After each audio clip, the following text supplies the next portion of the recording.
Welcome to Bassmaster Live. Let me start it out by saying hats off to the anglers of the Bassmaster Elite Series. Third trip for this group to Cayuga Lake, and they've caught them better than ever before. It has been an impressive display.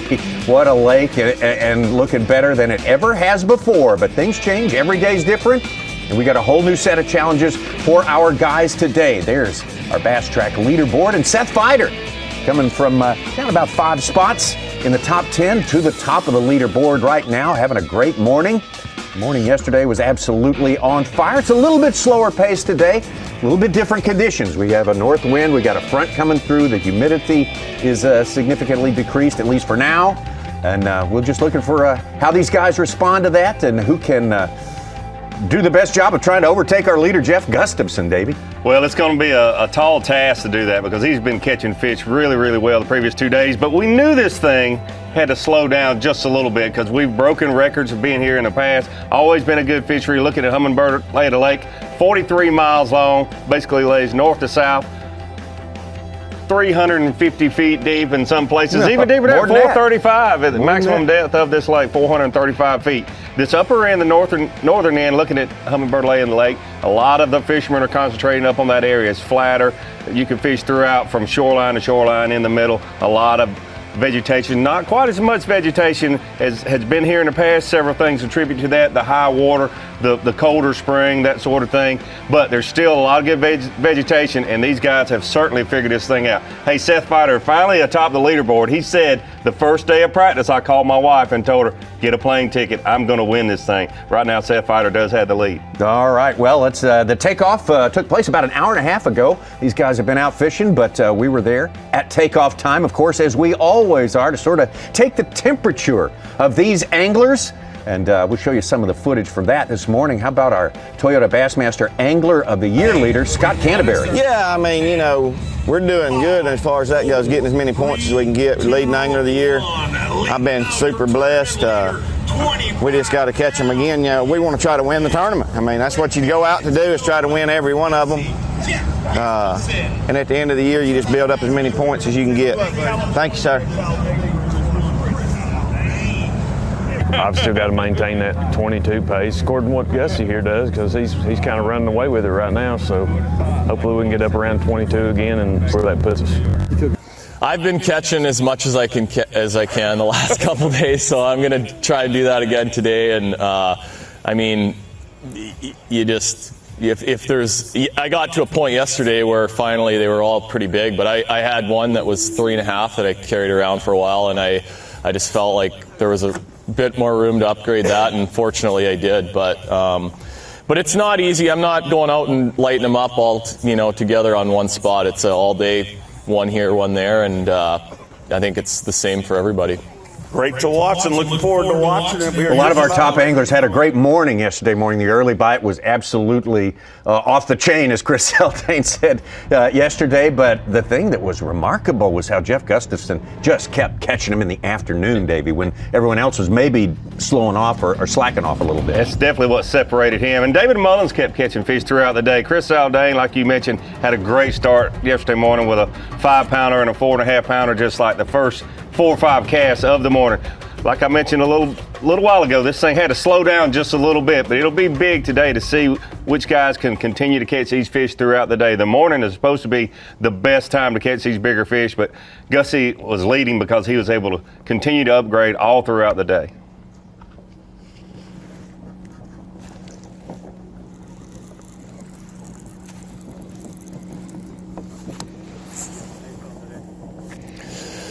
Well, not the same start as I've had the last couple mornings. But I've got 2 in there, 3-pounder and a 2-pounder. So get 5 and we'll feel pretty decent, and then we'll pick away. Both days I've caught some fish in the afternoons on some of my good spots. So I mean, hopefully they'll move on to them. We got lots of stuff to fish to keep us busy, so we'll find them.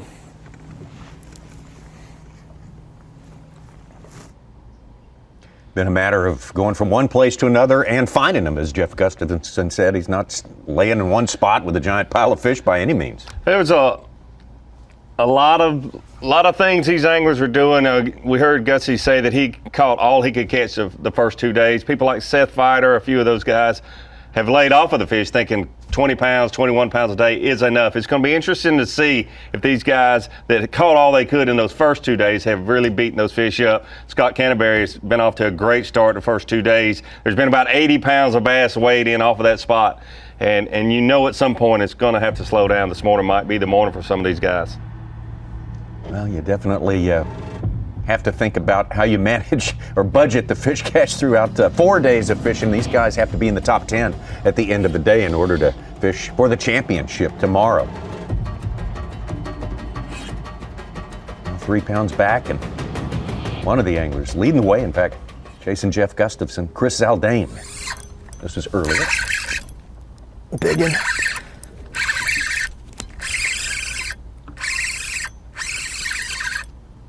Oh gosh, stay on there. Yeah.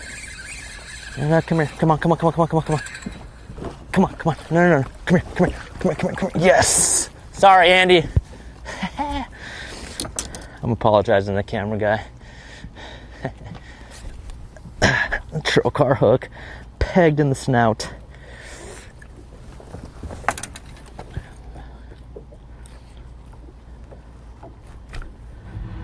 Chris Zaldane fishing a little shallower spot. That's the only spot that he's fishing this up there shallow enough for some vegetation to be there. He's been fishing deeper, 30, 35 feet for most of the tournament, but that spot's produced a few fish for him. We've spent a lot of time in the past couple of tournaments, especially with this man, Scott Canterbury, Cayuga Bassmaster Angler of the Year leader. We heard a couple of abbreviated thoughts about that from him earlier at the takeoff this morning. You heard that. Yeah, I mean, you know, I started on the best spot. Stetson started there. I lost one, caught one, little bitty one. I mean, it's like a 13-incher.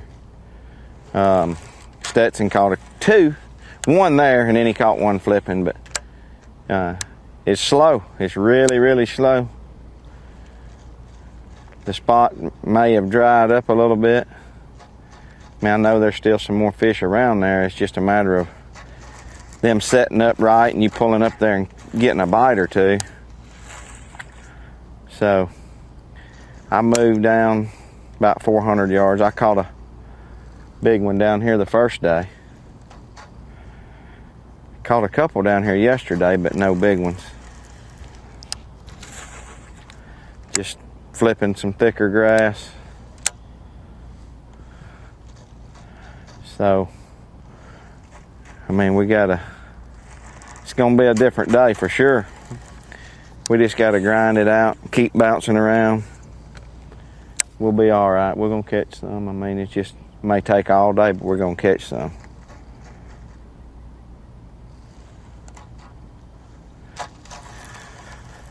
Well, before this tournament, so much of the conversation was about the grass in Lake Cayuga. That's always been the key to good production out here, and how in some ways it was harder to get on the right grass, less grass overall, and so forth like that. The number of just really good spots, it's just, there can only be so many where you have schools of fish on. Where Scott Canterbury and Stetson Blaylock have been starting, like I've mentioned, they've both weighed in average of over 20 pounds a day. That's 80 pounds that they've taken to the scales off of one spot. Not many places can sustain that for multiple days. Today, obviously you have to be here to be able to qualify for Sunday, but when it gets a little tougher, that's when it separates the great fishermen from the average ones. Stetson Blaylock.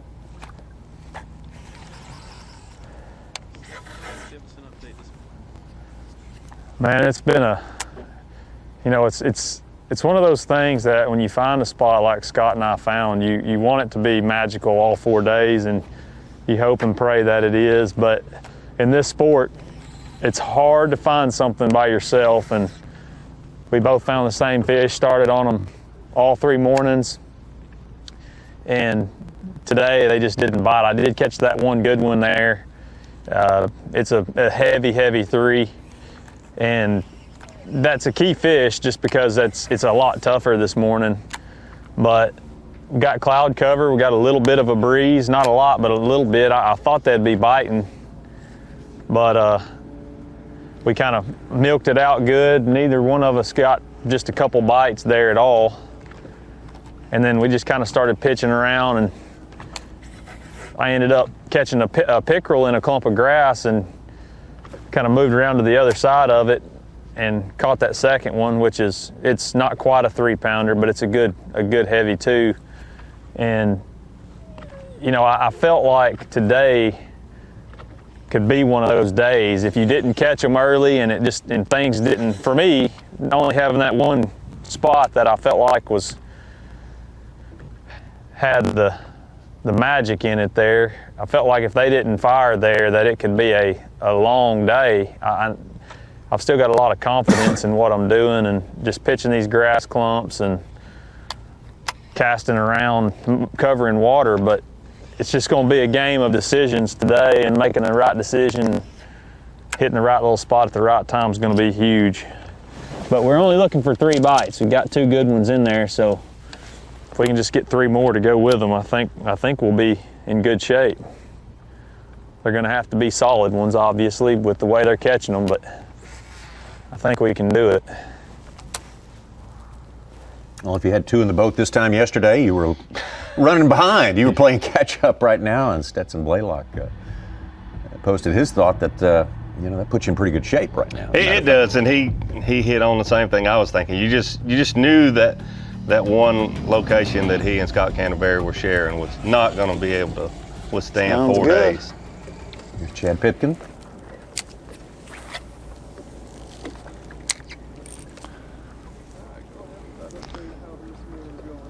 Man, it's been a little better than yesterday morning. Yesterday was real slow for me. I've been catching them on these little outside clumps, drop shot, and like catching the fire out of them, small ones and big ones. I think that pressure yesterday, they kind of slid in a little, and I didn't really adjust too much. You know, I'd pick up a crankbait and wouldn't throw it long enough, and then later in the day I ended up catching my 2 best ones cranking. And I just caught one about 4 1/4 on the old DC 300. I love when I can chunk that thing around, but I do feel like that bite is going to go away today. It's supposed to be calm, so I'm just trying to be on top of it, make sure I make the change. I don't want to crank today when I should have cranked yesterday, you know. So we're going to keep cranking a little bit, and then picking up the drop shot and throwing at these key clumps that I'm looking at on the 360. And eventually I think they're going to set up on that stuff today, and that's when we can go to work. So I'm hoping to have some fun, and I feel like my number is not a weight number, my number is a number of fish. If I can catch 30 fish, I'm gonna have 5 good ones. I mean, I feel like we've had 5 or 6 today, I think. And hopefully we keep plucking them off, and we're gonna go to work, have some fun. There's one right there. Speaking of, baby pike. Baby pike, ding ding. And there's plenty of pike and pickerel around. Some's got it again though, we'll find out.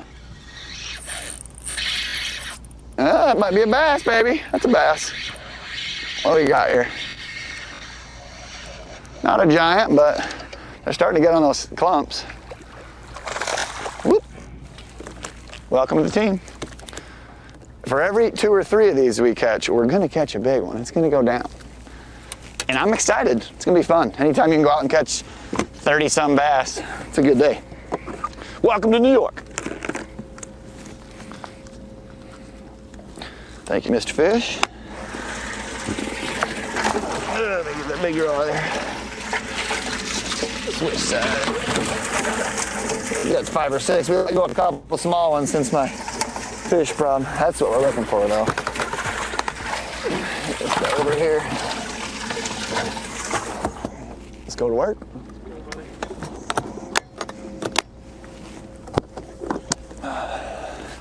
Well, thank you, Chad Pitkins. We love New York also. Absolutely. The last 2 No weeks doubt about that. have been great last week and this week. It's been a numbers thing. We've seen a lot of fish caught, and you have to just weed through. If you can catch, just like he said, if you can catch 30 or 40 a day, you know you're going to have 5 nice ones. 5-pounders certainly are the gold standard here on Cayuga Lake. Seen multiple ones of those come across the weigh-in stage, even one over 8 pounds. So talk about the exceeding expectations. That's what this week has been about for this incredible fishery. Still amazed by that fish weighed in the first day, 8 pound, 1 ounce largemouth in New York. That's rare. Beautiful fish. First look at Drew Cook this morning. Oh gosh. one of the anglers who increased his production. It's slower than it was the first morning, for sure, but better than it was yesterday morning. I've got one in the box so far, had one other bite. Just kind of trying to peck away at it. I really think that, yesterday it seemed like once the sun came out and the wind started blowing a little bit, they started biting a little bit better down here. So hopefully that's the same case today, and they'll start picking up. I just working down the edge of this grass line. I've caught all my fish that I've weighed in pretty much from here to about 500 yards up the stretch. I've tried to duplicate it both days other places, and I can't really find another area like this. So we're gonna keep chunking and winding, hopefully run into a few more of them big ones today. It's interesting that the crankbait bite seems to get better when the sun comes out and the wind lays down. That goes against almost everything you know about fishing big crankbaits in the South. But these fish, these northern largemouth, they're feeders. They will eat when they're not as finicky as pressured fish. Like Dave Mercer talked a little bit yesterday about Guntersville, having fishing pressure 365 days a year. These fish don't get that pressure all year long, and their feeding season, the water temperature up enough for them to have their growing season is obviously a lot shorter than it is down south. So they really do feed up when that water temperature gets up in the 70s and 80s. Well, the wind's supposed to be pretty much kind of on the increase today, maybe be a lot more tomorrow. We do have the first really cold front of the year, sort of, more or less cold front of the year passing through. I just noticed the temperatures this morning up in Escanaba, Marquette, Michigan, where we had the Toyota Bassmaster Angler of the Year 4 years, 38 degrees this morning up there. So 38. Brandon Card, one of those anglers who really put forth a great effort yesterday. Got himself over 20 pounds and got himself in the top 10. We'll be with him all day. Coming over to you a little bit. I'll let you know. They'll probably want an update. All right.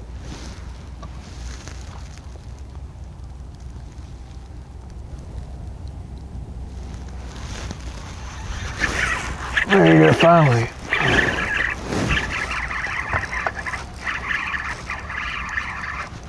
Don't feel very big.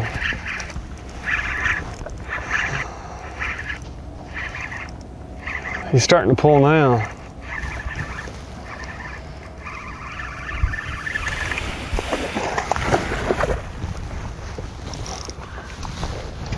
Oh, I'm tangled around that other drop shot. Wow.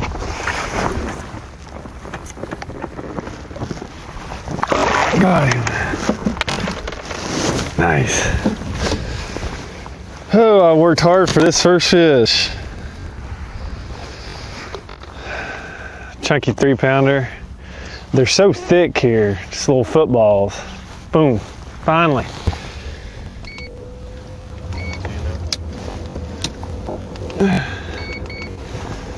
Just caught my first fish of the day. It has been a slow start. Usually I'll bang out a few fish right out of the gates, and I guess it's just where it's so cold. The fish hadn't been biting, but hopefully they'll start firing up now. Said it'd be a different day, Tommy. That northern wind cooling down a little bit. It's definitely started off a little slower, but things should heat up. Things should pick up. I guarantee you we'll see more 20-pound bags. Although we've by far broken the record of 20-pound bags that we've caught here in the past in only 2 days. It's been really good. Just can't say enough about the fishery and the anglers as well. There's David Mullins. You two having a bit of a slower morning.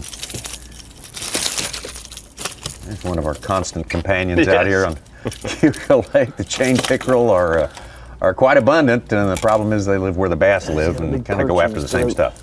Absolutely do. Where's my pliers? Every angler I've talked to said they caught more here than they can probably remember ever catching anywhere. If it's flashy or expensive or tears easy, they like it. It's been really surprisingly slow. First morning I was already done by this time. Second, yesterday I already had some, and today it's been slow. I went through my main area, and where I hadn't been catching any pike, that's all I caught was pike. So we're gonna go back through there eventually, and apparently pike got out of bed this morning before the bass did, because that's all we've been catching. I did lose really one nice one off a place I stopped yesterday and caught 2 in a row. It was a 4-pounder. It had one hook, hadn't hooked good, but we're gonna run into him at some time of day. And no need to panic. We'll keep chunking and winding and throwing a crankbait, and we'll eventually run through them. So I'm not really worried about it. I mean, heck, yesterday I had 21 at 11, 10:30 probably, and then bumped up to almost 24 in the last hour and a half. So we got plenty of time, and this is a place here I haven't fished yet. I've been saving it. Another angler was on it yesterday, so I don't know if they caught them or what happened. So we're gonna fish through here for about 15 minutes and see what happens. And like I said, we'll run into them. No need to panic. There's a bunch of them here. Seems to be a little bit slower this morning, not sure why. Figured it'd be a good morning, a little ripple on the water, but we'll keep chunking. Like I said, we'll find them eventually. Good positive attitude. Yeah, I agree. David Mullins, second only to Jeff Gustafson, is in the second largest stringer yesterday, as he said, almost 24 pounds. And like Jeff Gustafson, seemed to keep it going all year. Had a great start to the day, and when you have a great start and a great finish, that's how you wind up near the top of the mountain. And it was fun to watch David Mullins yesterday. Tennessee angler putting his cranking skills to work. David Mullins had a great practice. You just heard him mention there, he's actually been able to save some spots. He had a number of spots. Seth Fighter's another angler that has a lot of places that he hasn't even fished yet, and hopefully that's going to pay off for David Mullins and for Seth Fighter. You wonder about Scott Canterbury and anglers that are sharing their locations and they only have 1 or 2. It's going to be real tough to sustain 4 days with only 1 or 2 good areas. But David Mullins throwing a crankbait, a big worm, just a little bit yesterday. Saw him catch one good solid fish on the Texas rig, 10-inch worm. But basically living and dying with the crankbait. There you see, yesterday it really surprised me. No clouds, very little wind. At one point it was 0 wind, and he was still catching fish. And talking to him last night, he said his best days in practice is when it would bluebird skies and the wind would calm down, which is very unusual for deep cranking. But hey, when it's working, it's working, and you just roll with it. So we were glad to be able to see him keep catching them. It's actually been slower when they've had clouds like we've got this morning. So I think the day will pick up for David Mullins, no doubt about it. He's going to keep cranking, and he's got enough places when these fish do set up. And the good thing about using a crankbait, covering a lot of water, if there is a short period of the day that they feed, you're covering water and you're going to run into them. Guys that are fishing slower with soft plastics, if there's a small window that they have to catch them and they're not in the right area, then it's a lot tougher for those kind of guys if there is a shorter window. They're not going to feed all day long every day like they did the first 2 days. Catching that quality all day long, just like Jeff Gustafson, afforded these two the chance to go and expand their areas at the end of the day too, which has got to be an advantage as you keep applying the pressure to any fishery for 3-4 days in a row. Let's take you over to Seth Fighter this morning, and we're having the best morning of all so far.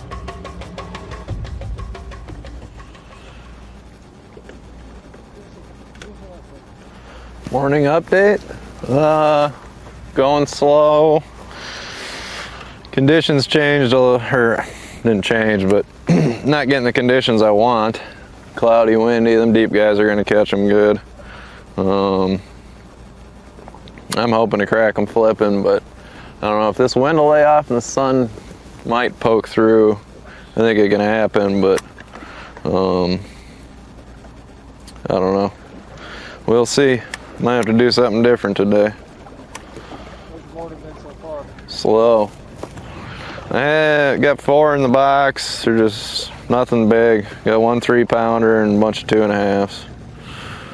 I don't think these are bass. They're gone.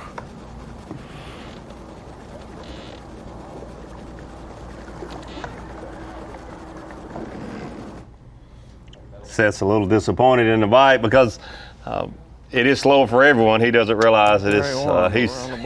He's atop the leaderboard. Yeah, it's going to be very interesting.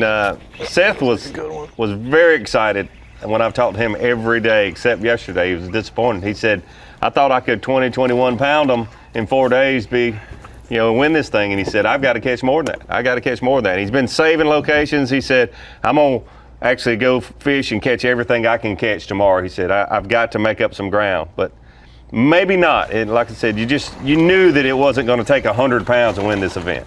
80 is a phenomenal weight for 4 days at largemouth in the north, no doubt about it. So we'll just have to see. Hopefully he doesn't change too much, because I think the tournament's kind of coming to him because he had so many locations. Told me that he had 35, 40 spots that he felt very good about. And you've got some anglers that are in the top 10 that have 1 spot. Bitty little so guy. the law of average will catch up over a 4-day period, no doubt about it. Certainly in his element, especially when that sun's out, getting to do exactly what he loves to do, and that's flip the bass and in the grass and good areas of vegetation.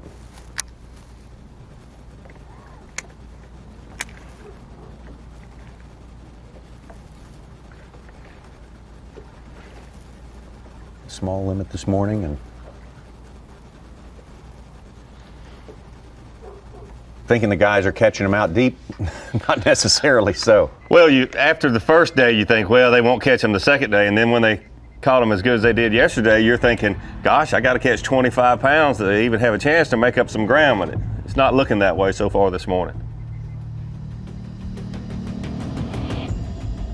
Well, we saw Chris Aldane's first catch this morning. What for him as well, it's been a slow morning. The mornings have been fantastic for him. On fire. This is Chris Aldane live. All right, buddy, give me an update. I'm having to retie. I just broke off a smallmouth. It's a rod I was fishing my boat wreck down there with. I guess I got zebra muscled.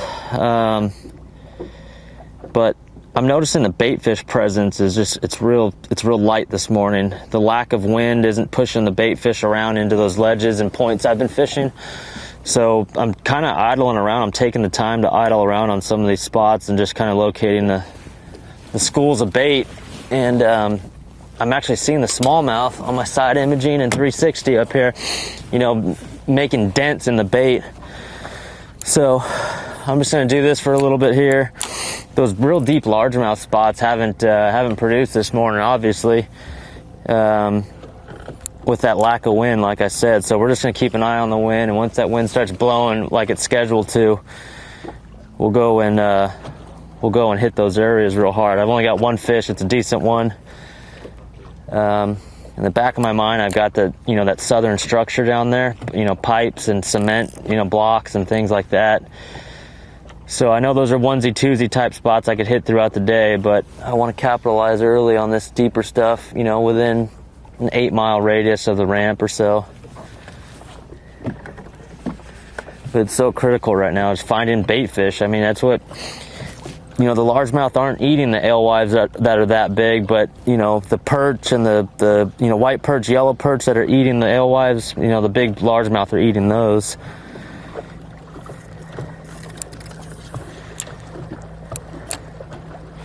Everything's structure related. You just got to find some type of structure out here, whether it's a point, a drop, or rock pile.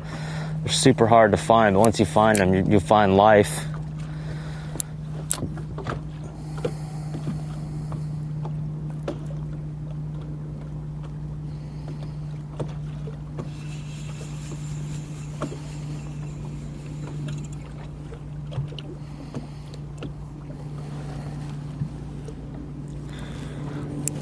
See that bait behind me here. so easy for Chris Aldane on the first morning. He had his monster bag in the first hour or so yesterday. It really surprised me. He caught those 2 early, and just like day one, but he only caught 2 yesterday. But then after that, it was slow, just a bite, an hour or so. I hope he has better luck during the day today, because the morning has been slower, not only for him, but all the anglers. You do see that sun coming out now, quite a bit more than just 20, 30 minutes ago. Yeah. Chris talking about the importance of structure down here. Bass anglers are always looking for a hard edge, something that the bass can pin their bait up against. And as he said, they're hard to find, but you can exploit them for singles or doubles if you're fortunate. They love that structure, and we talked about this a little bit yesterday. This lake being so deep and so let's long idle and around, Jake. really narrow. We got to be quick on the trigger when we see what we're looking for. And he's moving. But there's obviously current here. And like the St. Lawrence River, you know the current is going to be basically the same every day. But here is so different with just the wind direction. Well, the anglers a little bit slower start this morning, but the best definitely could be yet to come. Gustafson back on top right now, set fighter. Second place, Chris Saldane, Chad Pipkins, Stetson Blaylock rounding out our top 5. We're with 10 anglers all day long, and we'll have plenty of bonus coverage as well. The Site 1 Bassmaster Elite at Cayuga is brought to you by Minn Kota, Abu Garcia, Berkeley, Humminbird, Mercury, and by Toyota. Almost time for me to go. Well, what if I Drove me home? What if we lost track of time?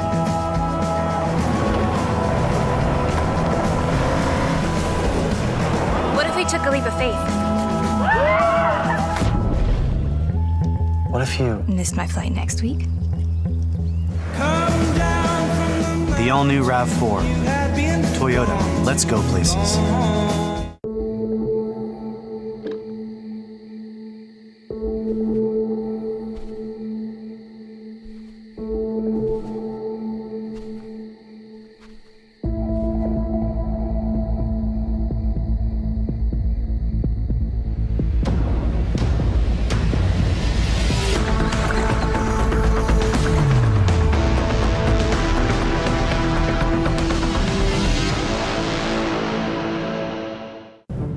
Nice bed liner. Did you know you can spray Line-X on just about anything that needs protection? More than just bed liners? You got it. How about a park bench? A trailer? Van liner. Work truck. Motorcycle. Wow. So what else can you do with that snappy finger trick? It's pretty Line-X specific. Oh. Do you have my keys? Oh, here you go. Really? Go beyond the bed liner and Line-X it. Do things. Be sane. Don't fritter away your time. Create. Act. Take a place wherever you are. And be somebody. Get action. Sleek new design with easy control file. The clearest images underwater with uncompromising range. Live mapping from the touchscreen. View notifications, video, even Google Maps on screen. And for the first time ever, real-time view of fish movements with live sight sonar. HDS Live. New from Lowrance. Let's go. Wake the streets up. Yeah. Wake the streets up. Come on.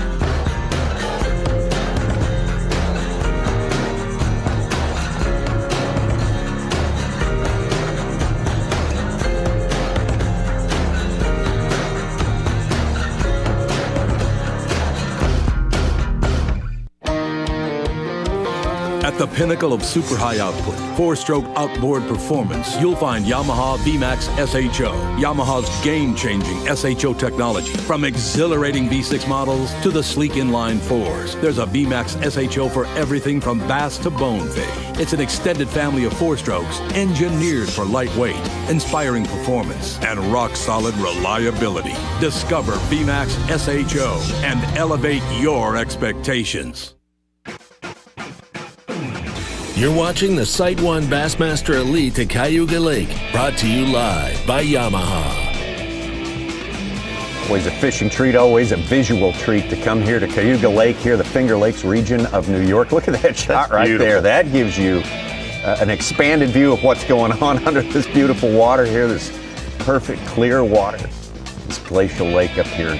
Western New York, you know, one of the two biggest prizes in the world of bass fishing, Toyota Bassmaster Angler of the Year. That race is very, very important all year long, but it gets a whole lot more attention as we get near the end of the season. Scott Canterbury got that lead right now, and he has had it for a little while.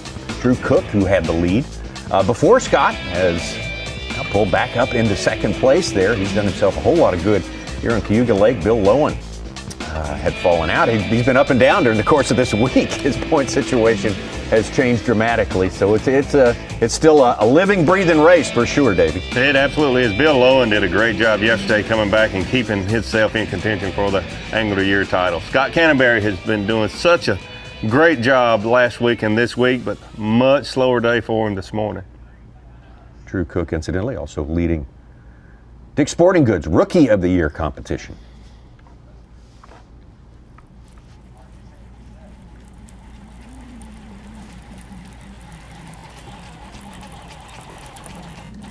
What a difference a day makes. Yesterday about this time, maybe a little later, but about this time yesterday, Scott Canterbury was laying on the front deck having a pack of crackers and drinking a Gatorade. Got his work done. 20 pounds plus in the live well. You just know it's not going to be that easy every day. And we heard him talking this morning that he's got some other places and got all day to do it. Feels confident about just going to be a little more work today than yesterday. Said we might find him at some boat docks a little bit later on today, too.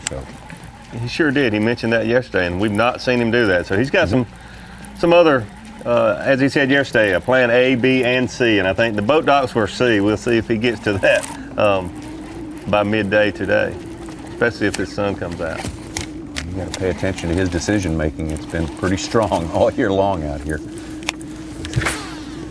Absolutely. Talking to him day before yesterday, that's the one thing that he mentioned several times. I've just been making good decisions, and he definitely has been making good decisions. Oh, here's a big move. Jamie Hartman, after he caught that 412 to take our lead on the Phoenix Boats Big Bass, he added a 5-pounder. He's up to 12.5 on the day in 5th place.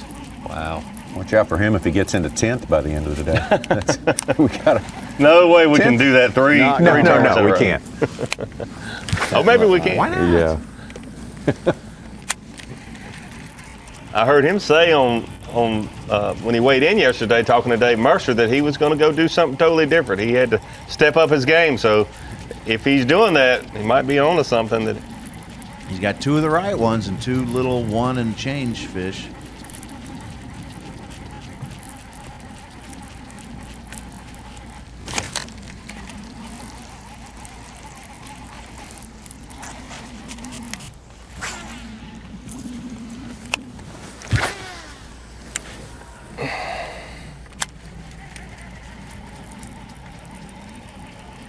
Thing can't keep its pace.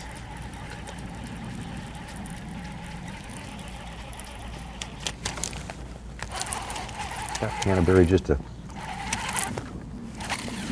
clean dance card all year long. One little blip at the Lake Fork.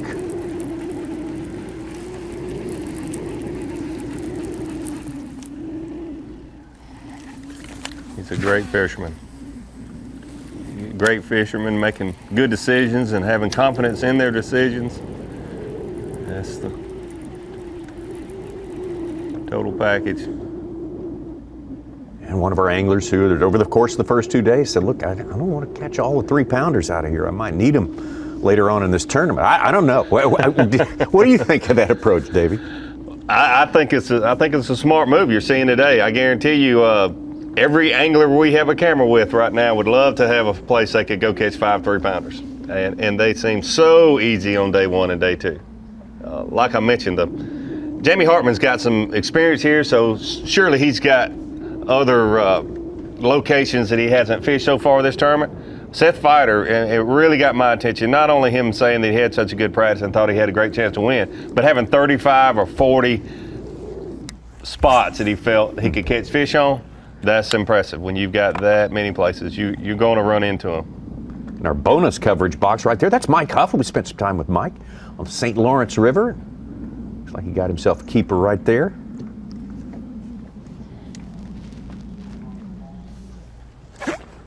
Got some in the boat. Kenny Bear just set the hook.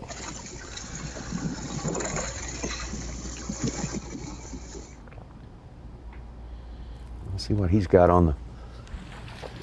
But we'll take him if he's 12 inches. Small. Not a big one. Oh, that's a keeper. Yeah, he's 12. Well, he certainly didn't need to put one of those in the live weather. Little guy.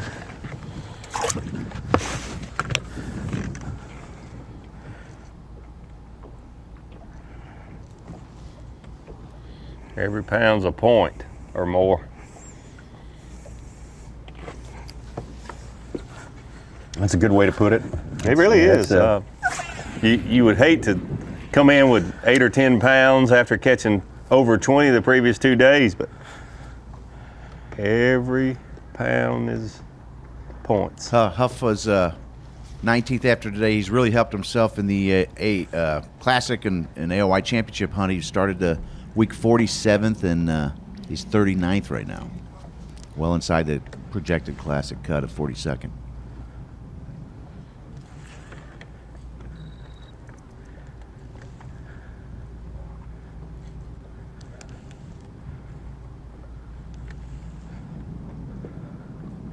But if he finishes last, he goes right back to the end of the line.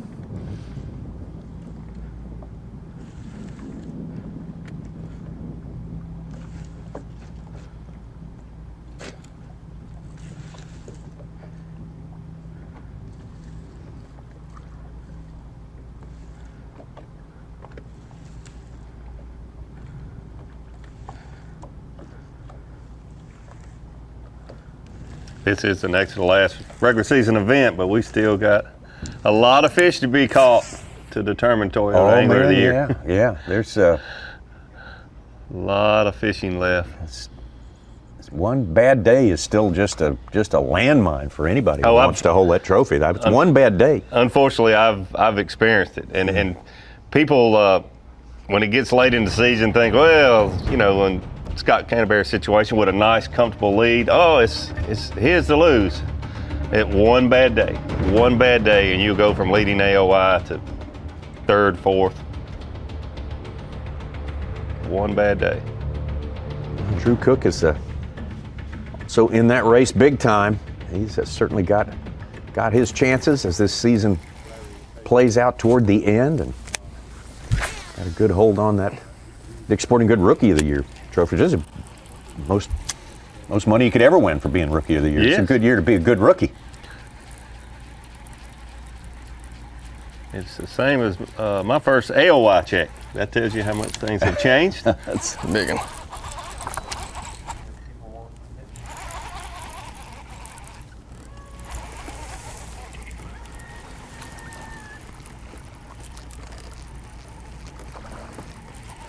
Yep. Oh, get him in the boat. There you go. Number 2.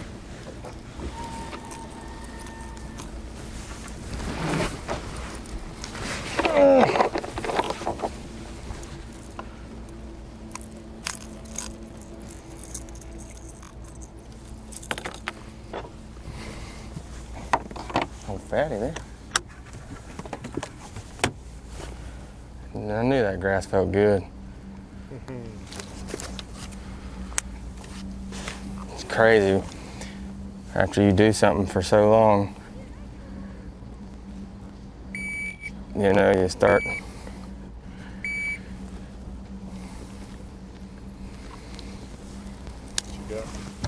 You can put him in there as 2 1/4. Nice chunky fish there for Drew Cook. Yep, needing to get it going a little faster today. Like most of our anglers, finding it a lot slower going than it has been on days 1 and 2. We're with 10 anglers all day today. One of those anglers is Keith Combs, who upped his totals from day 1, 16-11 to 21-5 yesterday. So a good comeback. And you think with the cranking going on out there, Davey, where's Keith Combs? Absolutely. I've been thinking about that for 2 days, but saw him weigh in yesterday and knew we'd be with him today. Well, we only have 3 kind of small fish, 2 3-pounders and a very small keeper in the boat. But really, that's kind of, my mornings have been rough, you know. I like the area we're in right now. I smoked them here about 11 o'clock noon yesterday and started here the first day and never had a bite. So, you know, it just seems like from that 10 o'clock on period is when it happens, kind of hope it would be different. I'd like to go out and just catch them real quick, but it's not happening that way. But I'm not shook up because, like I said, every day it's just kind of been, the later it gets, the better they bite for me.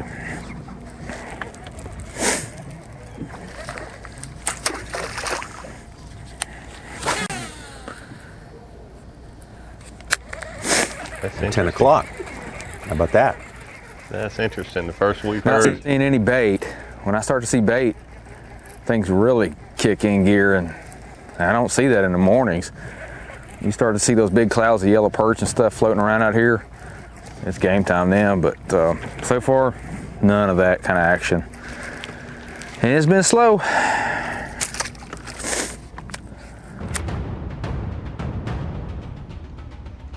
Ronnie Such, last week was all about smallmouth. How big a part of smallmouth played in this event so far? 3%. No, I mean quite a few guys have been catching them. You know, most of the guys. It's probably more of that partly smallmouth, not mostly smallmouth. Maybe like 1 or 2 out of the 5 for most of the guys. But there's been some guys who've weighted 4 out of their 5 fish and whatnot. But like they are on most fisheries, smallmouth are fleeting, and we saw yesterday a lot of the smallmouth guys, Paul Mueller, Jake Whitaker, both didn't come in with limits, who had really leaned on smallmouth the day prior. Yeah. Well, Jeff Gustafson here had suggested, even after yesterday's catch, that still he came in with smallmouth being a component in his overall effort here, and he'd say might still be. Saw him catch 2 beautiful smallmouth, 3.5 pounders yesterday afternoon late, and didn't weigh either one of them, but. Like I said, about every angler out there this morning would love to have a couple of those 3.5 pounders, whether smallmouth or largemouth.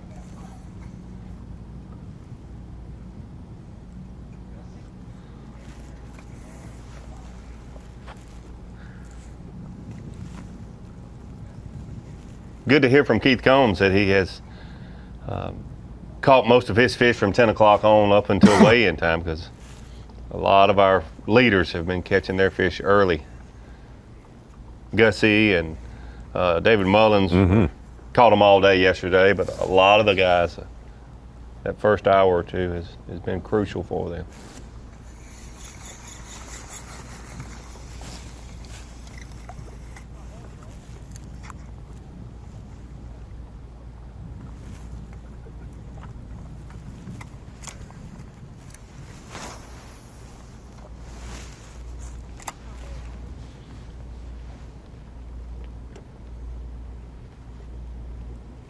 Still not much in the way of a breeze so far. It's a little bit more prominent out there where Seth Fider is.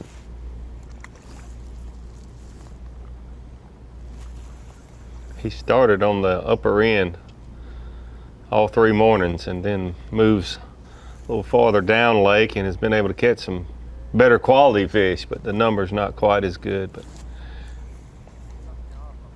he told me yesterday that he's got some places all the way on that very southern end that he's planning on waiting to fish on Sunday.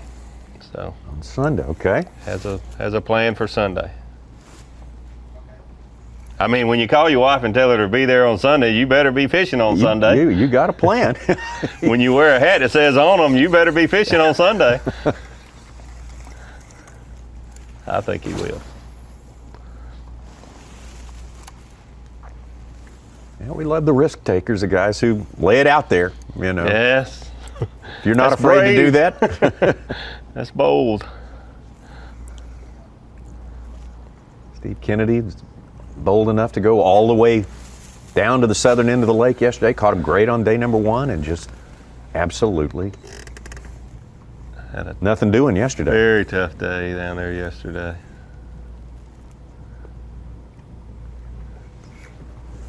Mayor figured out why he was the only angler down there. It bit me one year, no doubt about it. I saw those same docks that Steve Kennedy was looking at yesterday. Could be great one day and not the next.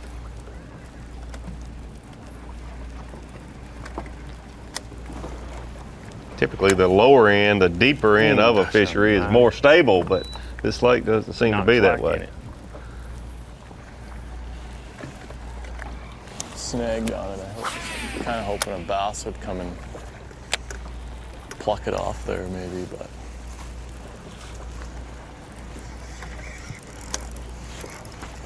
there we go.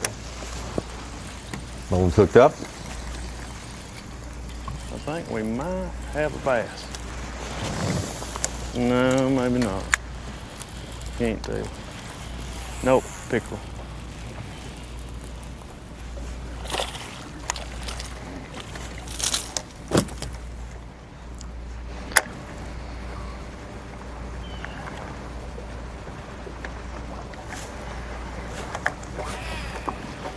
Pickerel show today.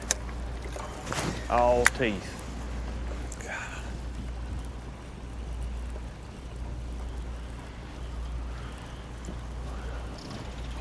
Andy Mullins still looking for his first keeper and falling out of the top 10.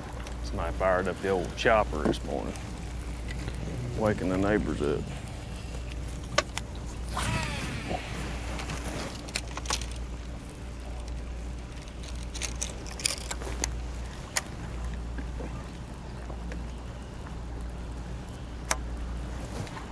That fighter basically just been fishing, flipping a jig and a Texas rig all 3 days. A few more rods on the front deck this morning than we've seen previous 2 days. He just had 2 Texas rigs and 2 jigs, but he might, we heard him mention earlier, he might mix it up a little bit today. Tons of boat docks on Cayuga Lake. Nope. I just had some fish right out in front of there. Just trying to check the next best options. I went dock fishing like for 5 minutes at the end of the day yesterday, and I saw 2, not big, but bigger than what we got fish. You know, 3.5 pounders up shallow. So I'm probably gonna have to hit them today. Or just catch a giant right there. Yes. There we go. Improvise. But he'll put him in the live well. He's caught 5, but only 4 in the live well. Knew he didn't need the smaller fish. He'll help Wes. Or felt confident he would catch bigger fish. Let's put it that way. I can boat dock fish. Oh my. I ain't scared. Number 4 is who he's got to be. Said he dock fished about 5 minutes yesterday and saw 2 3.5 pounders, and that's like the first dock he pitches under today. It's encouraging. I'll take him.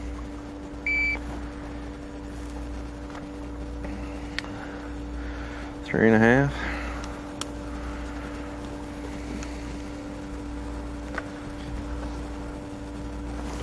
Are we turning over a new leaf? Honesty on a Saturday? That was right on point. He didn't say anything that was probably different than a scale. I'm proud of these guys. Seth's a straight shooter. You didn't see what I ran. What I thought it was, and I looked over at Davey and he didn't smirk or anything, so we were like the meeting of the minds from across the room. So back to a limit now, Seth Fighter. Possibly the lead. Yeah, probably Should be the lead.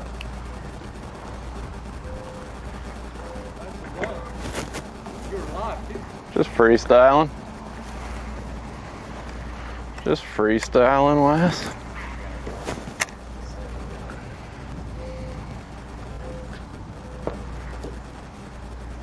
We've seen precious little dock fishing today, at least productive dock fishing throughout the course of this tournament, but I think we'll see more today. I definitely think so. I love watching these anglers when things just change. And they don't know that, they think that, you know, Seth thinks Gussie's got 23 in a live well already. Oh, yeah. I love the decisions that they have to make on their own because they don't know anything but what's happening in their boat. If he knew it was as tough as it is for these other leaders, he could be doing something totally different, but he does not know, and he's making decisions on what he's seeing and the effects, the weather, the water, the wind, all those things. And you see the best of the best come out in these fishermen when they make these decisions solely on what they're seeing Cold nights from their and boat. boat docks go together hand in hand. Don't ask me why. Well, I could probably count on the fingers of one hand anglers leading a tournament big time who didn't at some point the day say, I know they're knocking their lights out. They're catching them out there today. Everyone's got to assume that. And I'll be honest with you, it makes your stomach cramp up. When you've been catching 20 pounds in the first hour and you go out on day 3 and you're not catching anything, you think, and sometimes it's true, the other guys are catching, but then you think, maybe they're not, so it just creates turmoil. It makes you make decisions. Sometimes they're bad ones, sometimes they're good ones. Chris Zaldane hooked up.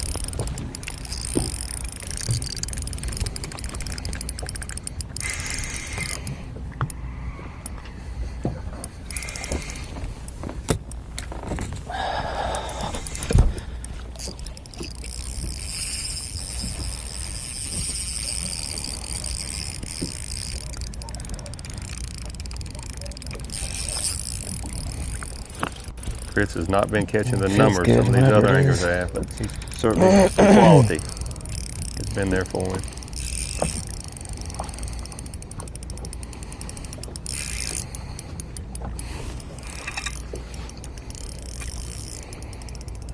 Just average.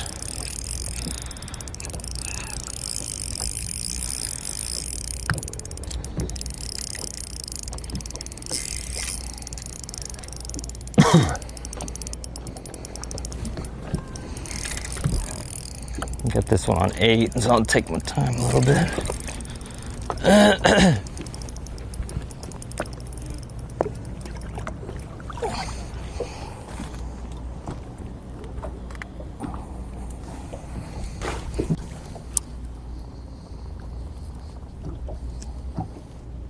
Second keeper for Zaldane.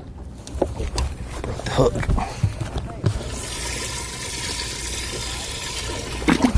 Two and a half.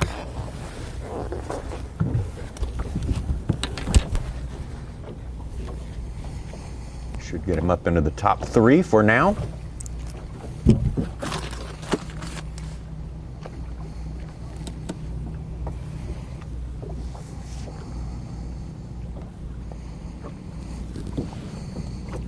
You stay here all day yesterday?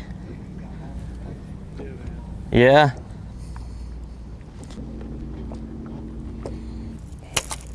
I'm sorry, buddy. I'm having to pick on you today.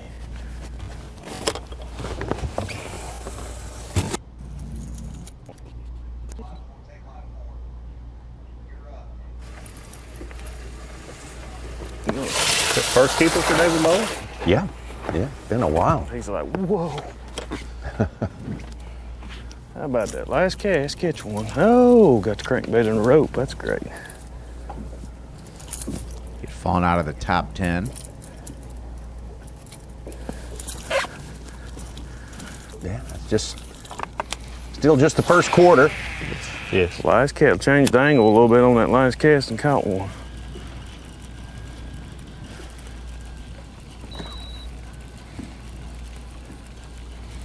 Heard Muller's mentioned there about changing angle. When you crank an isolated, whether it's isolated grass, no matter what it is, a point of grass, they'll go to bite. Rock, a stump. Sun get up, they'll go to bite. Sometimes the angle that you make the cast to that target can can make all the difference in the world between catching them and not.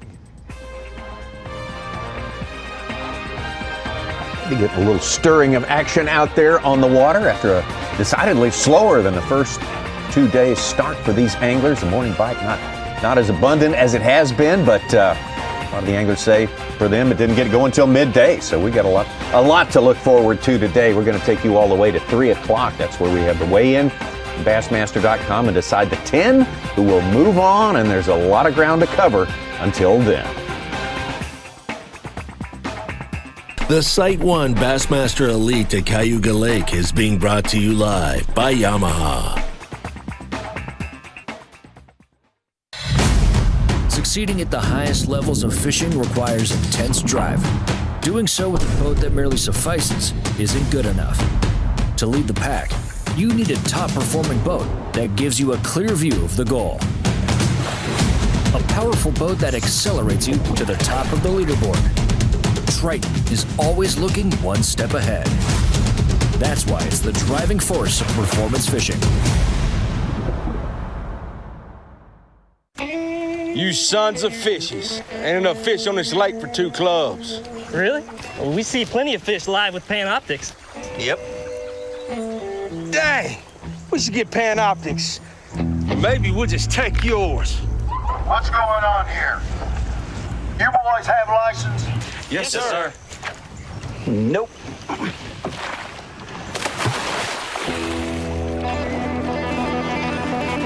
There he is. Oh, I got him. It's time to take fishing to a bold, new place. Berkley Powerbait Max Set. These baits feature a revolutionary new material that releases a supercharged scent field. They attract more fish and trigger more strikes than even original Powerbait.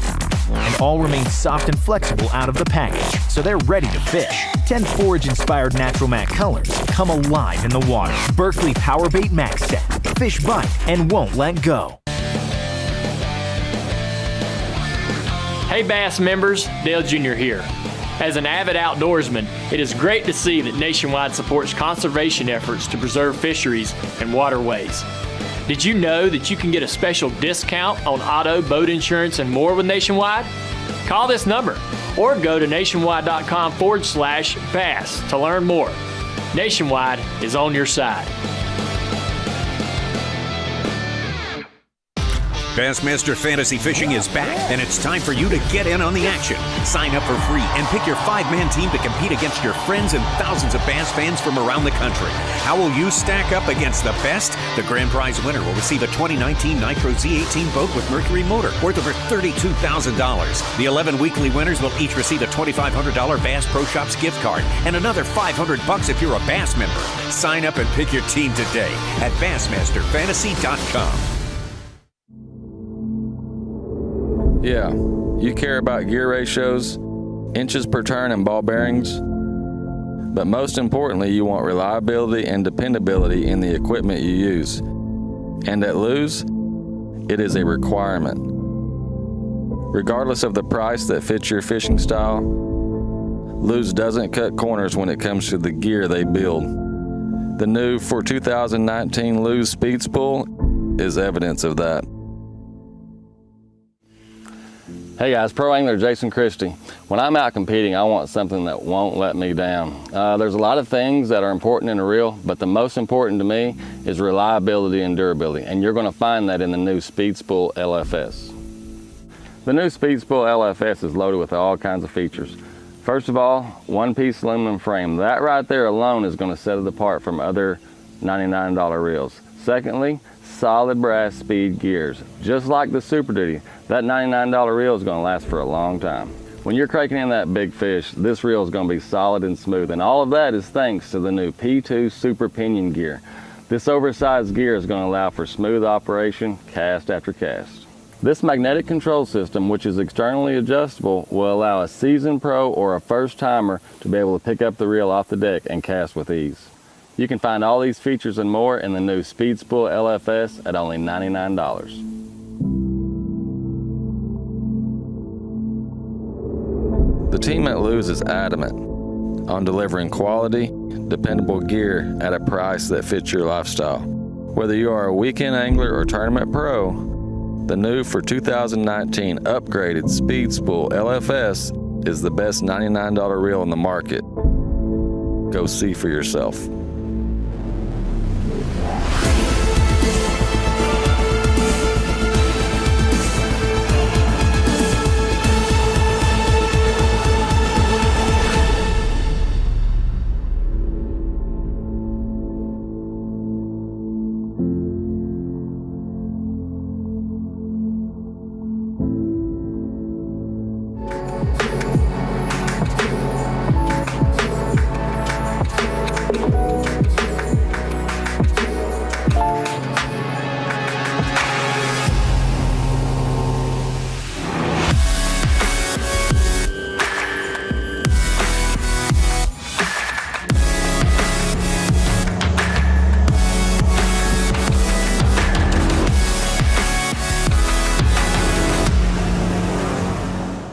Blue Water by TH Marine, offering LED lighting solutions for your boat, trailer, truck, ATV, and so much more.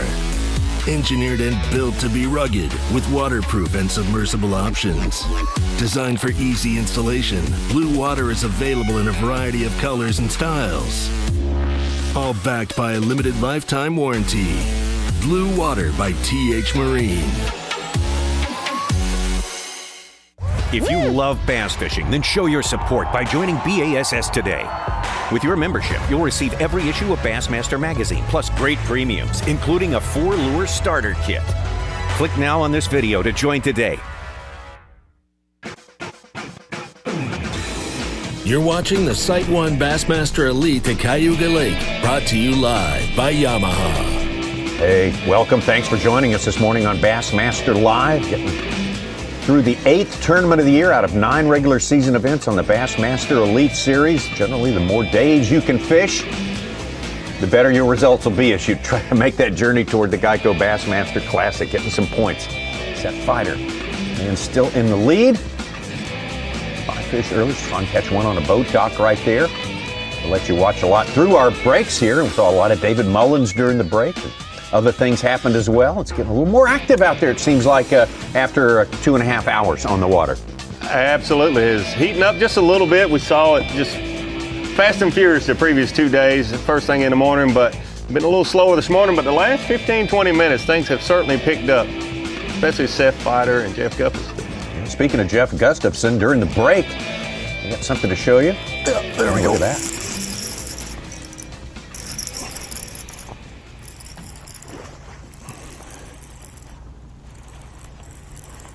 That's a big one.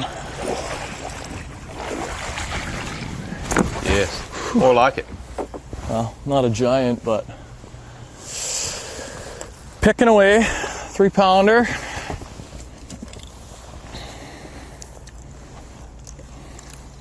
Gussie catching almost all of his fish that we've seen on a 3/4 ounce football head jig. Happy to see a bite off there.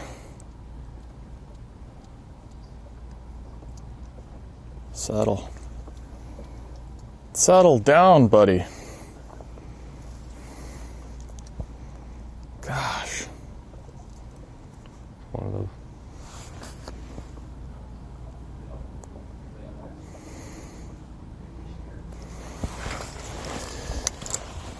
Three, 2. Number 2.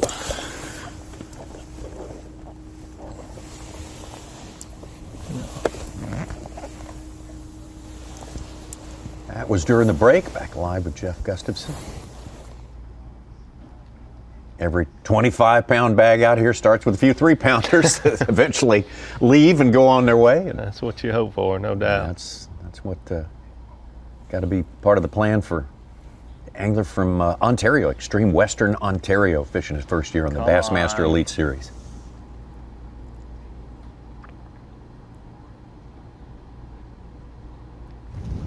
On the right there, see how close Chris Zeltane and Brandon Card are fishing.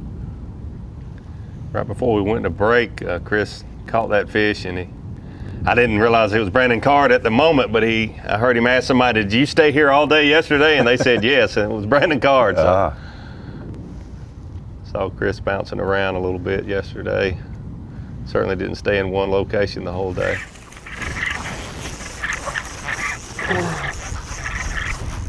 This is live with Brandon Card. Slow for him this morning. One keeper is all I know of in his boat.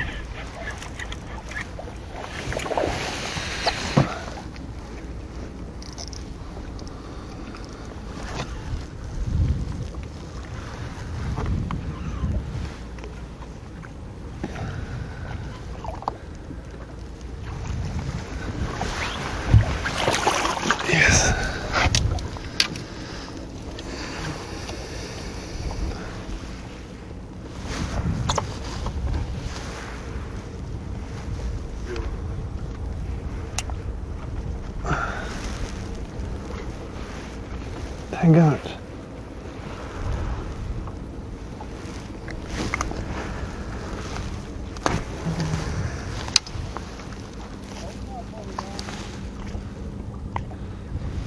Try to make a 2 3/4 pounder look like a 5.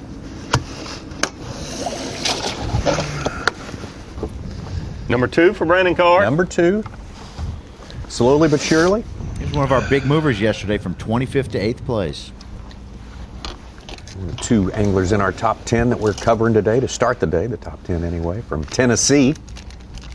I'm not 100% sure, but I think this is the area where Chris Saldane and Todd Fairclough caught them a few years back when we were here at Cayuga. Well, you heard Such over there saying a little more green lighting up on my my bass track today, so things are starting to perk up a little bit out there. And of course, they'll be plenty perky about 3 o'clock this afternoon back in Union Springs, New York. That's where the weigh-in takes place today at 3 o'clock. Very important weigh-in. We get it down to 10 anglers who will add another day of fishing to their total days for this all-important season, the points race, everything else. Dave Mercer is standing by with Gene Gilliland. And Dave, what do you make of the changes? What are the biggest changes in conditions in your mind today? I mean, it's a little bit slower today, and I really just think, that's pressure the fish are getting, but it's also a little bit of wind. It's starting to pick up now is going to help that bite pick up, guys. You got to imagine. I mean, the mornings, if you're tracking the mornings, we've had some fireworks, but really it's been a few big bites for key anglers, So I think you're going to see big bags by the end of this day. It's just taking the anglers a little bit longer here today, and that's what makes it fun, watching them adjust. One of the things they had to adjust to this time around, you heard a lot of our anglers talk about, was weed management here on this body of water. What is the word? Harvesting the weeds from the area. And explain to me as a fisherman, I mean, I hear that, and you get used to hearing from anglers on different bodies of water.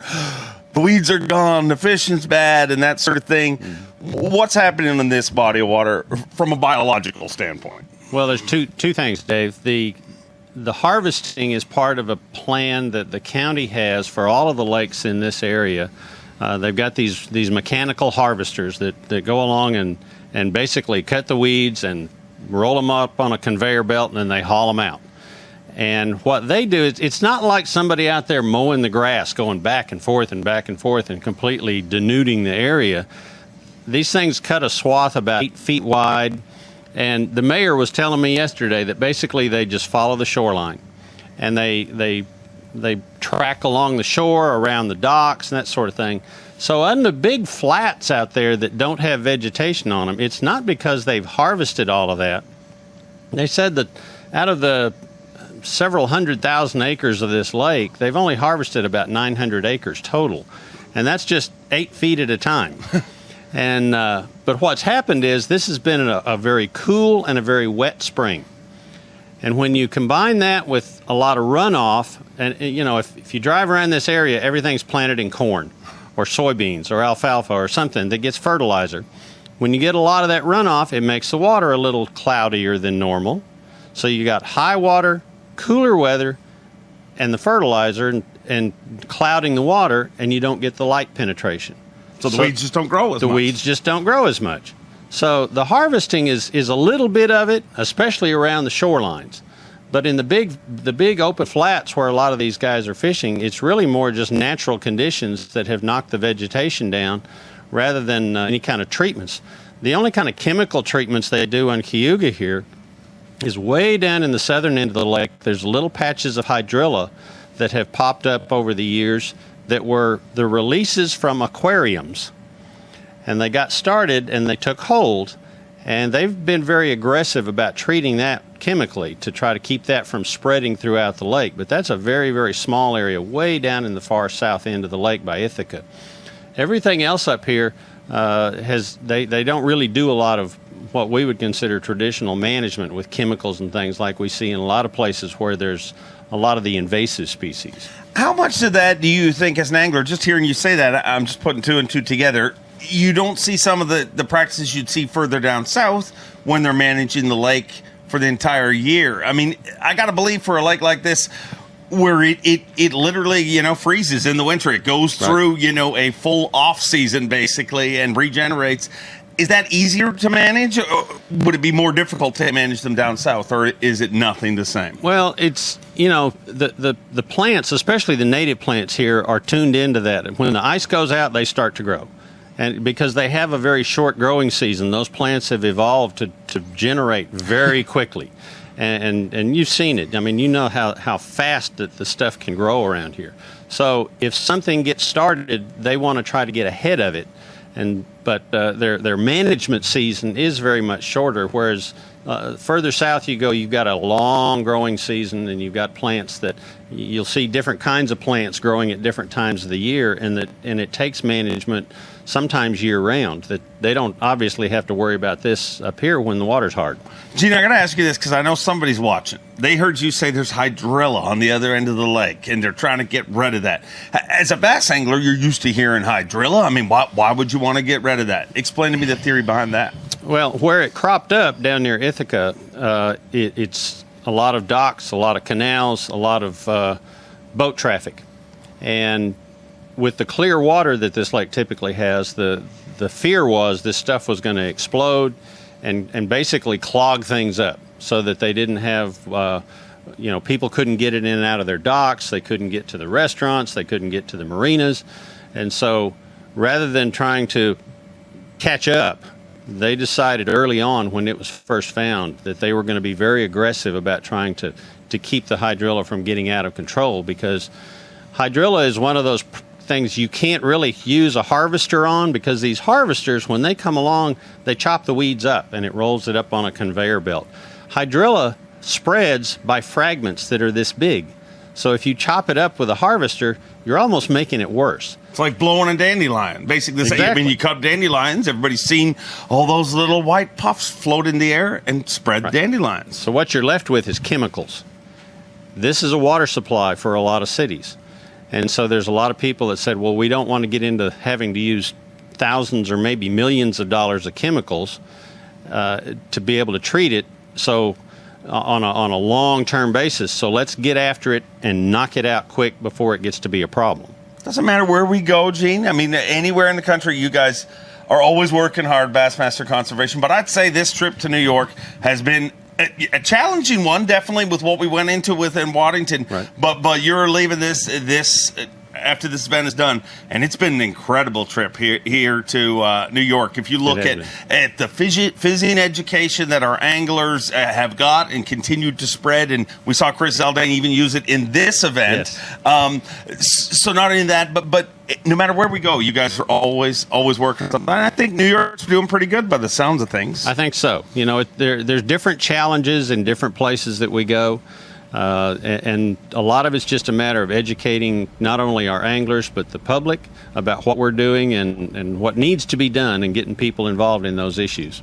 Well, I appreciate the work that you do, Gene, and this tournament is a lot of fun for us to follow here, and we are going to see who makes it into our top 10 here. Gene, I'm going to put you on the spot and throw you in some fishing stuff here right now. Real quick, tell me who you think's going to win this event. Boy, Gussie sure had a big bag yesterday, and looking at what he was catching early this morning, he looks like he's kind of got a spot out there where he's got some fish maybe by himself, and catching those bigger quality fish that if it'll hold up, I sure wouldn't bet against him. It's going to be a lot of fun to watch. I'll throw it back to you guys in the studio. It's going to be fun. Who makes it into the top 10 here at the 8th stop of the Bassmaster Elite Series season? Well, thank you, Dave. Thank you, Gene Gilliland. Gene always bringing the real facts, the science to sort of explain what what goes through the rumor mill, what secondhand information that gets morphed into other stuff. It's good to get back down to the nuts and bolts of it. And Gene always does a good job of that.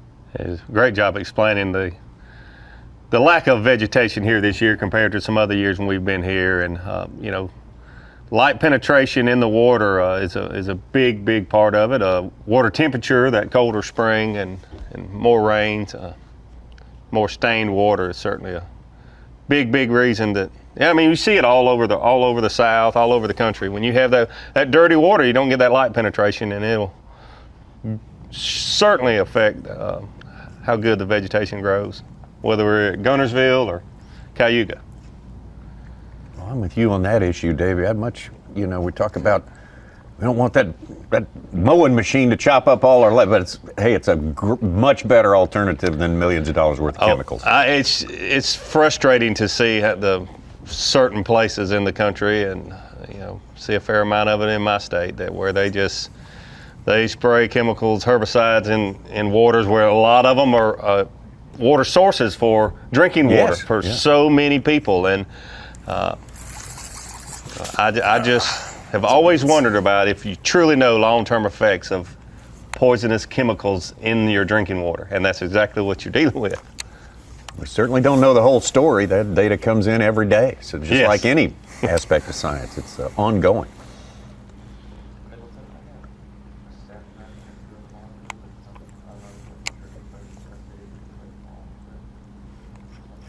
The interesting thing is people overreact when you have a lot of vegetation and you see a lake like this, and Gene explained to us, Mother Nature is taking care and controlling this vegetation. Sure. From year to year. When you think it's going to take over the lake and we'll never be able to swim or get to our boat dock again, and then the very next year you have extra rains and a colder spring, harder and winter, all that. People are saying, where'd all the vegetation go? Well, Mother Nature took care of it.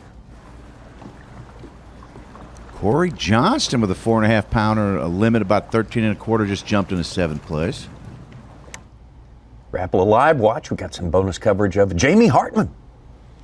Having a good day today. Moving up from outside the top 10 up into the top 5 during the course of this morning.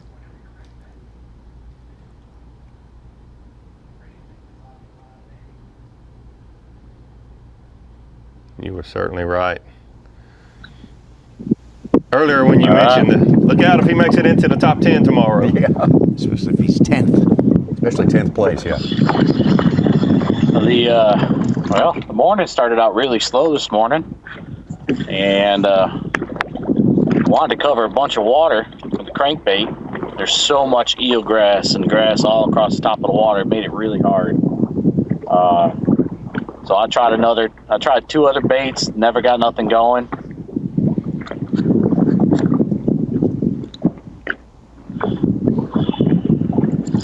Oh, that's pickerel. He bit my tail right off. I gotta get another bait. Let me step back. Got my drop shot out, which is, my main thing. I love it. And we got 2 big bites, 2 really big bites back to back in one certain little area. And I've caught another keeper out of that little area, and I can't seem to get bit again. So I was hoping that I come across the school, but we're going to search around a little more, try to find some other ones. But man, we got 2 big bites already.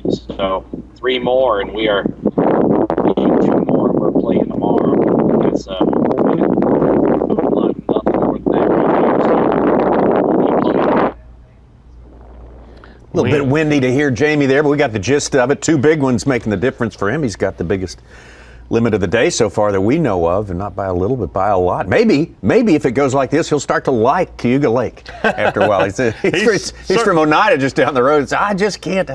This place hates me. It's been kind of half empty attitude so far, but maybe after the good start this morning, that'll change up for us a little bit. Did get from him there that he tried to throw a crankbait there earlier, and a lot of floating vegetation. He had to go to soft plastics, and they had caught those 2 good ones on a drop shot.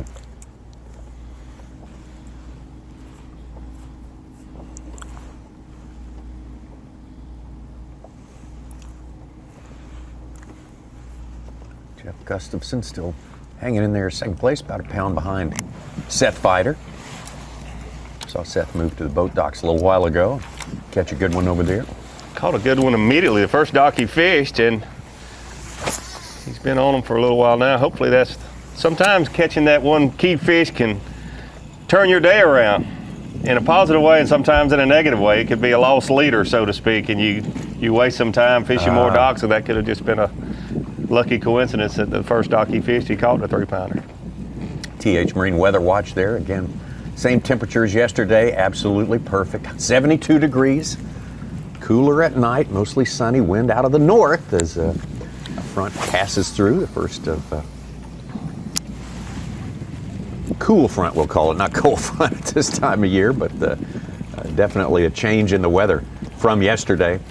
Tomorrow, a little bit warmer. Front goes through and the wind switches back around to the south and east, and not so much of it maybe tomorrow. A little warmer, a little slicker. We'll see how that works out for these anglers. Good positive thing, looking at that TH Marine Weather Watch, is mostly sunny today and tomorrow. Most of these anglers have been telling us that they've done better with more sun. Whether it's the ones throwing like Gussie throwing a football head jig, or a crankbait like David Mullins, Drew Cook, most all of them are agreeing that the sun seems to help them a little bit.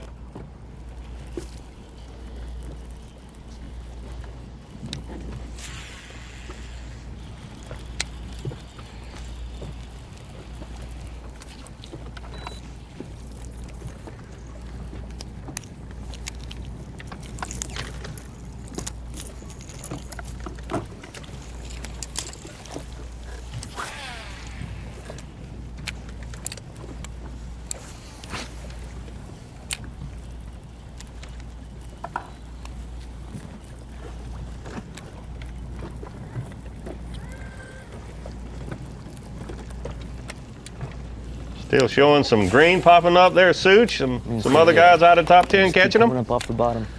Good ones too. A couple. Derek Huddle just caught a 4.5 pounder. Got on our Phoenix Boats Big Bass leaderboard there. But a few of the big fish today.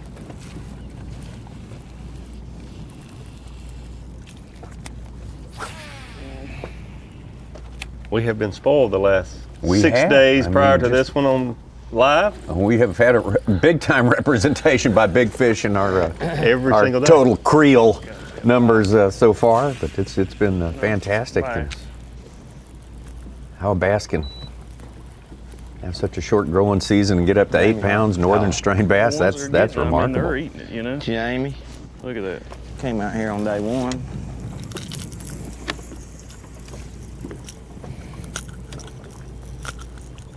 Maybe the deal is they just grow harder in the summertime, like those plants Gene was talking about. They're adapted up here to grow really fast. You know, you go to Alaska, they can grow vegetables about 6 weeks, and you see these cabbages the size of a tractor. That's incredible. You're right.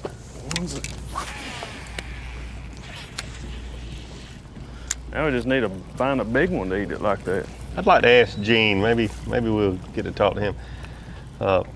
A lot of guesses on how old that 8-pound bass may be, but I'm sure Gene could give us an educated guess and be within a year or two. I mean, I heard anywhere from 12 to 20 couple years old, and I'm sure it's probably somewhere in the middle, but well, the introduction of gobies, they say they need to do new studies on that.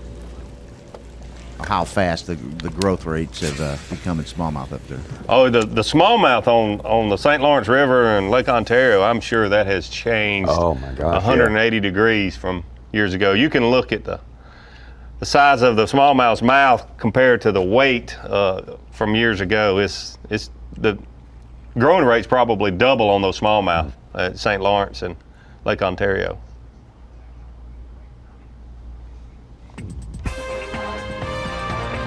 Wraps up the first quarter of our coverage, first quarter of the fishing day for these 35 anglers out here today. Hasn't been the giant bonanza in the opening moments of the fishing day as it has been the past 2 days.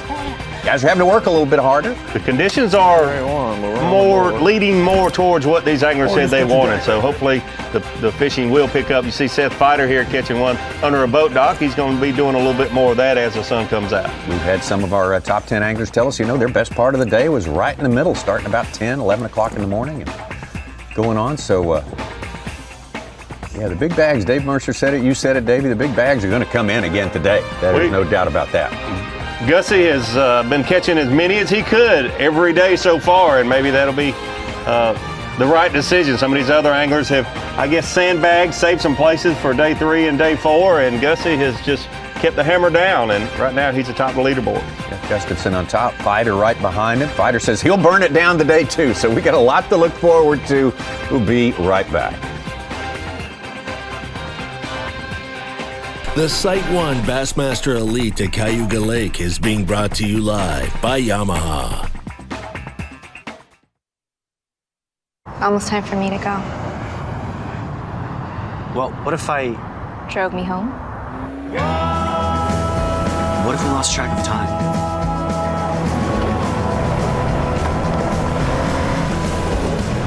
What if we took a leap of faith? What if you... Missed my flight next week? The all-new RAV4. Toyota. Let's go places.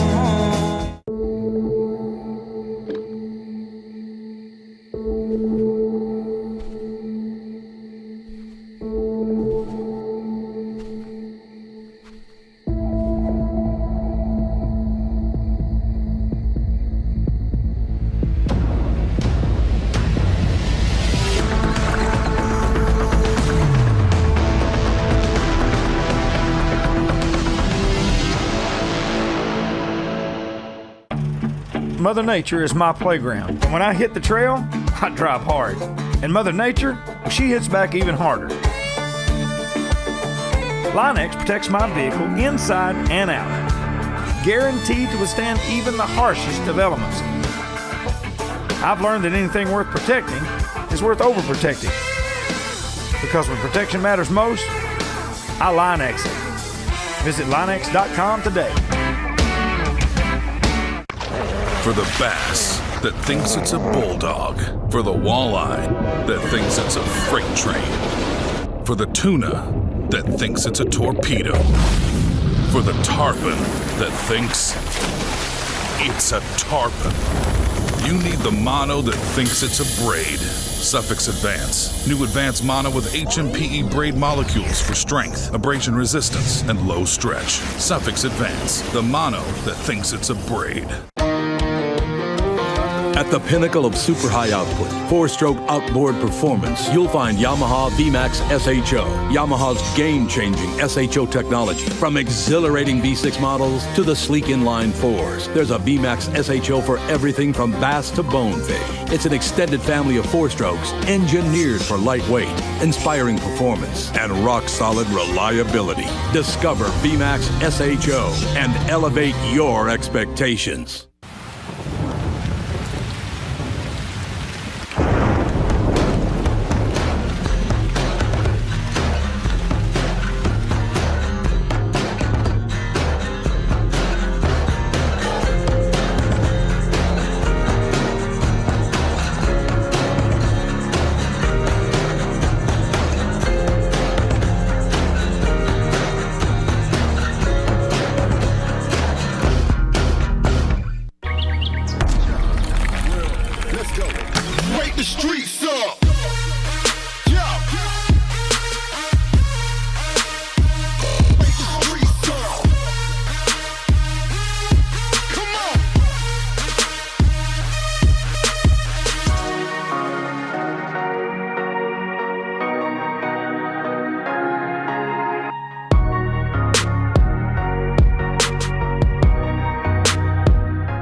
Succeeding at the highest levels of fishing requires intense drive. Doing so with a boat that merely suffices isn't good enough. To lead the pack, you need a top-performing boat that gives you a clear view of the goal. A powerful boat that accelerates you to the top of the leaderboard. Triton is always looking one step ahead. That's why it's the driving force of performance fishing.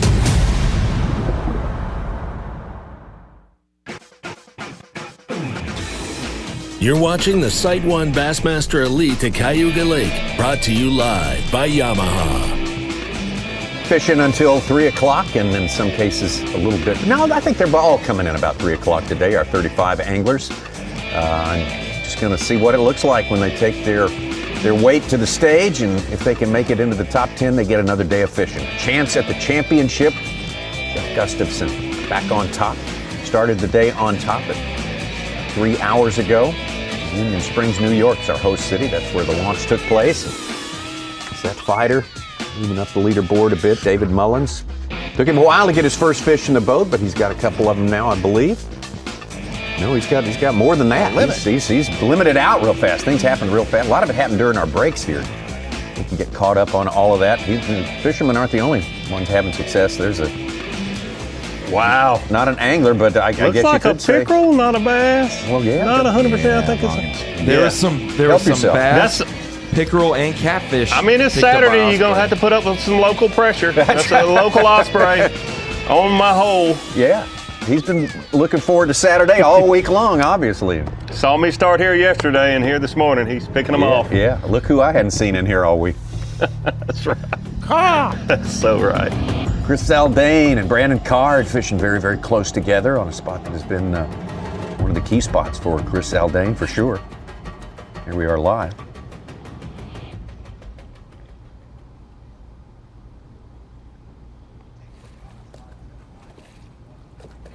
There's Brandon Card. Boy, they are just right together.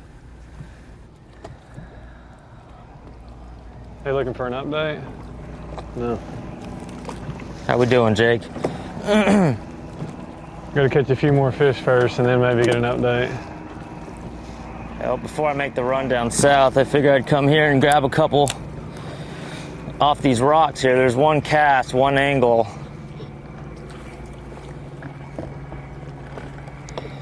But it's a little difficult to do right now.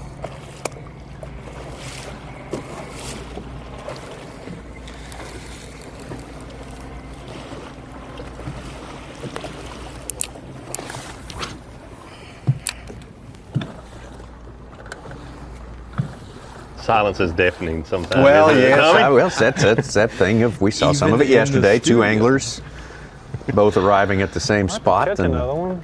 That was a nice way to put. You're sitting right where I want to throw. I was gonna ask. You think Zaldane can see Brandon Card's bait on his 360 image, or Absolutely, or if Brandon Card can see Zaldane's bait on his live site? That's both. And I know nothing. I know nothing about who is. Has the rights to be here more, or if they both, or whatever. I just love watching it. Oh yeah, it's you know, every case is different, like you said yesterday. And the two anglers have to come to an agreement. When the competitors have an agreement means both sides are not getting exactly what they want. I was going to say there's absolutely two sides to every one of these stories. Yes. Drum, I caught drum here, catfish here. I mean, everything just lives here with the silt bottom. This is the only hard cover in this whole stretch right here.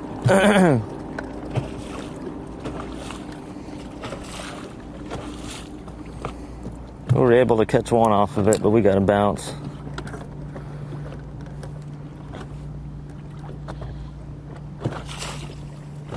That's the one thing that I noticed with Chris Zaldane yesterday. He was never fishing around other boats, and I guess this one place he is fishing, obviously around Brandon Card, but he seemed to be fishing stuff all to himself, out a little deeper than most of the other anglers. You know, 4-day event means so much to be able to have some places basically to yourself. You're not going to have many like that. Usually these guys are good, and if there's a school of fish somewhere, they're going to, one or two people is going to probably find them, or more. Yeah.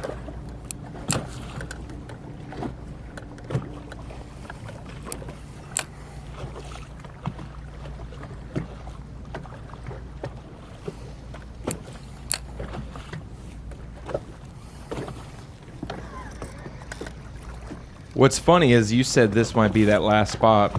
or this might be the spot that time that Zaldane got third that he was sharing with Faircloth. What was funny was I need more fish to move up on this thing. being on the water in that event. One of them went there in the morning, the other one in the afternoon, and then they flip-flop the next day. And then on day 3, they both pull up and it's like that Spider-Man meme. They're both pointing at each other and they're like, "What are you doing here?" And it's like, "What are you doing here?" And it's like, so. That happens a lot. Yeah. It really does. Let's idle up to the second pipe here. That's, like Tommy was mentioning, that's the two sides to the story scenario. We see it on tidal fishing. I've seen it before. 7 guys in an hour pull up on the same piece of cover, and the 7th one catches a 4-pounder, and then he's going to come back there tomorrow for sure, and he'll probably see some company if it's mistimed. Lots of things. We talk about Toyota Bassmaster Angler of the Year, coming down to it, getting closer and closer to resolving that race, although got a ways to go. Bassmaster Rookie of the Year, more significant lead for our leader there, and that would be Florida's Drew Cook.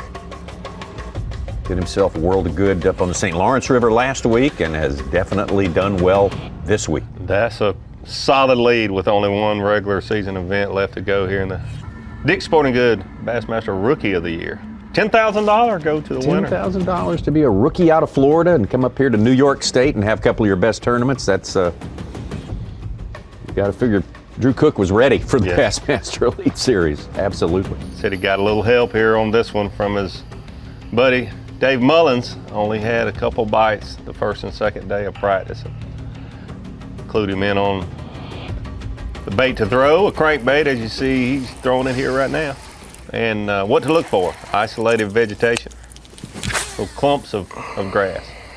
A lot of these anglers talking about eelgrass, being a fair amount of eelgrass growing here this year, which seems to grow, and it can grow with less light penetration in dirtier water. Probably a big reason, just because of the weather conditions we've had this year, that the eelgrass seems to be so prevalent.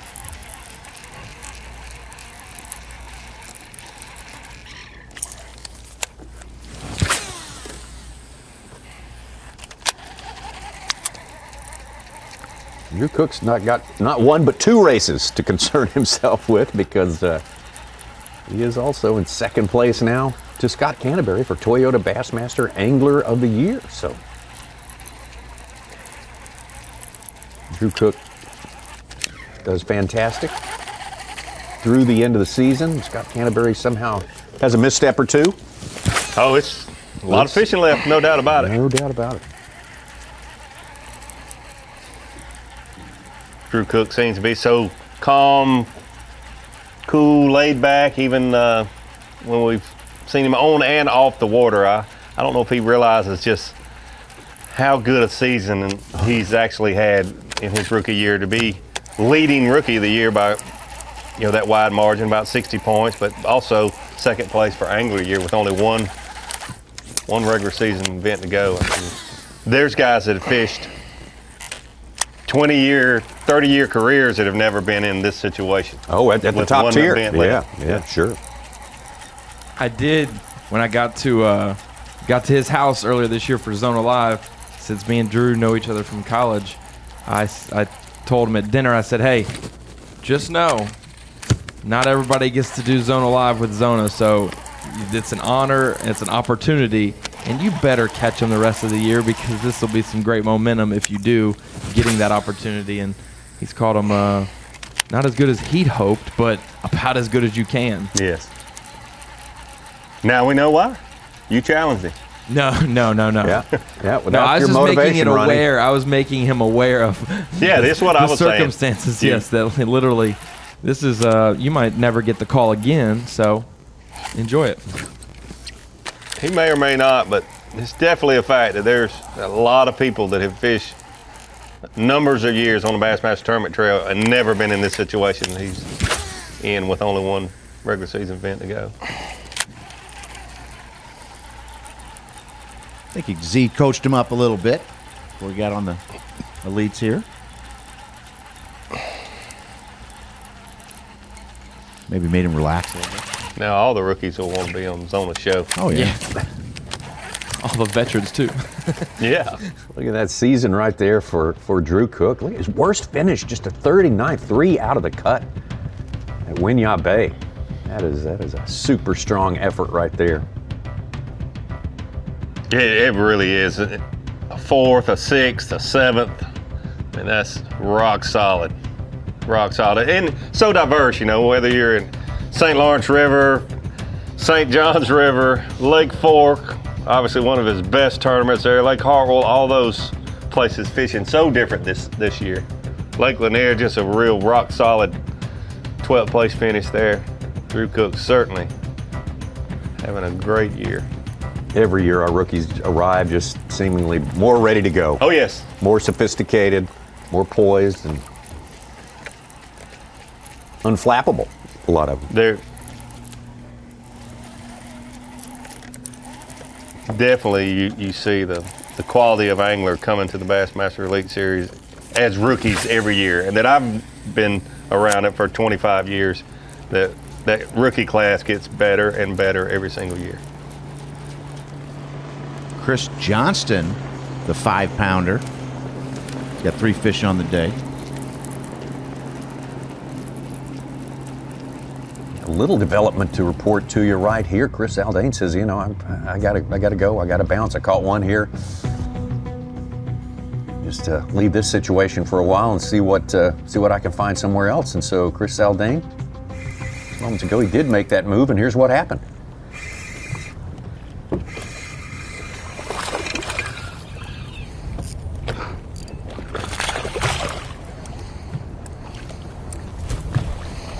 Good solid fish. Number 3.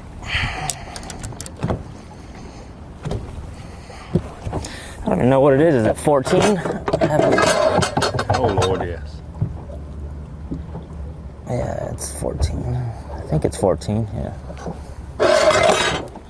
Pound and a half. Ooh.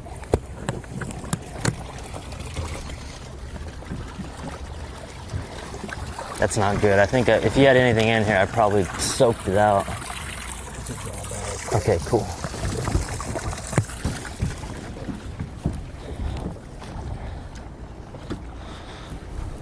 Well, Chris Zaldain has been saying, I need 5-pounders to show up, need a couple of them every day at least, and that's the way he's built his whole game plan around something like that. And he's a little behind schedule today, but we'll stay. We'll stay with Chris and keep it going. Hopefully the deep structure that he's been fishing throughout the day, he's been successful early in the morning, but hopefully today he'll get some of those bites later in the day. Well, part of our game plan, as always, is to integrate superior knowledge of what's going on in the tournament. We have one major tool in that toolbox, and there he is, there, Ronnie Moore. Most of the time, I'm the audible of the hot route for the knowledge-based portion, but we'll go with it. So we've gone over some stats over the first 2 days. We did it last week at the St. Lawrence, comparing the days, and yesterday was a little slower for some of the guys, but for the most part, on pace. 3 pounds, 6 ounces for the average fish on day 1, 3.5 yesterday. The big bass, obviously, it's hard to duplicate that day to day. 20-pound bags, very similar. 14 on day 1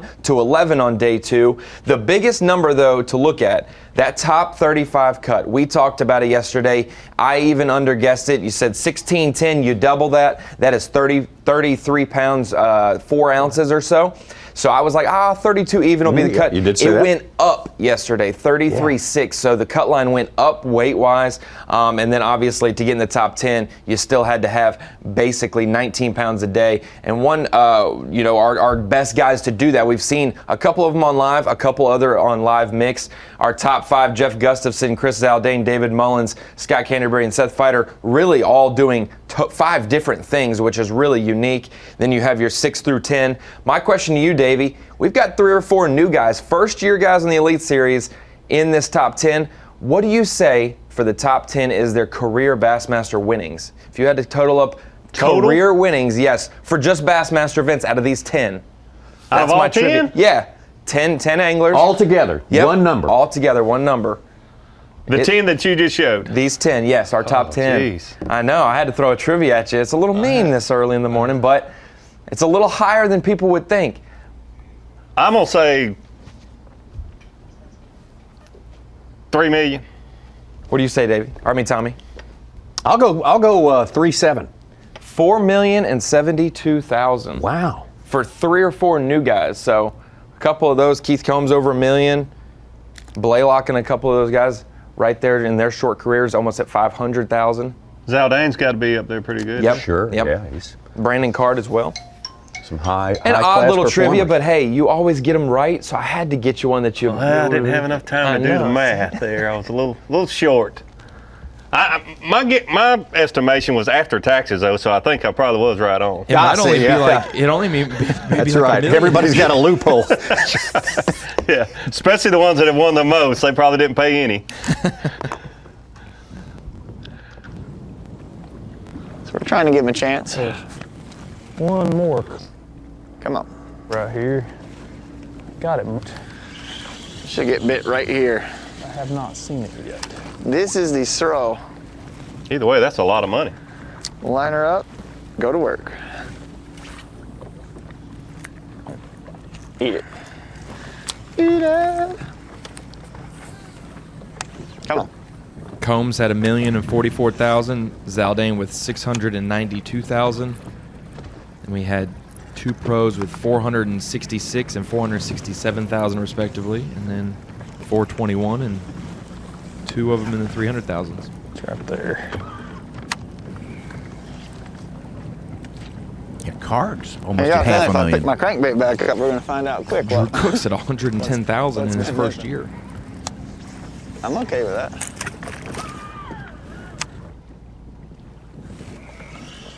Quite all right. Hooking old Gertrude. That was clever.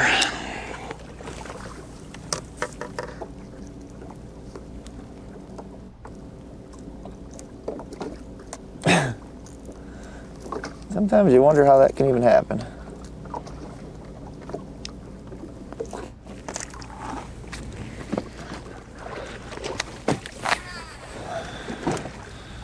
Chad Pipkins Ooh. is cruising along here today. He got his limit, got over 12 Come on, pounds, big almost mama. 13 pounds. So Everybody likes a live 5-pounder. Happening a little quicker for him today than yesterday. yes, Real absolutely. Gotta be those dang pike. He's one of the anglers that Pickerel. did better in the afternoon. Grass. Bass, come on.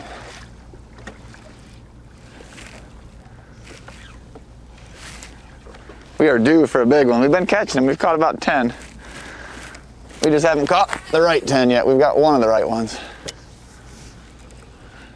And I think it's going to happen today for us. So we're getting bites on pretty much everywhere we go. Just got to run into the right ones. What do we got here? Oh, Peter. Peter, why? Why would you do that to me?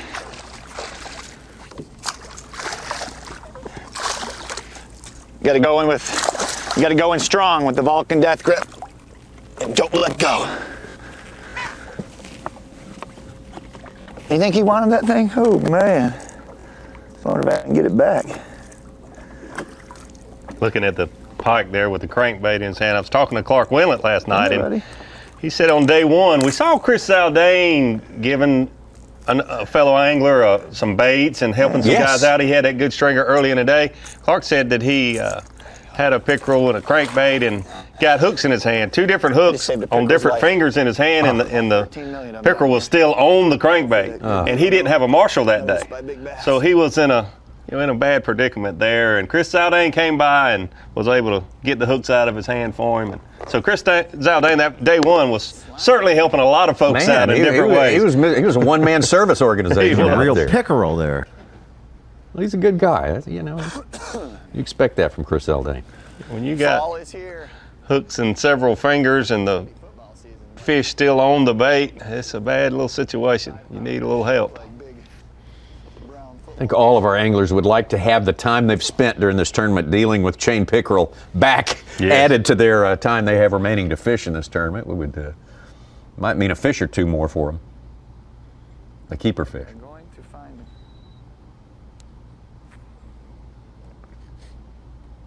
Day one, what was it, about 11 in a row we saw Drew Cook catch on a crankbait. Oh my gosh. 11 out of 12 casts. for tricking me yesterday. It's never our angler's fault, right? It's the fish's fault. when we don't adjust. Like, come on, fish. It's so simple, but it's so hard.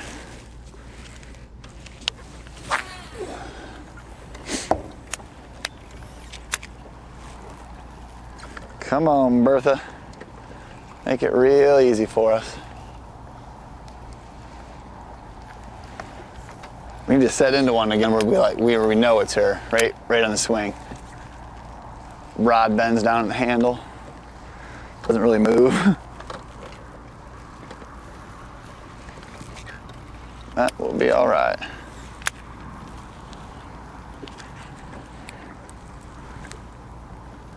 A little development we need to watch. Scott Canterbury is still on 2 fish. He's down to 12th place. Maybe leaving the door open a little bit. He needs to catch them.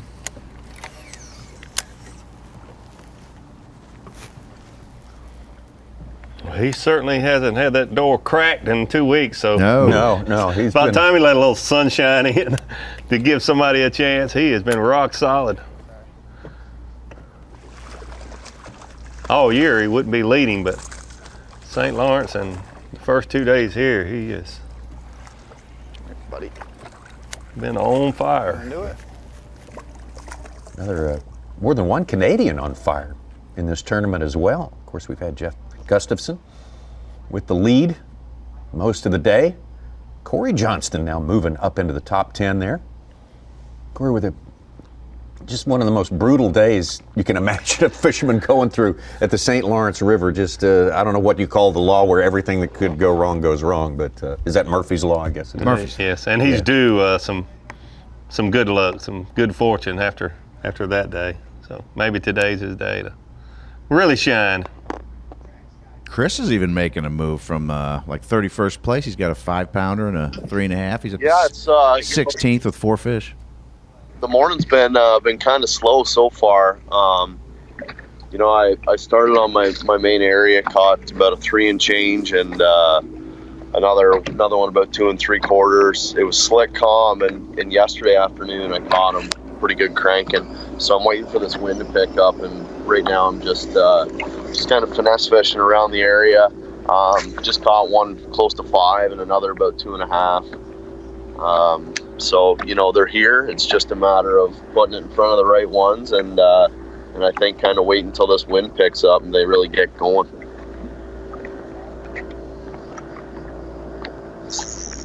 Oh, yeah. Watch this. Just what we ordered for the live watch, Corey Johnson.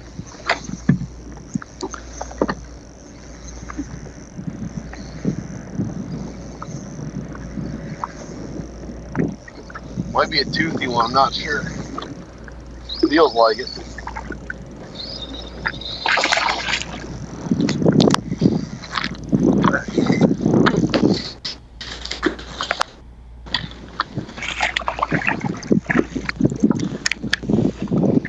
Nope. Pounder, and call out that little one anyway.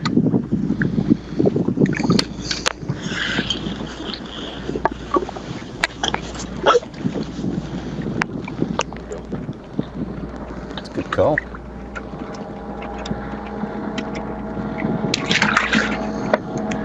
There we go. So Corey, we've right on cue.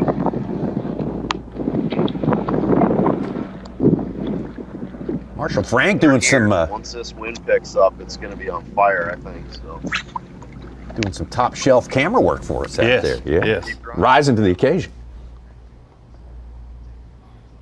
Moving around the boat, keeping the camera on him. Yeah, you gotta be spry to do that stuff. Yes, you do.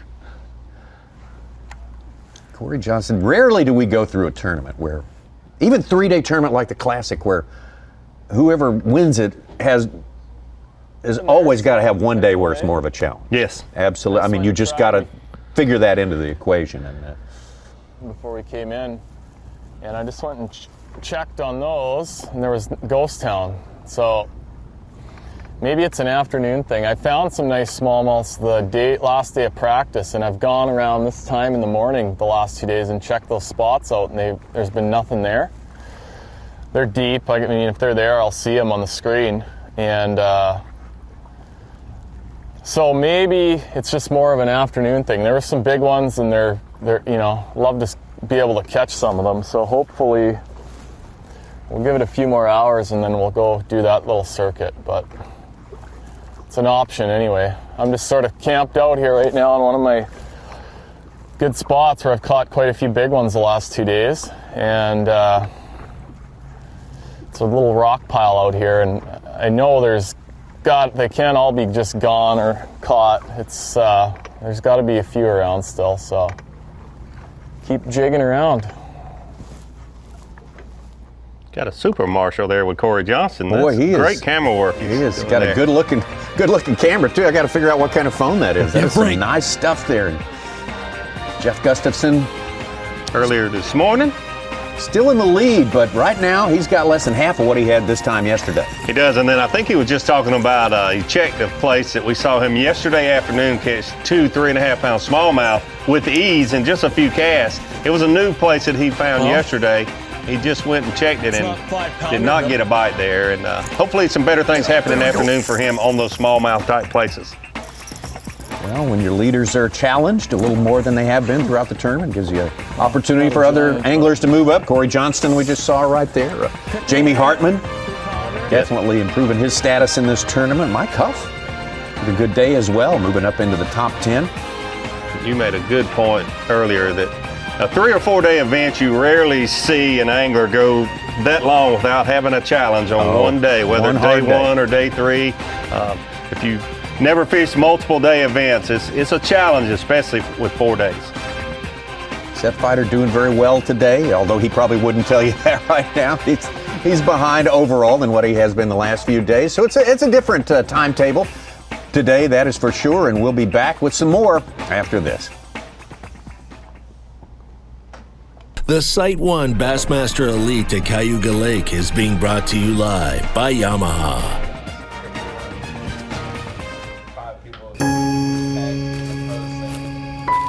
Ever since you could remember, it's always been there. And the funny thing is, I really did not intend to do that. I just talked about our... It's a resource that has guided you. From it all, you've learned. You've applied, and you've become a Bassmaster. There's your winner. Dream big. Develop your craft.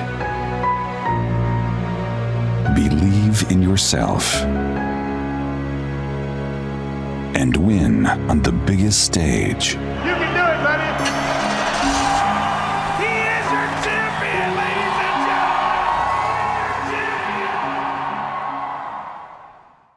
gentlemen. You sons of fishes. Ain't enough fish on this lake for 2 clubs. Really? Well, we see plenty of fish live with Panoptics. Yep. Dang, we should get Panoptics. Maybe we'll just take yours. What's going on here? You boys have license? Yes, sir. Nope.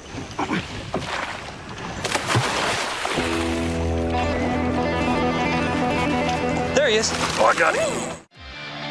It doesn't matter what you fish, you need the right bait. Berkley Power Bait. Now in 54 proven shapes. From craws and creatures to worms, grubs, swim baits, and more. And 85 sizes. And all are infused with that deadly Power Bait flavor. Fish bite and won't let go. Giving you up to 18 times longer to set the hook. And that means you catch more fish. Yeah, it's time for a bigger tackle box. Berkley. Catch more fish. Bassmaster sweepstakes prizes are crazy good, and you'd be crazy not to enter. Enter now to win a fishing trip with Bassmaster Elite Series Pro Jamie Hartman. Trip includes airfare, hotel, rental car, and $500 spending cash. Plus a Nitro Z18 with Mercury outboard, Lowrance Electronics power pole, and an amazing prize pack. Total value of $40,000. There's a 100% chance you won't win if you don't enter. Go to Bassmaster.com and up the odds in your favor. It's fast and easy, and who knows? You could win. Sleek new design with easy control file. The clearest images underwater with uncompromising range. Live mapping from the touchscreen. View notifications, video, even Google Maps on screen. And for the first time ever, real-time view of fish movements with live sight sonar. HDS Live. New from Lowrance. Succeeding at the highest levels of fishing requires intense drive. Doing so with a boat that merely suffices isn't good enough. To lead the pack, you need a top-performing boat that gives you a clear view of the goal. A powerful boat that accelerates you to the top of the leaderboard. Triton is always looking one step ahead. That's why it's the driving force of performance fishing. Bassmaster Fantasy Fishing is back, and it's time for you to get in on the action. Sign up for free and pick your 5-man team to compete against your friends and thousands of bass fans from around the country.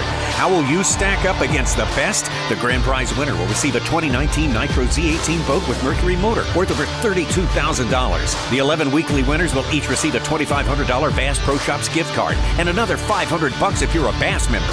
Sign up and pick your team today at BassmasterFantasy.com.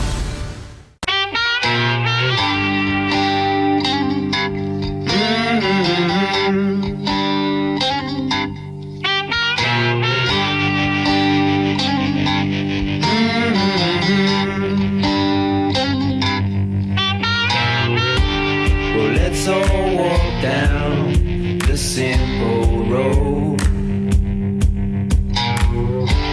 It's where our souls love to go.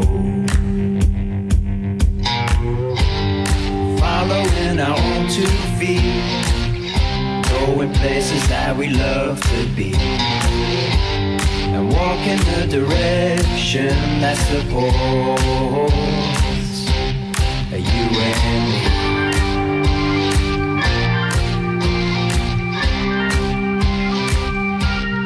You and me.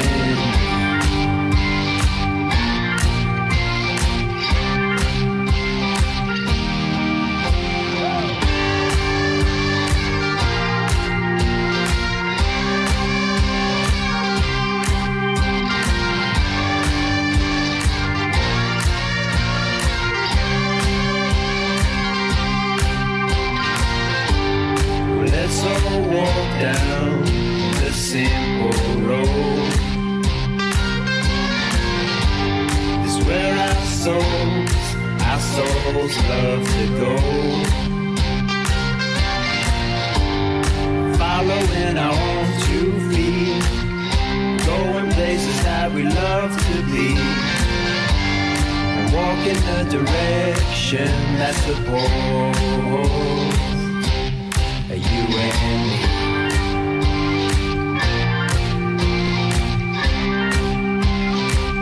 Anything worth protecting is worth overprotecting, because when protection matters most, Line Exit. Go to linex.com to find a store near you. If you love bass fishing, then show your support by joining B.A.S.S. today. With your membership, you'll receive every issue of Bassmaster magazine, plus $50 in free gear, including a membership tackle bag, B.A.S.S. cap, plus more. Click now on this video to join today. You're watching the Sight 1 Bassmaster Elite at Cayuga Lake, brought to you live by Yamaha. Oh, those summer weekends are dwindling down to a precious few. They certainly feel it up here in New York, where summer ends fairly abruptly here in points north. But right now, what a glorious, glorious weekend it is in the Finger Lakes District here in Western New York. We got a great tournament for you. Hope you're enjoying your weekend. Glad to have you with us on Bassmaster Live. We've got Jeff Gustafson, the Canadian, on top right now, ahead of Seth Feider, who is, according to Dave Mercer, treated like an honorary Canadian out here. He gets to go to the Friday night Canadian dinners as a special guest. David Mullins had a slow start today and started changing his angles on his casts and actually got something going. He certainly did, and you see several other anglers have moved in there in the top 10. Brandon Lester, Mike Huff, Corey Johnston, who we talked with just a little bit earlier right before the break, and Jamie Hartman. You better look out. He's been a little pessimistic about this lake, although he grew up and cut his teeth, I guess, so to speak, on Lake Oneida, just a couple hours down the road, and he's all the way up to 5th place right now, according to Bass Track. And gosh, if he's in the top 10 on Sunday, he's proven he could win. Saw Corey Johnston move up into the top 10 as well. In fact, we had some bonus coverage from him just a little bit ago. We're live watching. He seems confident that he's around him. He's just got to get the timing just right. Got to get it dialed in a little bit more, and feels like he can go to town for the remainder of this third day. Certainly could. Looking at Hummingbird Lay of the Lake, we saw Derek Hudnall, who had the 8-pound, 1-ounce bass on day one. The farthest one south today. We saw Steve Kennedy down there on the very lower end yesterday. Had a tough day, had a great day one. But you see most of the field, only 35 fishing today, most of them favor this northern end and have a lot shallower water, more vegetation. In a year where the vegetation has been sparse, certainly see more of the anglers gravitating towards that end that does have more vegetation. I know you, Mark Zona, and many others have expressed, yeah, this is the place with the vegetation. It's also the place that gets the most pressure during the course of this event. How long can it be reasonably expected to hold out? Yeah, and we're seeing that today. You just can't keep fishing one isolated clump of grass day after day after day. It's absolutely incredible. Where Stetson Blaylock and Scott Canterbury fishing weighed in over 80 pounds of bass. That's just the ones they took to the scales. And this morning, I think they're seeing the results of all that pressure. And it's going to be interesting day 3 and day 4. You're going to have multiple places like Gussie has and Seth Feider. David Mullen says he's been saving a few places. But today, I think all savings will be gone. They will burn everything they've got and then some. It seems to be a slower day. Definitely a slower day for Jeff Gustafson. 3 keepers. Way behind schedule from what he was able to put together yesterday. And it started early and it ran late. I mean, it was just a dream day or career day for Jeff Gustafson. Nice. Most of the anglers that had 20-pound bags we've seen on day 1 and day 2, 25 total bags weighed in, over 20 pounds. Most of those were caught in the first 2 hours of the morning. Gussie is one of the few anglers that caught fish all day long, just early and often, all the way up to the very end. He even said with about 2 hours left, I'm not fishing anything else that's good. And the last few casts he made, he was culling 3.5-pound smallmouth bass. So he could do no wrong the first 2 days. Obviously why he has the lead in this tournament going into day 3. Mixing it up a little bit with shaky head and drop shot crankbait, but his number one weapon, without a doubt, has been a 3/4 ounce football jig. Come on, baby. Nice.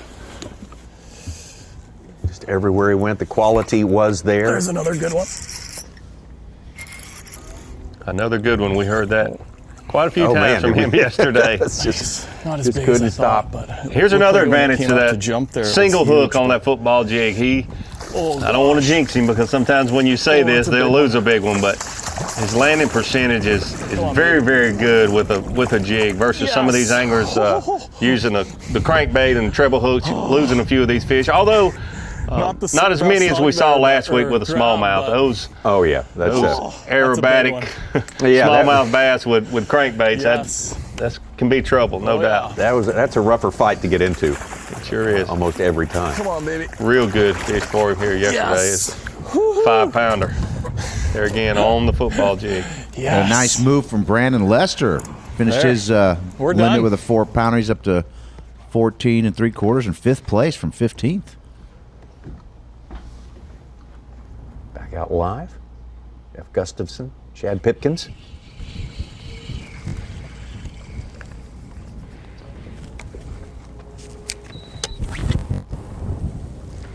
God, They gotta eat a dang crankbait. These clouds are setting in.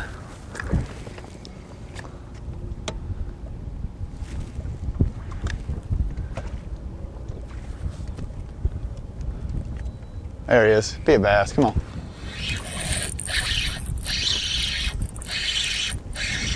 Might be a bass there. Come on, be a bass.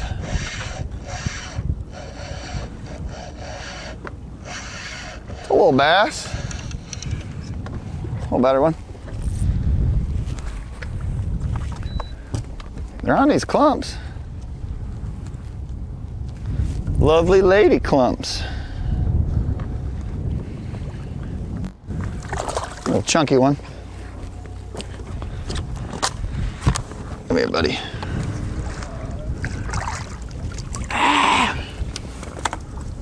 All right. They're getting on the clumps. They're not the right ones yet, but they're getting bigger. My good luck charm over there finally showed up. See those guys over there? They saw every fish we caught, every big one I caught the first day, and they left me yesterday, and I didn't bring in a big one. So they just got back here, and we just caught one.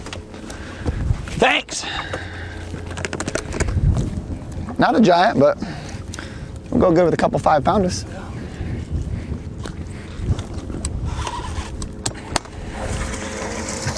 All right. Good thing I don't have a scale working today, huh? Look at this deal.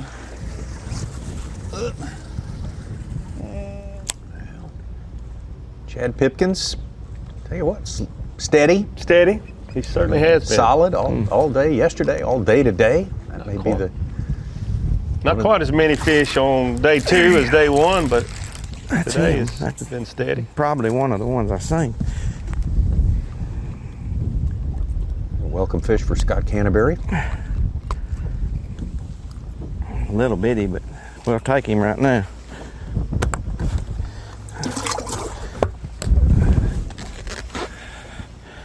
That's 3. Gotta get 5.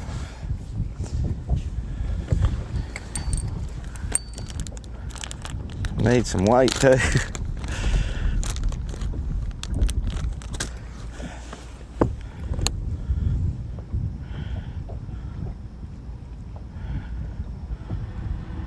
That should get Canterbury back in the top 10.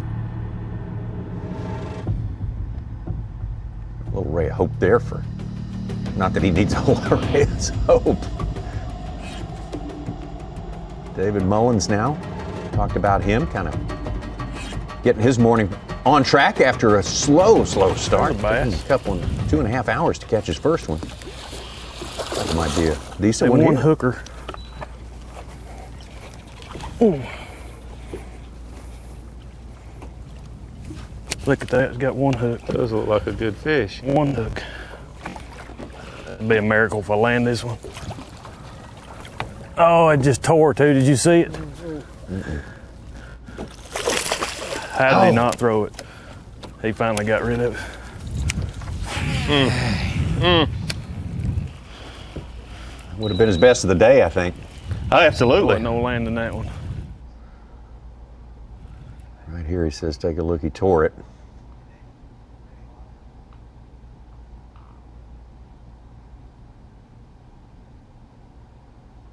It's never how many troubles are in it, it's just where the troubles are, right, Dave? Well, that's certainly part of it.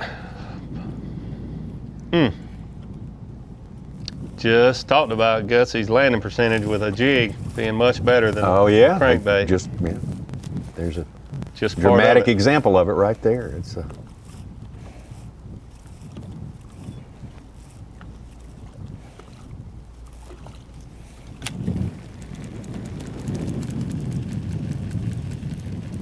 good news is he's around one that size, and he's was able to coax a bite out of it. So maybe that's overall an arrow up for David Mullins. First time we were with him this morning, he was saying that things were slower, but he was confident they would catch him today. He'd run into him. He's got enough places that he thinks that it'll happen at some point during the day, and hopefully he's still thinking that way, because I really do believe he's got a lot of places he caught them the previous 2 days. Conditions will get right. Small keeper for Scott Canterbury. We did get him back into the top 10, so he's moving in a positive direction now. You can see right there, instead of where they are on the leaderboard, you can see how many pounds behind they are to Gustafson. 4.9 for Zaldane, 2.11 for Mullins, 8 pounds and change for Canterbury. I like that graphic. I know. Folks in the truck bringing it. As always.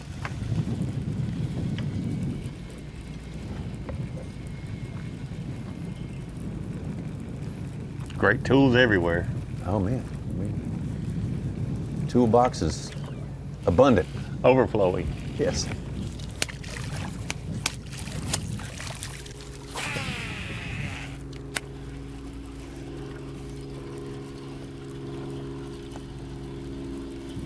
Oh, guess he had a fish or a trolling motor, but he had something going on right there. I'm afraid it was his trolling motor. Yeah, snapped his line for him there.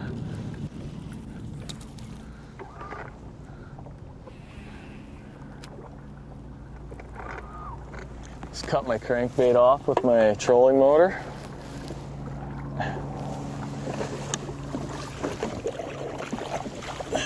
Never done that before.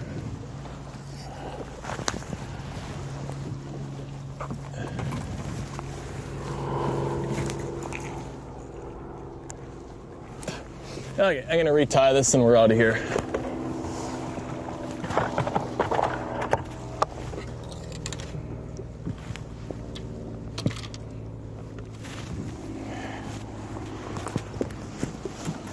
That would be in the running for our power pole replay of the day, would it? Trolling motor.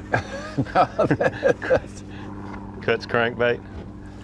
We've all done it. I fix to say, they have a lot of company in that. Absolutely. I think last year at the St. Lawrence, Lucas had a hard time with that. He was spot locking on those deals or just slowly drifting and going straight down, and that trolling motor would turn and his rod would, oh gosh. For a split second, you think you got a great bite. Oh yeah. You pull up and it doesn't move.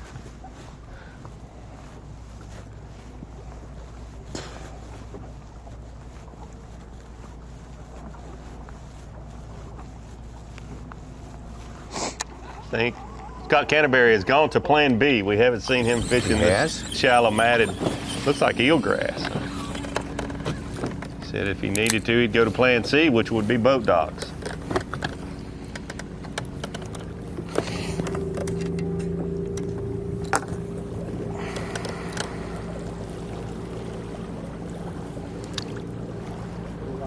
Wait, two guys from the 30s, John Cruz and Chris Johnson, are back on my starting top 10. spot. It's been slow, man. I mean, there's some fish right there on the graph. It's just a ledge with a rock pile. I mean, I don't know what those are. They're probably rock bass, but for the first time, I'm picking up a real small finesse worm. I mean, they're right on that ledge. All of my swim bait bites have been coming right there. Great shot there of his graph. Mega imaging. In the back of my mind, I've got the structure spots down south that it will be worth it to go down there. I think I'm going to pick up a Vision 110 +1 deep diving jerkbait and just kind of throw a jerkbait across anything that's wind blown, a grass line or a point on my way down there, just to try to pick up a rogue smallmouth or two. I've got two pipes, intake pipes of fish down there, and I know I could catch at least one off of each one. That one furthest south, I broke a giant off, and then 5 minutes later I caught a 5-pounder. So there's some big ones hanging. I caught a 6.2 there in practice. So looking forward to that.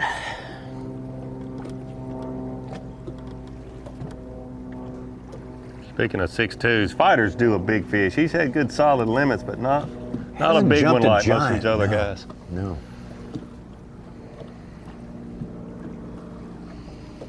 But hanging right in there as of now. He's in position. You flip enough of it, you will. We saw that final day at Champlain when he caught that 6-pounder. Right on that ledge. I could feel the rocks.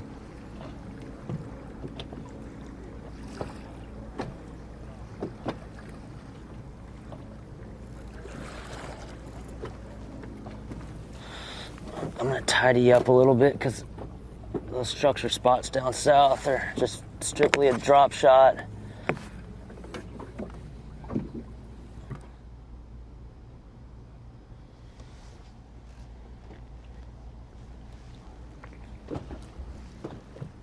I will tie up a jerkbait too.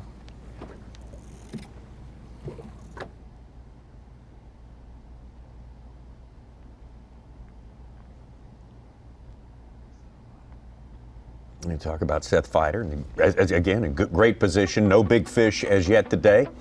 Spent a lot of time with Seth on day number 1, though, and that was a fun outing on Cayuga Lake for sure. We were fortunate enough to have a camera with Seth Feider on day number 1, had a great practice, and he started setting the hook early and often. He started on the northern end of the lake. He said, I feel like I can get about a 15-pound limit on the northern end. There's going to be a lot more pressure on that end.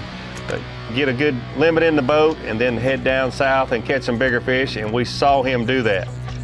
Just everything, he was calling his shots, but didn't have that big fish yet. Later in the day, he did go south and catch a big one. We saw him boat flip about a 5.5 pounder. That was a highlight of his day and was powerful replay of the day at the moment. But that's what he's missing yesterday and today so far. You see him making a good call right there.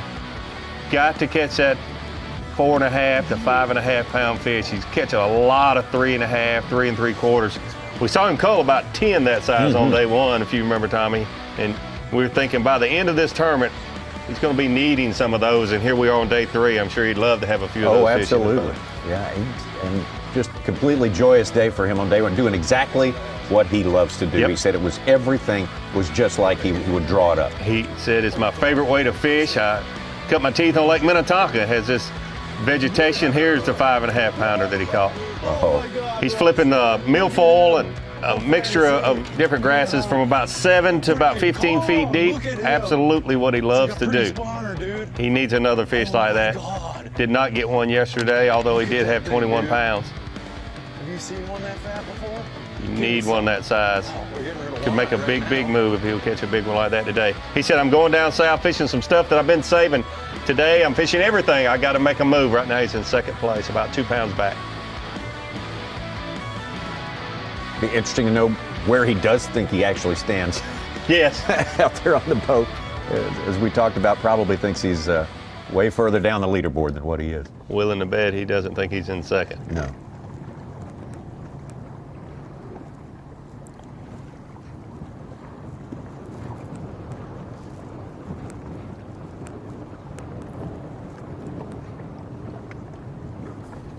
North wind must be keeping things cool. Gussie's added some clothes to take off this morning. Yeah, we've been steady breeze and a little cooler, drier air kind of filtering in from up in Canada.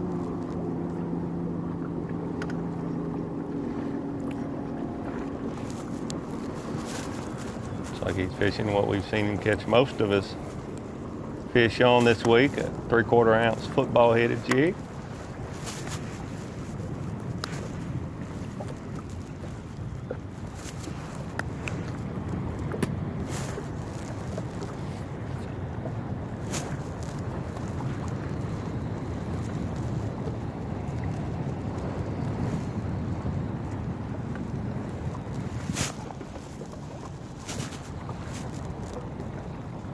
As we say, most every angler that wins one of these tournaments goes through a period during the course of the 4 days or even 3 days when he gets tested. Still in all, Jeff Gustafson able to get things going. A few fish catches this morning, just way behind his schedule the first 2 days. You're exactly right, Tommy. It almost wouldn't be fair to win $100,000 and everything go as planned and catch over 20 pounds the first 2 hours of the morning. I mean, you wouldn't even enjoy the money. I don't know if you could cash a check if you earned it that easily. I know you held that view, David. I never had one that was that easy. I always feared that it might happen, but it just never quite did. Yes. here we see earlier today, Gussie catching fish, and there's a nice one right there, but it has not been as easy as it has been the previous days. But I expected this either today or tomorrow, and it's happening some today. Every year that we've been to this lake, the pressure starts showing as day 3 and day 4 unfold. It's just these anglers are great at finding these schools of fish in multiple days, catching those fish. It makes them bust up and spread out and get more scattered and not in groups where you can catch them on consecutive casts back to back to back. But Gussie's still holding the lead, so.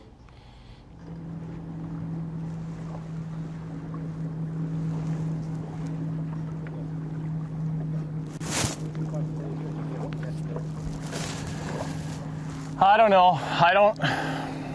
Not happening, not marking a whole lot. And I don't know if they're just, I caught them all or if they're just, they move around or what, but I'm going back to some of these places and, you know, like this, there's some wood right here I'm casting at, and, you know, I'm just kind of hopeful that one will move on to one of these things. I think that's happening a little bit. But I just got to keep my head down here and be ready for when one bites. But it's definitely a lot tougher for me so far, obviously, but lots of time. I'm optimistic that my afternoon is going to be better, but I'd like to get my limit, that's for sure.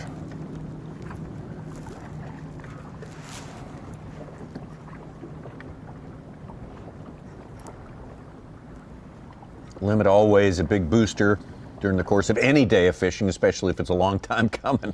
Once you get that limit, you got to feel a lot better. TH Marine Weather Watch right now.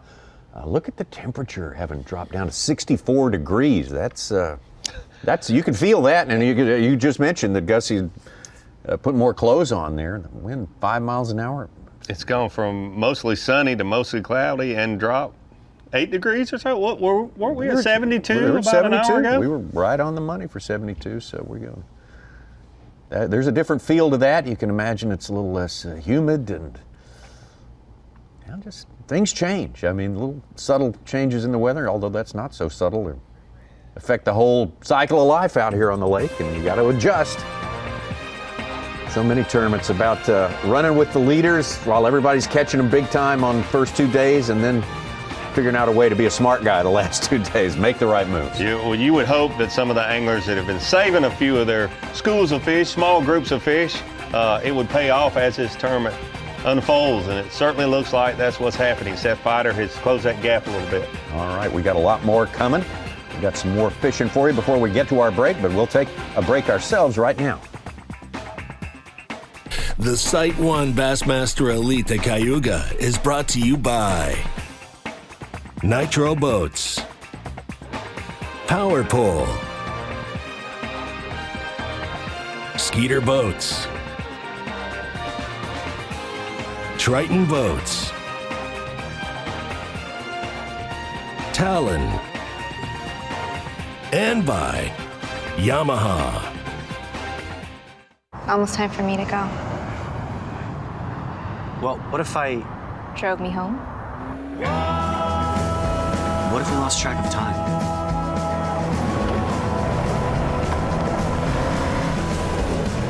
What if we took a leap of faith? What if you missed my flight next week? The all-new RAV4.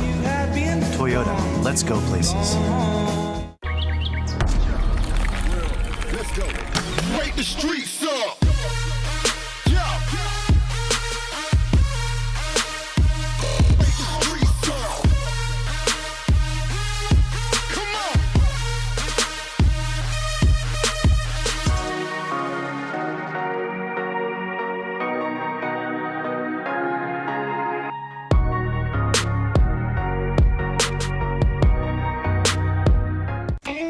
You sons of fishes. Ain't enough fish on this lake for 2 clubs. Really? Well, we see plenty of fish live with Panoptics. Yep. Dang! We should get Panoptics. Maybe we'll just take yours. What's going on here? You boys have license? Yes, sir. Nope.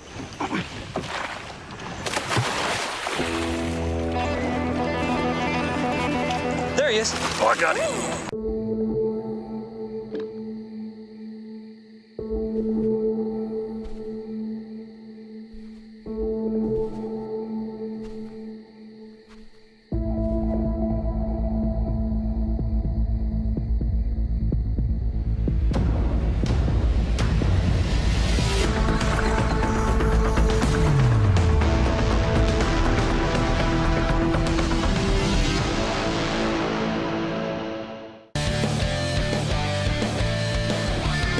Hey Bass members, Dale Jr. here.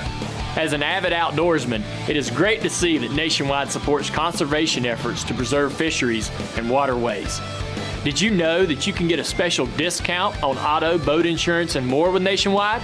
Call this number or go to nationwide.com/bass to learn more. Nationwide is on your side.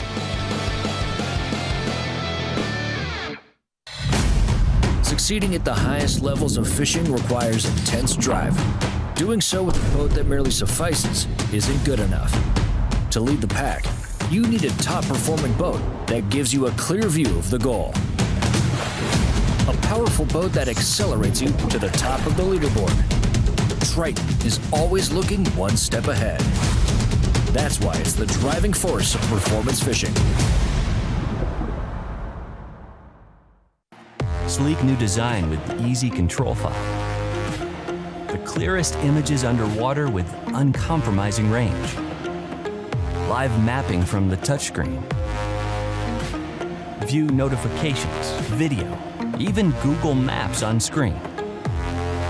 And for the first time ever, real-time view of fish movements with live sight sonar. HDS Live. New from Lowrance.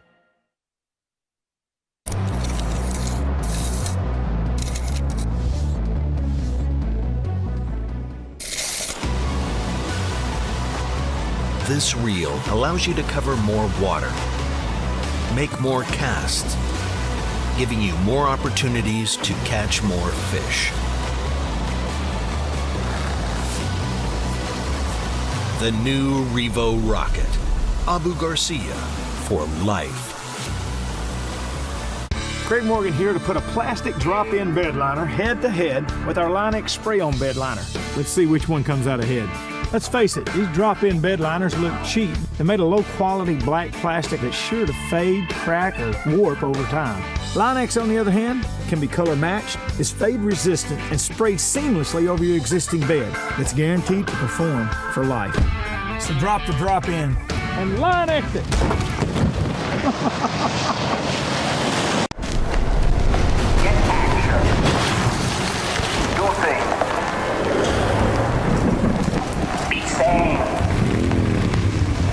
Don't fritter away your time. Create. Act. Take a place wherever you are. And be somebody. Get action.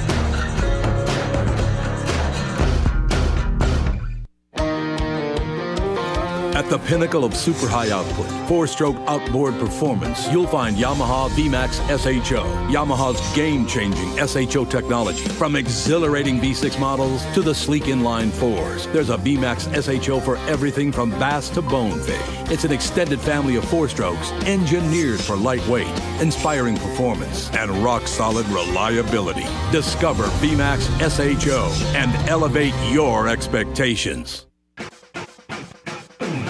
You're watching the Sight 1 Bassmaster Elite at Cayuga Lake, brought to you live by Yamaha. Great weekend up in the Finger Lakes. Boy, just like the sound of that phrase right there. And it has been. The weekend is fully here. Hope you're having a great Saturday. Hope you got some time you can carve out today to spend with us here on Bassmaster Live.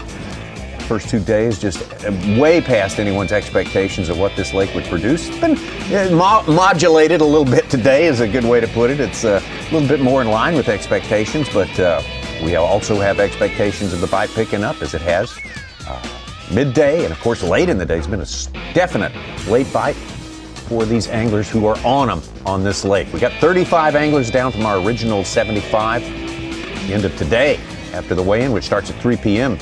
Eastern Time, we will be down to 10 anglers. That'll be tomorrow's shootout. That's what it'll all be about. Keith Combs, one of our 10 that we have a camera on all day long today. Started out a couple of good catches. Been a little bit slower for him since then. Keith, one of the few anglers that said he has not been catching them early. It's been from 10 o'clock on. Junk today at all, man. It's tough. This time yesterday, I had good limit of fish, and the fish are biting steady. I'm really debating on going and fishing another pattern. I hate to do it though, because I went and did that the first day for 5 hours and never caught fish. I saw it work great in practice. I don't know if we hurt these fish. I think Corey's over there, he's still catching some. Slow down. I don't want to do that. I mean, I've been catching them power fishing all week, and I've been catching bigger fish when I catch one. And I'm not wanting to change. I'd rather move and try a different pattern than change. But the thing that keeps me here is these fish. This is when they bit yesterday. This is when it was in the middle of the day. The morning bite, I struggled. Didn't matter where I went, I've struggled every day in the mornings. So I'm gonna stay with them a little bit longer here. See what happens. He got another fish on. Maybe I need to slow down. Keith Combs about 10 pounds back the leaders. He's now got to think about, hey, I got to do something to make sure I get in tomorrow. He started the day in the top 10 and fallen out of it now, so that's... Start second guessing yourself. He's caught him well, especially yesterday. Had his best day on day 2. He does not like to slow down and drag soft plastics. He would rather be winding. Like to get a limit first and foremost. Still got 4 keepers right now. Very, very slow for Brandon Card, another angler who we started with in our top 10 today. He's still just with 2. I think, according to Bass Track. Yeah, I think so. Yep.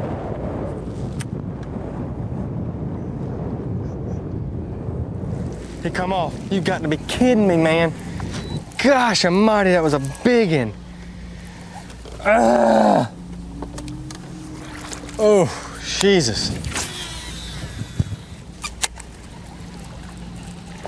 Drew Cook stuck on 2, and that hurt right there. That hurt. Another loss with a crankbait, where they're not eating that thing just right. Not as aggressive as they have been the previous 2 days. We saw David Mullins lose a nice fish, and now here Drew Cook. When they're just nipping at those treble hooks. It makes it tough.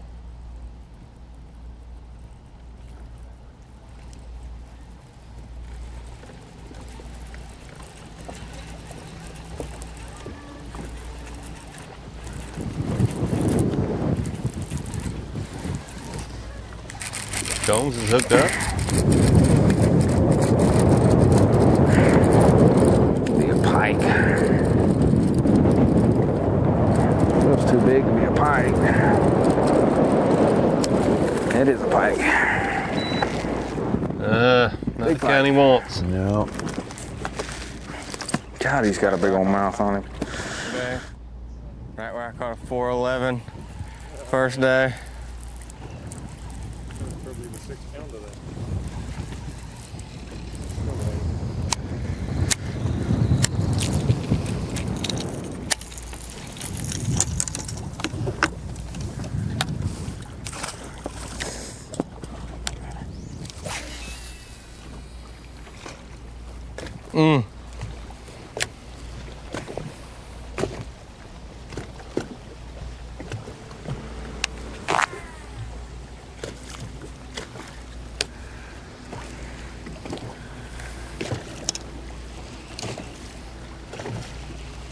They're biting somewhere. Come on with it.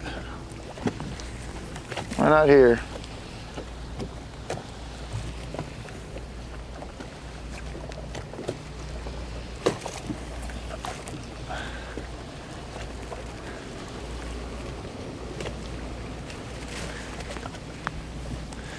All right.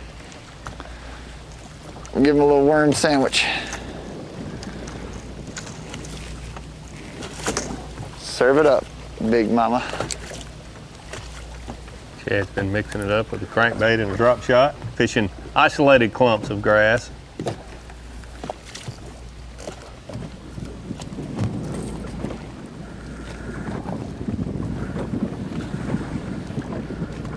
You were with Ronnie and Such on Facebook Live this morning. They sniffed out, noted that he was flashing that crankbait he used to great effect on Lake Fork. Oh, yes. A lot of prestige for him on that one, for sure. 60 couple pounds in 2 days, 10 fish, 60 pounds. What is it, 62? 230 plus pound bags, you know, it's right around there, 62. Absolutely incredible. Jeez. Killing me over there. Come on. Pick up now.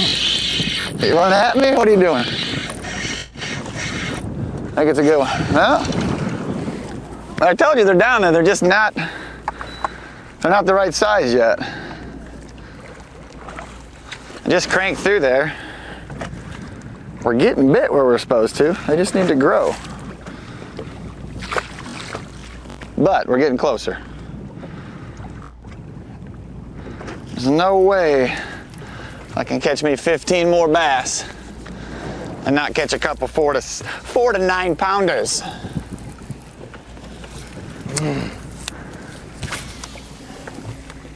It's gonna happen.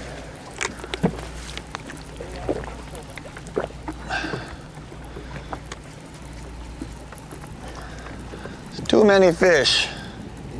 Some of these anglers not catching a lot of numbers, but that's not the case for Chad Pipkins. He said he caught 30 to 35 the first day, and yesterday, probably 25. There he is, be a big one. Come on. Dang pike down there just smashed it.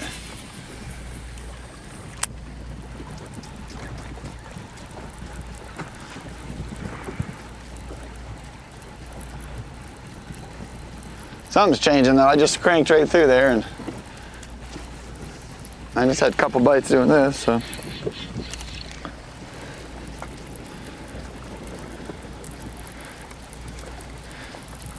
Come on, Bertha.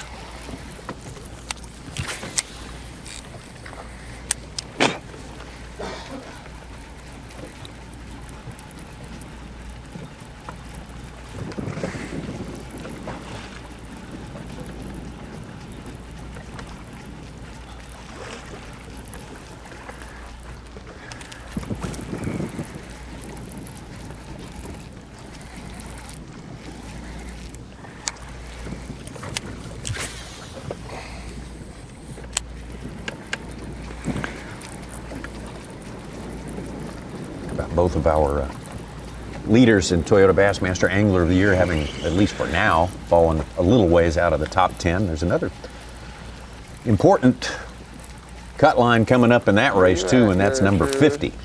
Yes. You've got to be thinking about that with each passing day here, how many days you're going to be allowed to fish, or you will earn yourself to fish throughout that. It's going to have an effect on being one of the top 50, the top 50 only.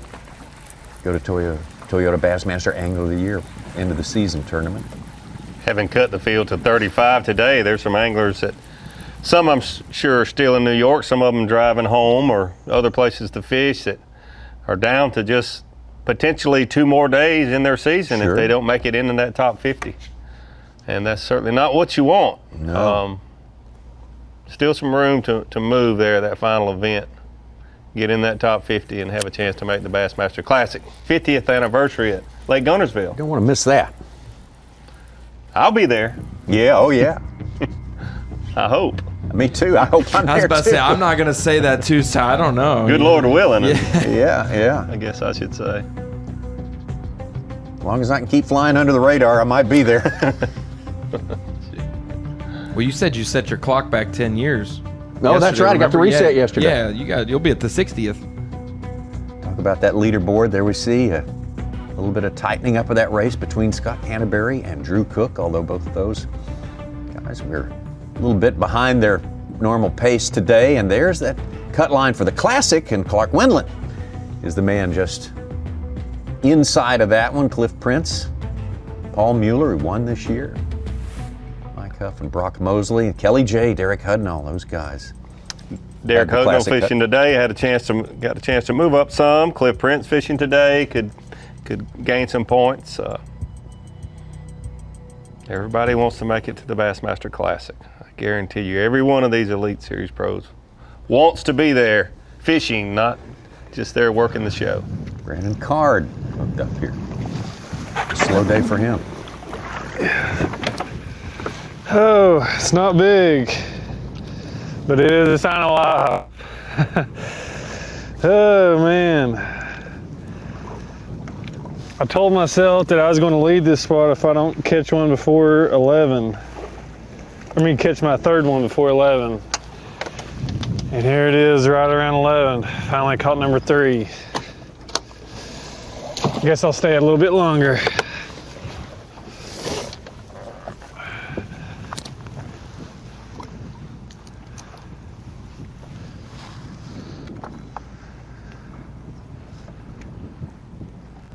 I don't know if Brandon's just that patient and has that much confidence in this spot, or I didn't hold it up. Doesn't have any better options.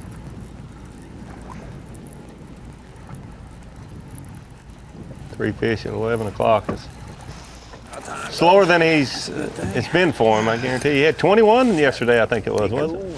Yeah. Over 20 pounds.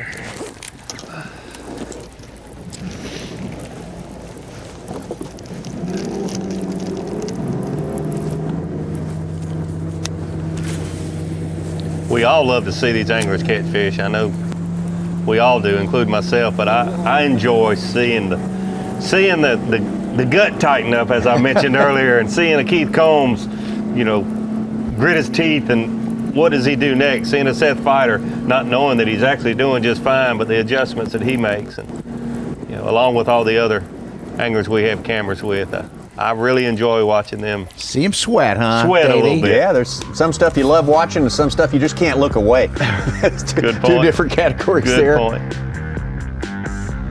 There's our leaderboard as it stands right now, getting closer and closer to midday and midway through this third day of competition. Still Gustafson, Fighter, Mullins hanging in there. Chris Saldane having a slow day. Brandon Lester, the big mover, up into the top 5. Saw a picture of him with a big smallmouth, nice smallmouth, 3.5, 4 pound smallmouth. He got the big bag of the day, 16 1/4. That's great. We're being as slow as it's been this morning. Jamie Hartman still in the top 10, but I don't think he's caught another fish in the last 45 minutes or so. Maybe an hour, something like that. Hey, Davey, how about it? How about it?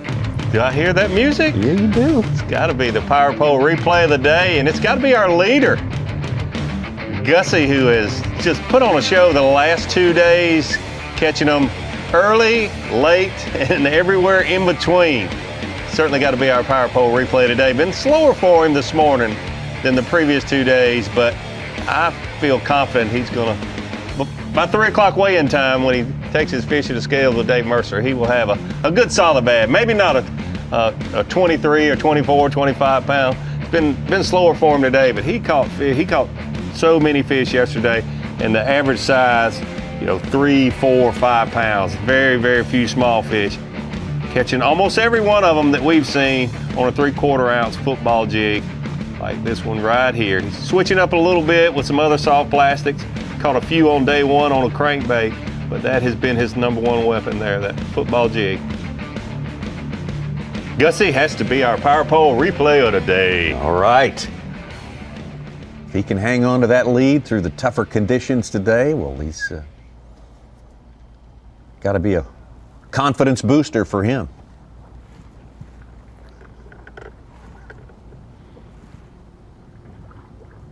He led day one at Lanier and then had a rough day on day two. I didn't realize. I mean, you just understand that happens, but evidently he took that kind of hard. I heard Dave Mercer talking to him a little bit yesterday about how disappointed he was. It's going to happen. One of his favorite lakes in the world, so that's even more of a sting when you feel like you should catch him, you do, and then the next day you can't follow it hot up. Water coming out of there, just it sweeps right into here. Normally it goes that way. On day one I caught 2 big ones here, but I think this is all hot water. Yeah, it's 75 degrees right here.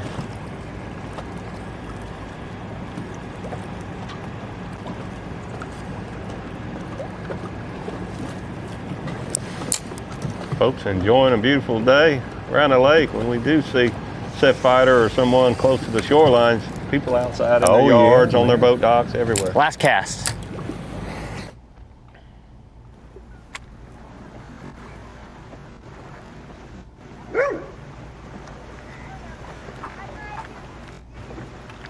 Seth's had his limit for a while, still sitting just under 13 pounds. And from the Twin Cities, Minnesota. Counts Minnetonka, I guess, is his home lake. Doing what he loves to do, flip a jig in this vegetation, a lot of milfoil. Mix it up a little bit with boat docks. Saw a drone shot earlier in a broadcast today that really painted the picture of what he's throwing out there. I mean, it was just magnificent to look at what's down there from above in a clear, still water situation. It's an eye-opener. It really is. I fished there multiple times, and it still amazed me at that shot from above. As you see all the different types of vegetation and the holes, and some places where it's thick, and some places where it's sparse and rock mixed in. It's a great shot. All the wind picked up. Gonna be a fun ride back, Wes. We're gonna get up on that North Flat after this, and we're gonna live and die there.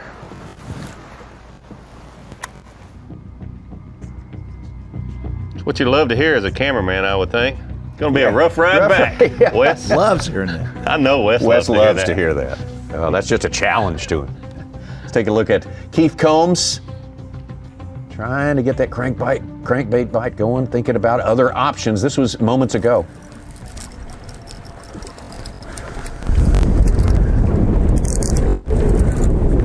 Got here. Sure is bending his rod. And we saw last week, he puts pressure on him. Oh, man. Yes. A good one. There we go. Number 5. That'll cheer you up. Big chunk. As soon as we get in here, man, it's starting to bite. Cayuga bass. They don't grow them like that anywhere else.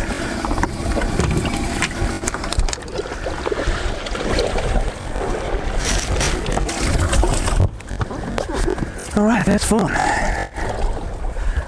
That's fun.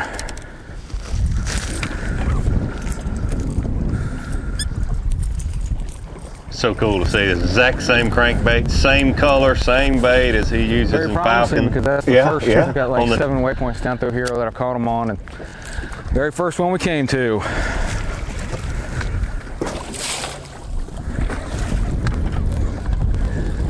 Nice 3-pounder. But you know, hey, when you only got 4, you take him. Yes, that's 5. That's 5. But if we're gonna do anything at this pond, we have to cull what we have, or catch 2 6-pounders.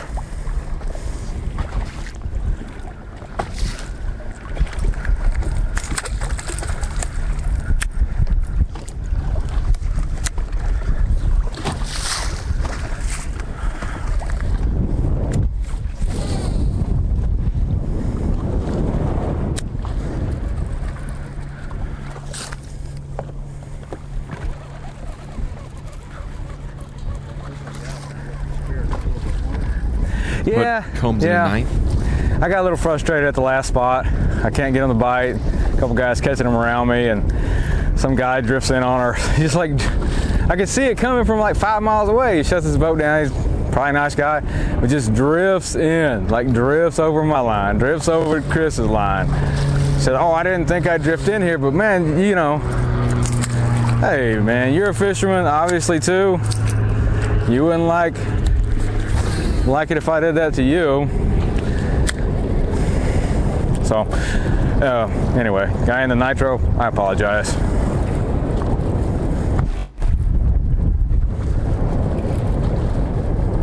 I didn't say anything to the guy, just mumbled under my breath.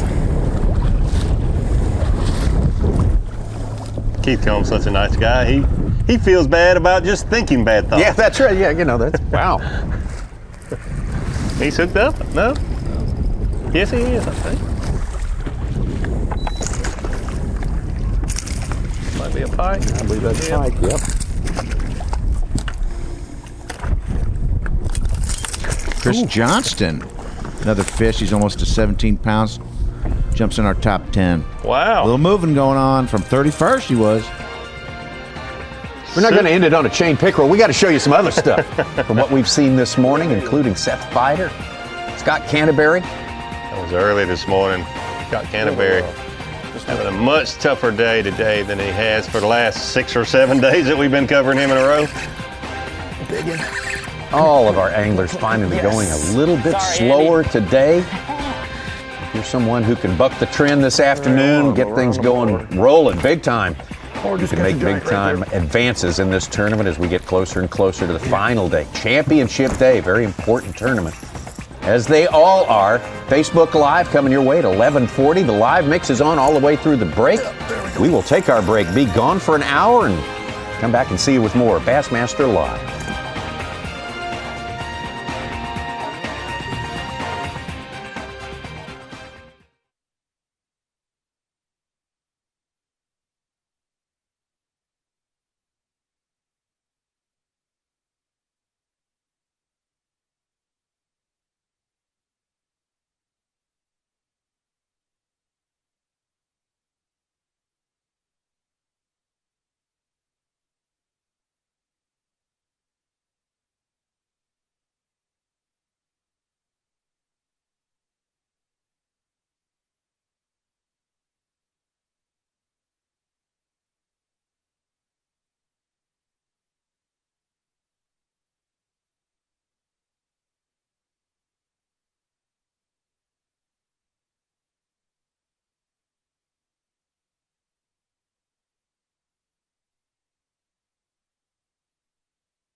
They're up there, shallow. A bunch of them, and I mean, they won't bite. I mean, I've tried to catch them on a jig, and you can get a bite or two on a jig, but they bite that drop shot a lot better for some reason. Even those shallow ones.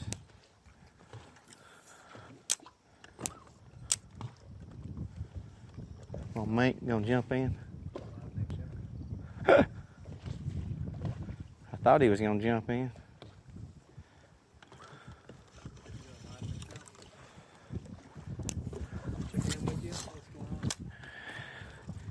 It's still a grind. I came up to the bridge up here just to try to fill a limit, and I've done that. I got 5, but they're all, I mean, little bitty. So, you know what I mean?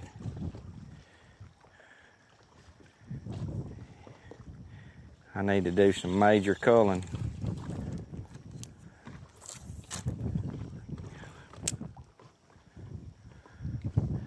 Got a bite right there a while ago.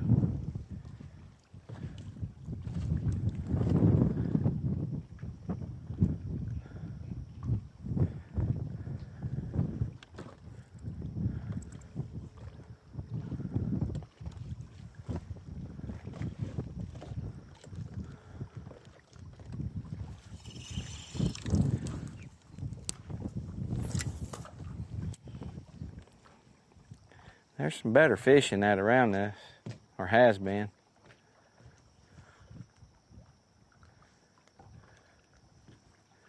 Some better fish around.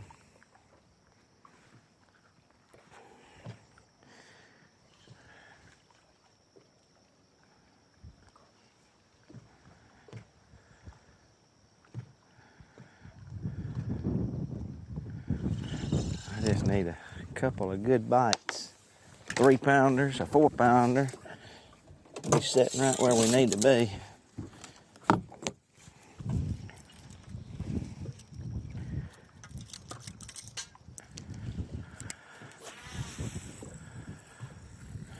Goodness gracious.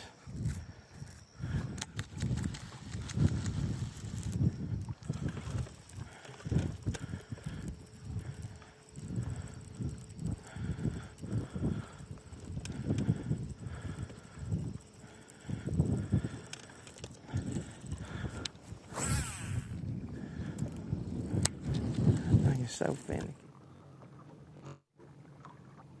Where you at, hog? Coming to you.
Welcome into the Toyota Midday Report, Day 3, Saturday at Cayuga Lake.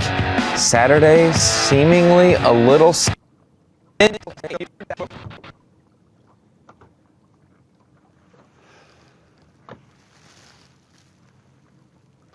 Does shooting games pay you better per day or this? About the same. Is it? Yeah. You just have a daily rate or whatever? Yeah, I mean it might differ like $50 or something, but nothing really that big of a change. Bite now, you diva. Won't.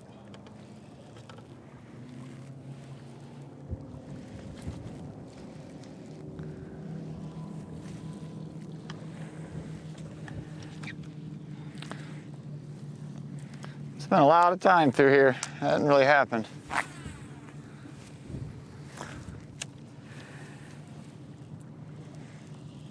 Come on, a couple big bites.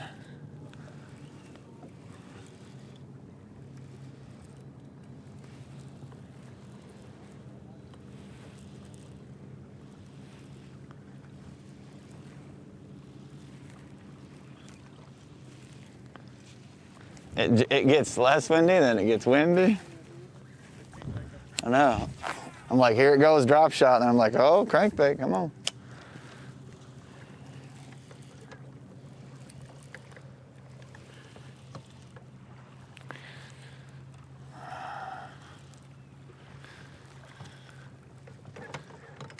We should catch one over here. I don't know how big it's gonna be.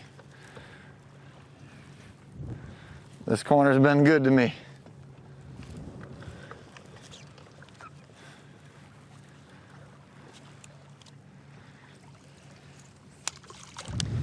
How about a bass as big as that one pike fish? Come on.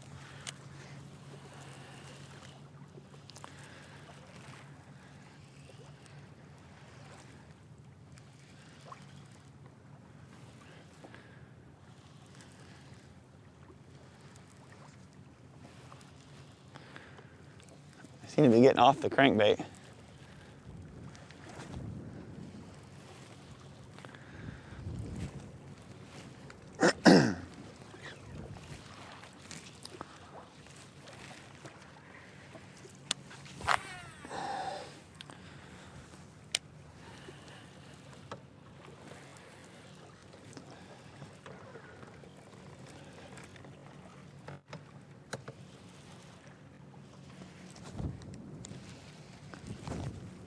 Thank you.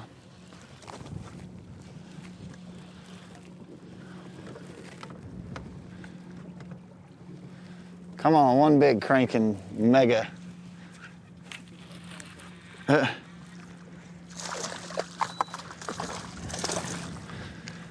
And he says, I'll do it. I think it's bleeding everywhere. Not quite the mega. No. He wanted it though. He wanted it.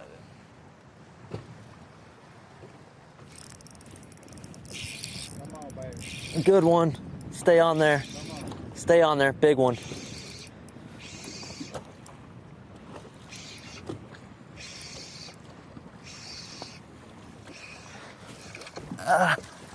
Where are you going? Yo, stay on there. Not huge, but oh, come on. I need you. Yes, sir. That's one we didn't have. There's plenty more down there. Little bacon saver spot, and that was way off of it too. I'm gonna work my way in there. The big giant ones hang right in the middle of it. That goes a long way right now. Number 4. Let's I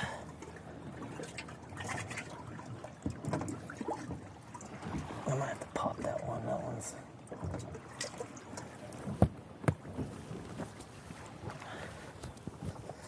catch a 5-pounder here and get ourselves back in it.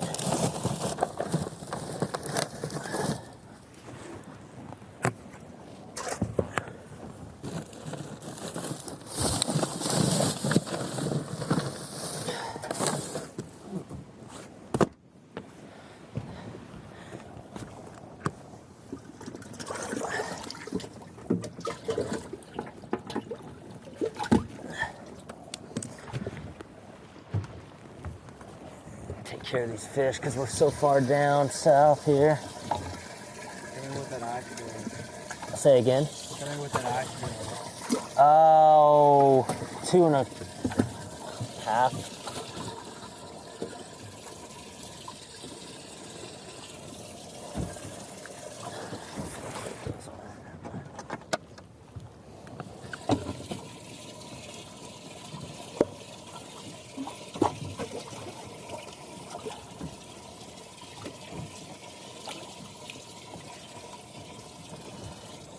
Come on, let me fin clip you.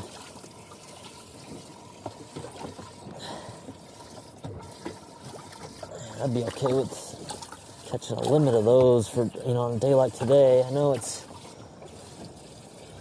it'll fall for a lot of guys. Okay, bring the water temperature down. Recirc on.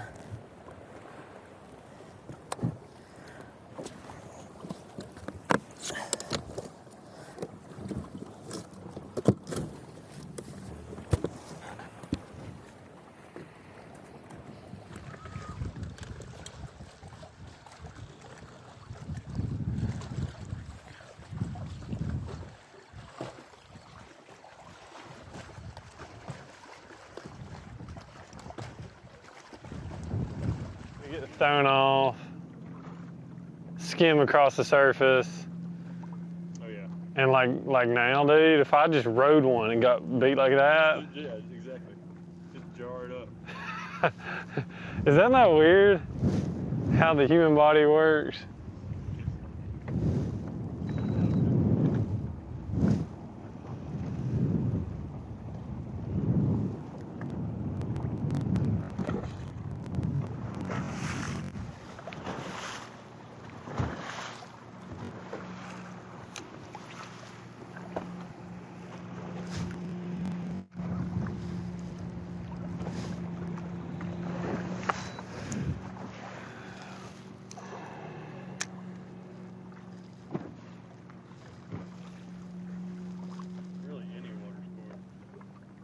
Wakeboarding. Oh, screw that. It took me one time from the front of the board to catch when I tried to switch. I've never even done it, so I wouldn't even know. Just like, you're like this and you switch and that lip catches water and you're just...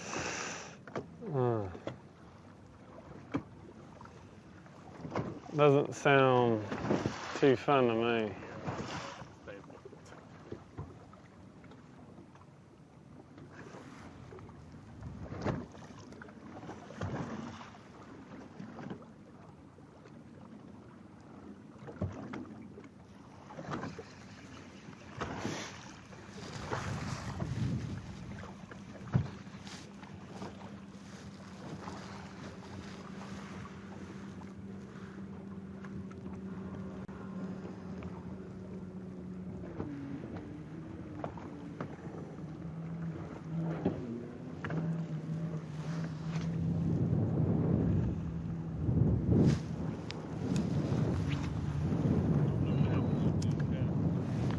Dang it.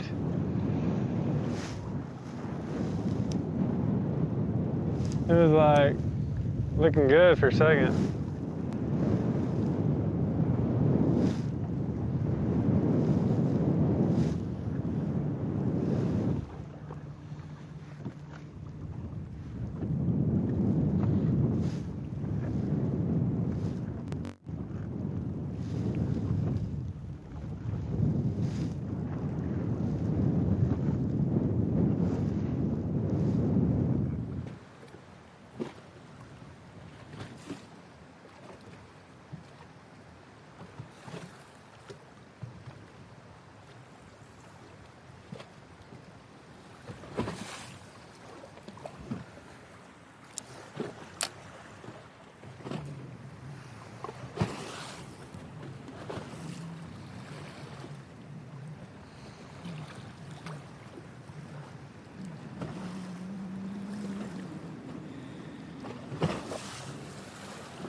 right in the right place. They're just about 3 times too small. Caught a couple really big ones over here. Not really big, but 4-pounder. I'll take 4-pounders and take my chances.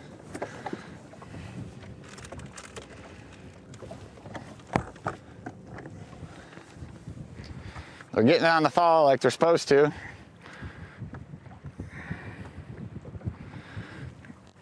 We're going back to the clump game. Come on.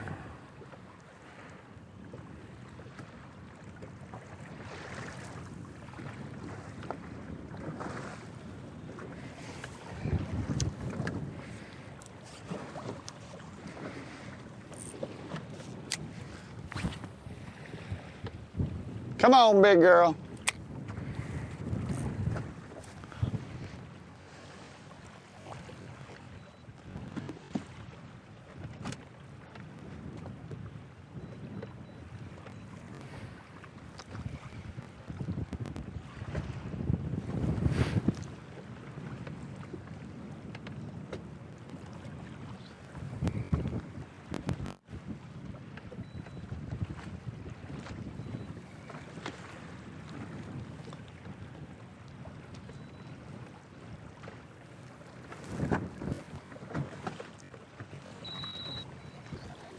Everywhere I think we're going to catch one, we're catching one.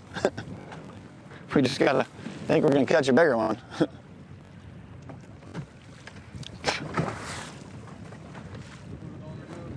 That's right, man. I don't think it's a bait thing, what I'm doing. I just think it's running into a big one. It's not like if I throw a jig down there, I don't feel like that's going to happen.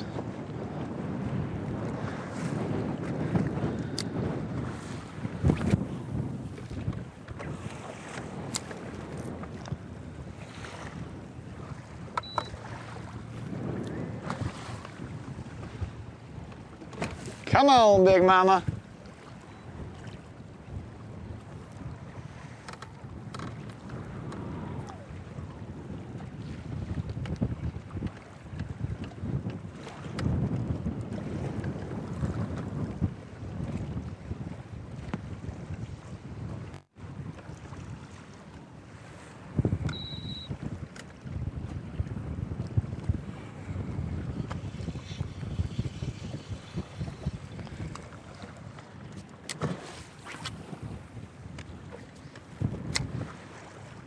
Get in your belly.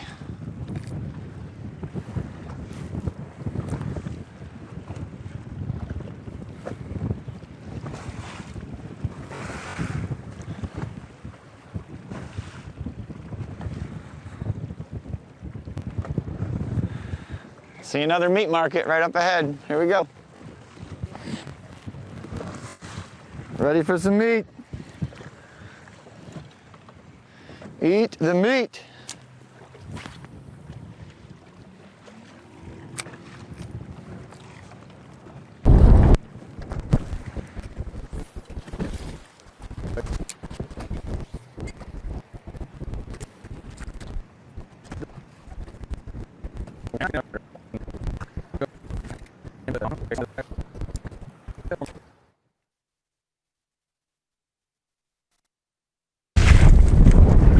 Food in here.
the big boy side now. Come on, baby.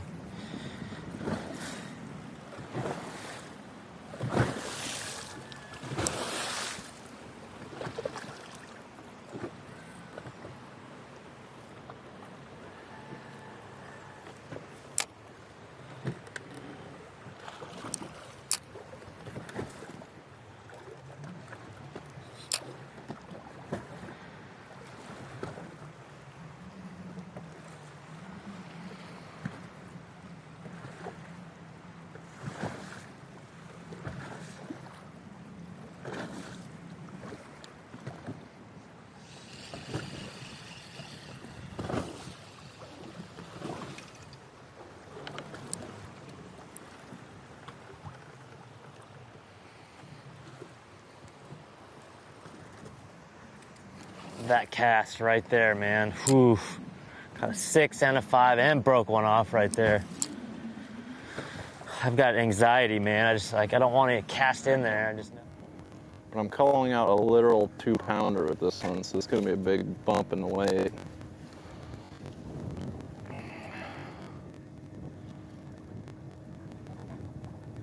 Nice. Almost 4? Yeah, 4 pounds.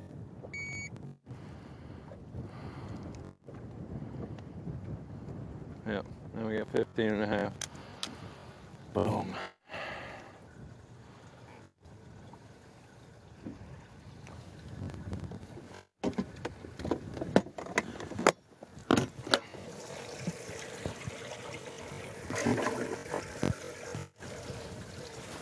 Good trade.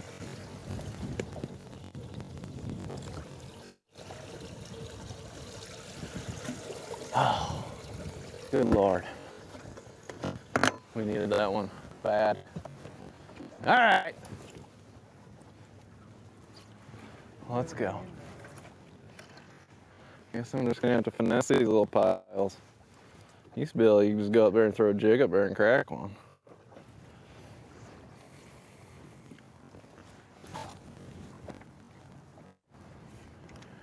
Oh.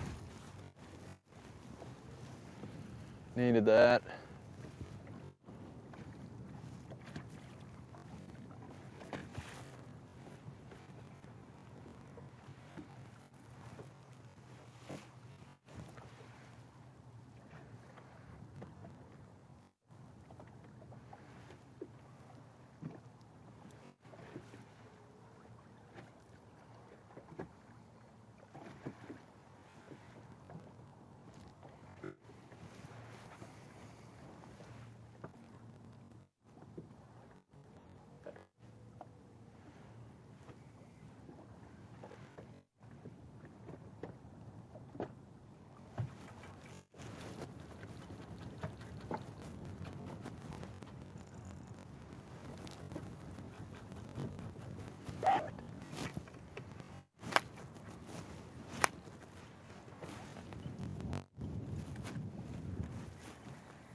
Okay.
right, come on, baby, be there.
It's the Site 1 Bassmaster Elite at Cayuga Lake, brought to you live by Yamaha.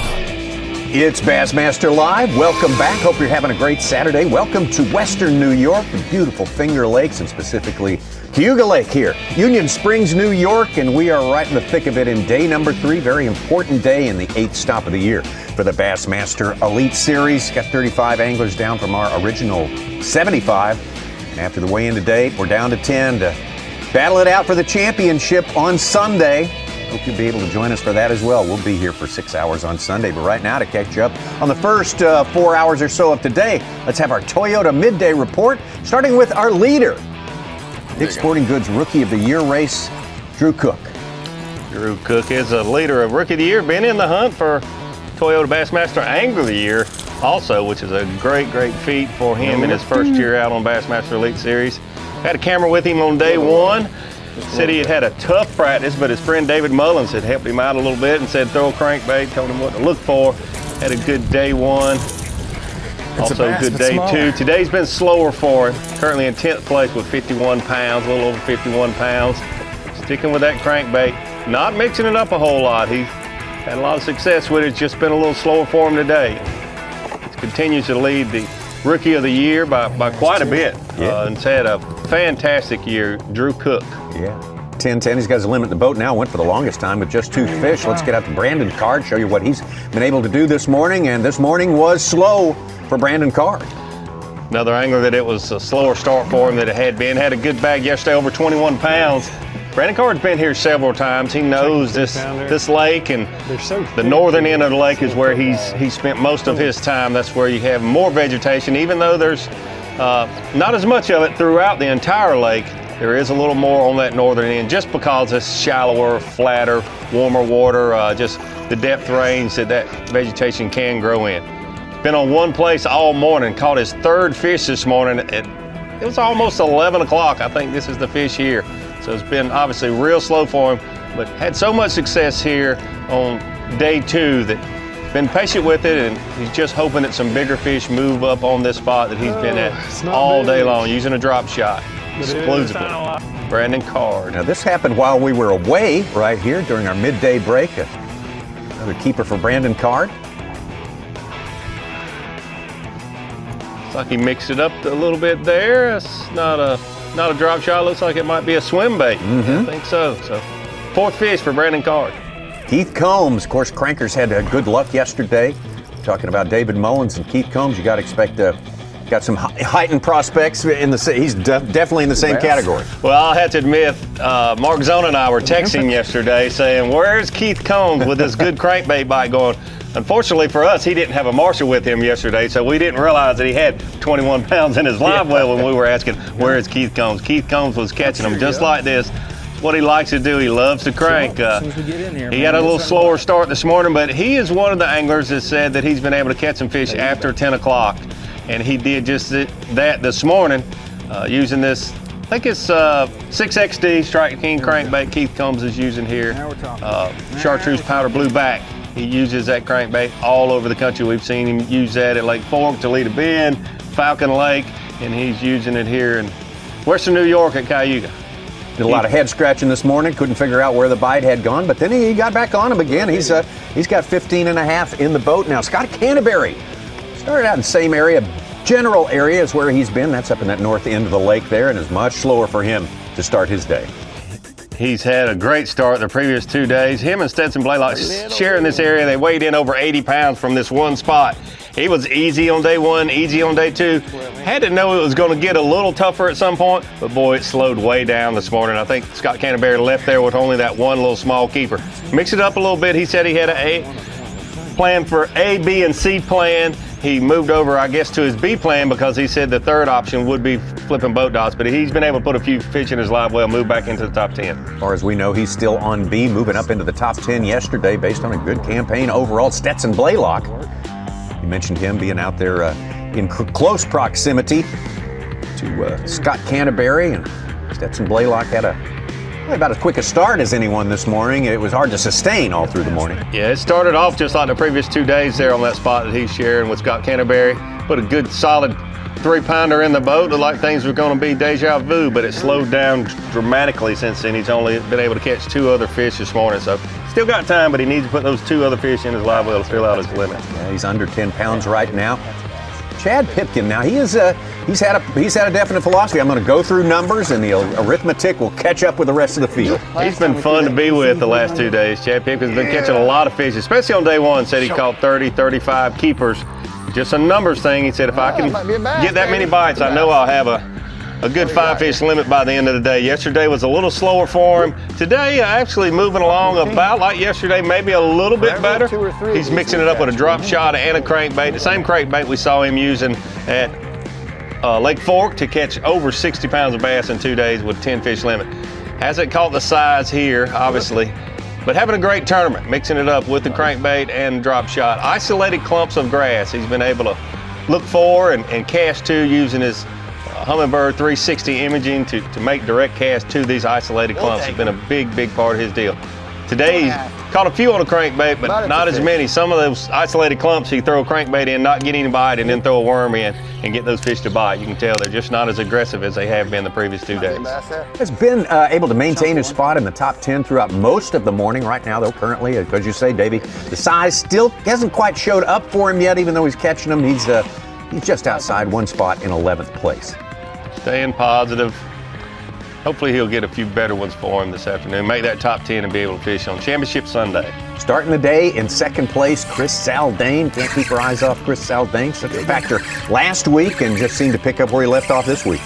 He certainly did. And speaking of fast starts, day one and day two couldn't start any faster than it did for Chris Zaldain. Day one, he had 25 pounds in the first hour or so, just riding around, helping people out, taking hooks out of their hands, giving them baits, fellow competitors baits, telling them what he had been targeting and how he'd caught his fish, that sort of thing. Such a nice guy. Today, much slower for him. Yesterday, not quite as good as day one, but yesterday he caught a solid 5.5, and a 4.5 in the first 5 or 10 casts. He was able to add this one during the break, which helped the cause for sure. Currently in third place with about 56.5 pounds. Steadily moving back up there, staying in contention for Championship Sunday. Chris Zaldain has been in contention to win already 4 times this year. Well, let's see if tomorrow will make it number 5. David Mullins and his crankbait have been certainly one of the success stories over the first couple of days of fishing here. He's shown us how to do it on Cayuga with a crankbait. A little bit slower today. I've said that about every angler so far. I should probably stop saying that. It almost has been very consistent. Well, it has been very consistent. It's just a little slower start this morning. We had that north wind, the temperature drop. Kind of expected. We talked about that. A little current changes. These guys fishing on that north end of the lake, the current and the water temperatures, water clarity, a lot of things changing. And it just a little bit slower, but David Mullins was very confident. He said, I got enough places, I'm gonna stick with this crankbait. By the end of the day, I know I'll run into them. All about the confidence in this tournament for Seth Fighter. Good job on days 1 and 2. Doing what he likes to do. Of course, with the different conditions now, he was just a little bit less enthusiastic about it this morning. Yeah, talking to Seth last night, he was a little disappointed the first time. He had confidence all week, but talking to him last night, he said, man, I just underestimated this place. I thought if I catch 20, 21 pounds a day, I could definitely win. He said, these guys are catching 24 and 25, and I'm just falling farther and farther back from them. I've got to make a move on day 3. He's been saving things, trying to just prepare for 4 days and pressuring areas, saving areas, not fishing them. Said I've got some stuff way down south that I thought I could save until Sunday. I'm fishing everything I've got on Saturday. I've got to make up some ground, and he has done that. I mean, you have to look. He was 7 pounds back going into the day 3 today. He doesn't have to make up all 7, but he needs to get within 4 or 5 pounds to have a realistic chance, in my opinion, because you know this guy right here, Gussie, is going to catch them. Today he's already done well. It's been slower once again, but he's done well. He's got enough places, and he knows how to finesse these fish. He's caught most of them with a 3/4 ounce football jig, but he's also thrown a drop shot a little, a shaky head a little. Haven't seen him with the crankbait on day 2 or today, but he said on day 1 he was able to catch a few with the crankbait. He's got enough spots. We saw him find a new place yesterday afternoon where he caught 2 quality smallmouth on. Had already fished that this morning with no luck, but said maybe that's an afternoon thing with the smallmouth. So he's got a couple more places that he had a real good chance catching some quality fish, just like this one you saw him catch earlier this morning. Been able to hold on to his lead, still in first place, but there's some people that have narrowed that gap just a little bit. Still 5 pounds and change ahead of Seth Fighter. Was able to add a couple more keepers. Get a little more of an upgrade during our past hour. So certainly looking to be in a good position. You cannot argue with the 5 pound lead over the field with a day and a half of fishing remaining in a tournament, but you're certainly not, you haven't brought this thing into the barn yet. Certainly have not. Seth Fighter's made up just about 1 pound and an ounce on him in a half a day so far today. He needs to make up another pound to give himself a real good shot at fulfilling his promise to his wife about winning on Championship Sunday. Get that plane ticket, get on up here. How close it is. Of course, the big lead, Gustafson over Fighter, but then after that, boy, it really, really tightens up there all the way through the rest of our top 10. Guys like Jamie Hartman, Corey Johnston, Drew Cook, all have to worry about hanging in there. Got to be in that top 10 today if you want to fish tomorrow. So, you're not going to be without a little anxiousness during the fishing time this afternoon, which we have about 3 hours of. Yeah, we say you got to be in that top 10 to be able to fish tomorrow. So unlikely that it could happen 3 times in a row, but I didn't think it could happen twice in a row. The 10th place qualifying person go on to win on Championship Sunday, the last 2 events. So we can honestly say, if you make it to the top 10, you can win. We'll just consider that the new normal till we are convinced otherwise. Out to our leader. It's Jeff Gustafson live. And we'll expect our number 10 guy to say, I'm in perfect position. Why wouldn't he?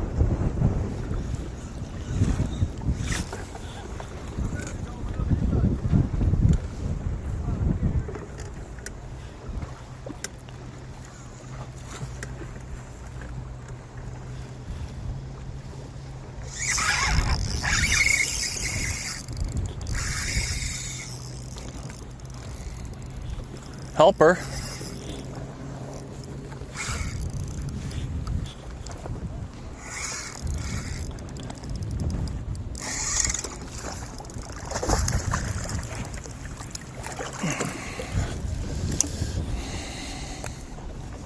Yeah. Get rid of the 2 pound smallmouth in there anyways.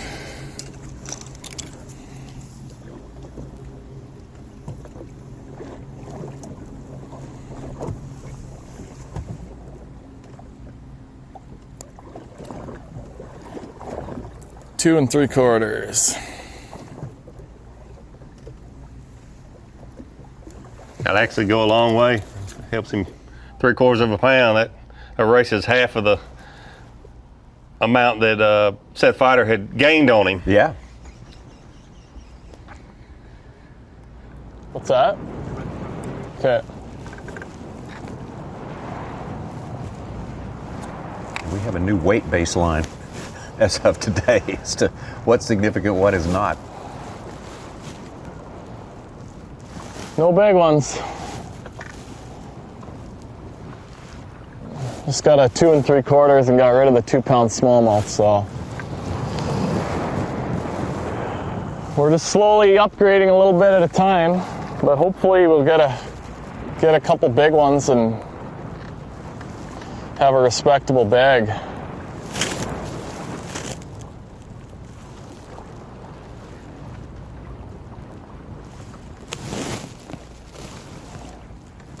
Gustafson looking to make some history here, be the first Canadian winner, Bassmaster Elite Series. Chris Johnston looked like he was the guy who was going to claim that little spot in the history books last week. Wire to wire, days 1 through 3, led the tournament on the St. Lawrence River. Had a good day on the final day. Oh, yeah. Just Micah Frazier had a great day. Yeah.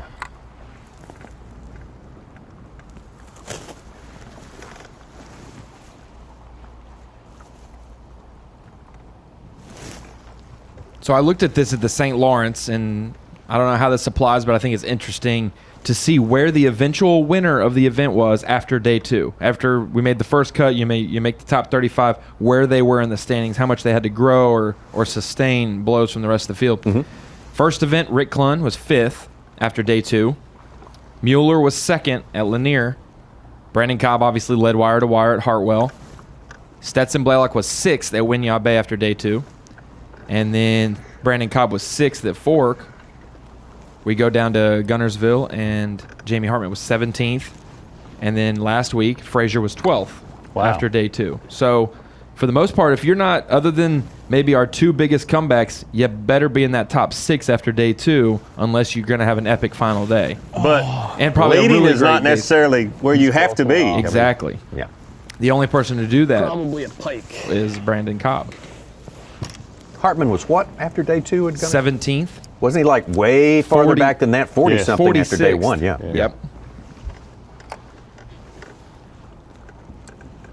I think after day 1, Stetson Blaylock was in the 20s, maybe at Winyah. I believe you're right. Yeah. But day 2 is kind of a gauge. You at least made the cut, but it's you're going to have to start your comeback if you're going to have a chance to win. Yes. And then, what's funny is Rick Clunn was 5th after day 2 at St. John's and dropped back to like 8th. No, I was gonna He say 8 or fell. 9. He didn't keep rising. He fell. A couple of 3-pound bites go a long ways.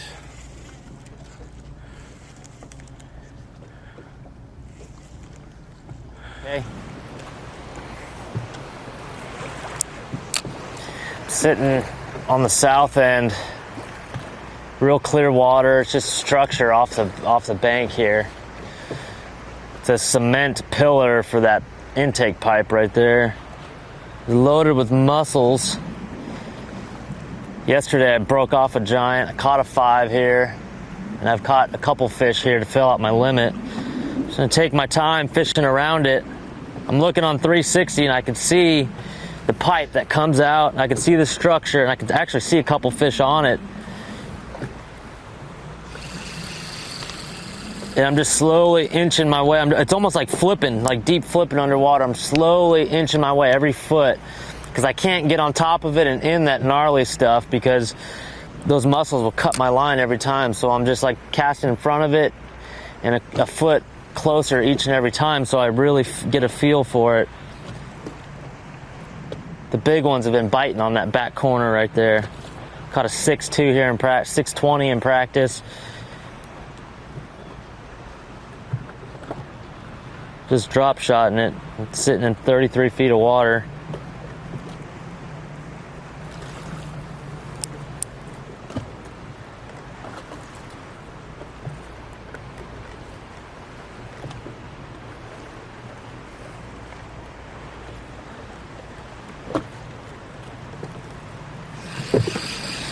Yeah, catch 1 5-pounder here, man. We're in it. I know it's tough today.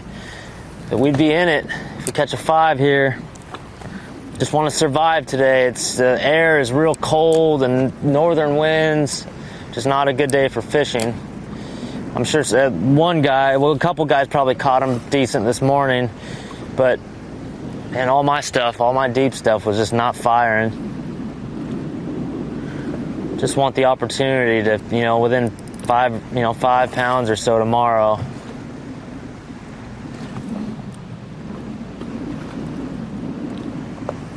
David, there's wind there, obviously, but there's current there too, right? Absolutely. Yeah. That wind creates a lot of current, and it positions those fish, and typically in almost any time of the year, that northern wind is not the direction that you want. It cools things down and adversely affects these fish, no matter if you're in New York or South Texas.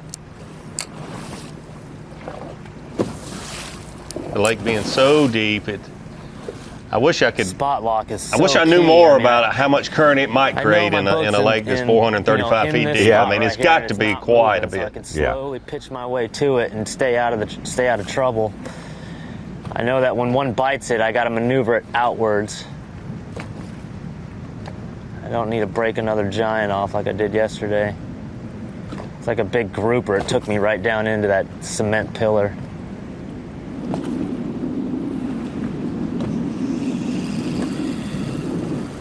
And it doesn't just create that current down on the southern end where Chris Haldane is, the northern end where those guys are struggling today. It also affects there. The water level falls on that upper end, and I'm sure rises down here as it pushes more water through this lake. Presence of zebra mussels. Probably more current there is, the more likely you're to find zebra mussels in any given spot, just because they're a filter that wears a shell, and the more water they can process, the better they are. And there's probably more right there at that water intake than anywhere else on the lake where Chris Haldane is, because it's, pulling that water from the lake. There's probably almost always some current there being pulled through those pumps.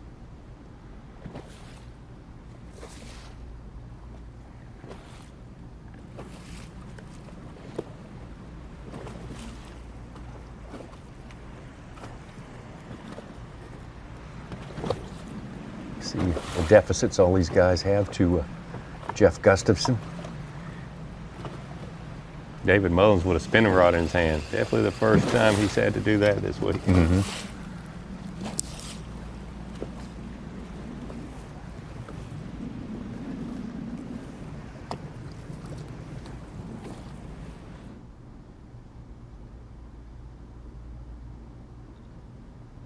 Talked about it a little bit this morning. I personally think you can learn more and become a better bass fisherman by watching days like today than you can just slugfest. You're just swinging a fish in the boat, swinging a fish in the boat, swinging a fish in the boat, another 4-pounder, another 5-pounder. It's great and it's fun, but you see these guys really get down and dirty when it gets tough like this. You see Scott Canterbury, he's been catching them with ease. We've had him on live every day for 2 weeks, it seems like. Automatic. But now you see him spending time in his compartments, rigging new tackle, trying new baits, colors, techniques.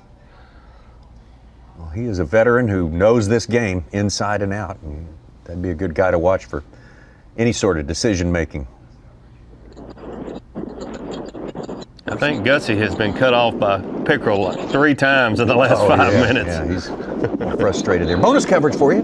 Brandon Lester down there. Having a good day, great day.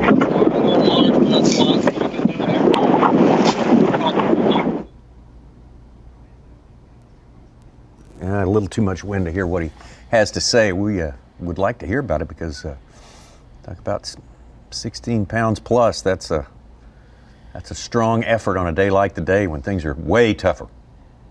About the second biggest bag, I think. Yeah, Corey Johnston just called up to 17 1/4, 5th place from 14th. He caught a 3-pound, 12-ounce fish.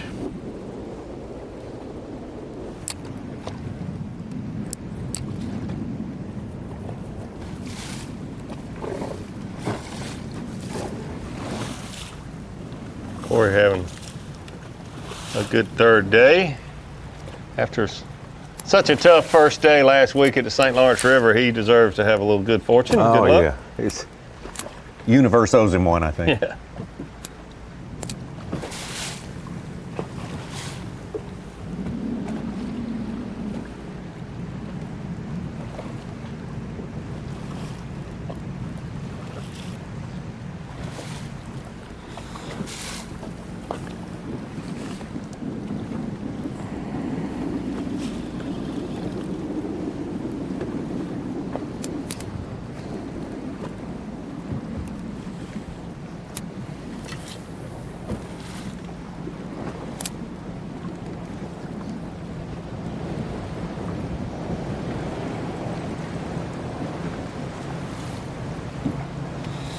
With all my mega imaging and 360, I like my sensitivity low and my contrast high. So there's the pipe right there, and then the structure is right there. And here's my boat positioning. See that cement structure here? So I'm trying to hit that back corner right there. I'm just gonna fish it from back here, Jake.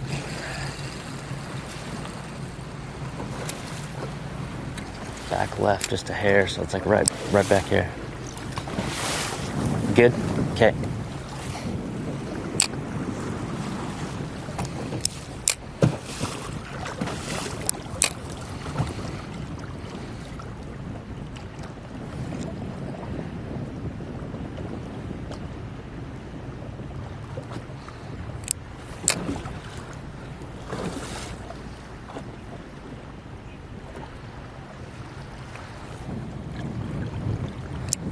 Just fell right down the side of it.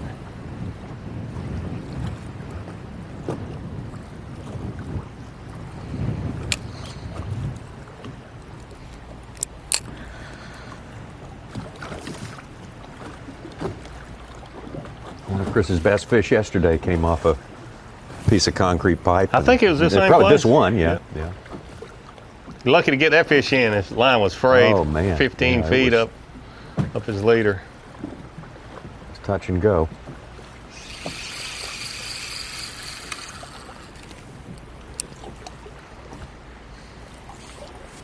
Zebra mussels are like razor blades.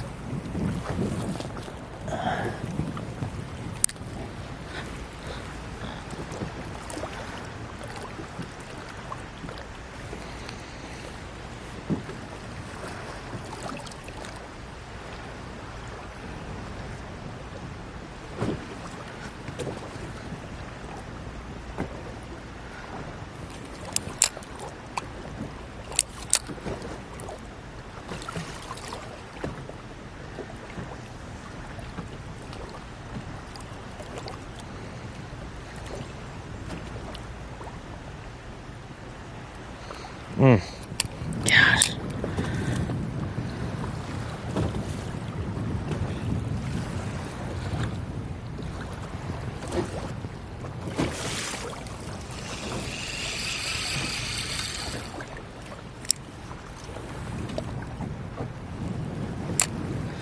Maybe they're on the back side of it with the wind, the way it is.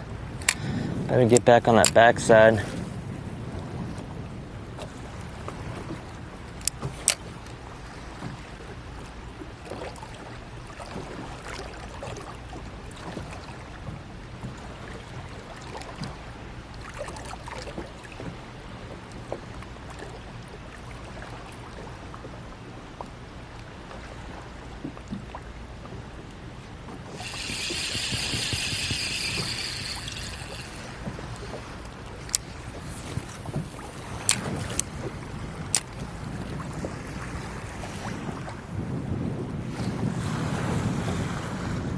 I saw Chris Saldane yesterday, just not getting as many bites as some of these other anglers have been getting. But fishing deeper structure like he is targeted on day one, day two, and exactly like he's doing right here. His quality has been there for him. Still marking fish there with his 360, but even these northern bass, we talk about how they're feeders in the summertime, and they don't get the pressure as some of the other lakes, but they'll prove to you that they can be hard. Oh yeah, hard to get to bite some days. They can disappoint also. you. They'll let you down.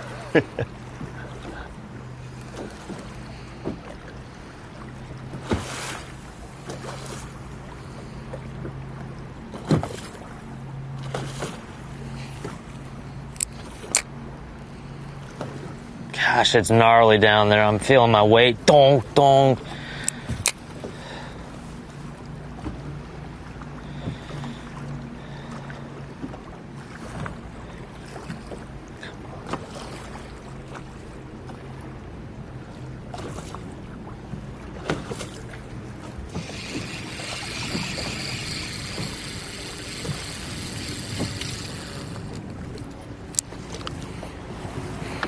Head back up here, Jake. Yep.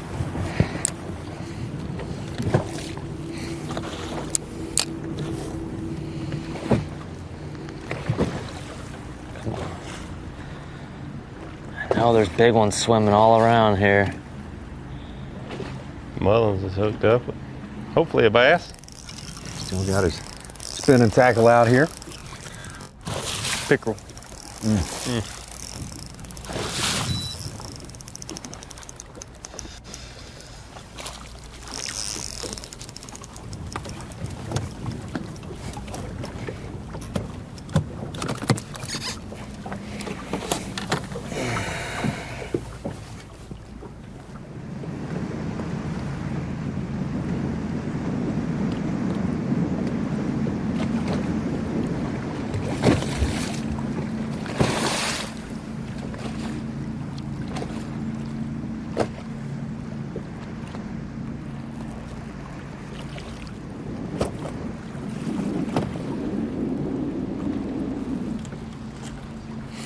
Come on, come on.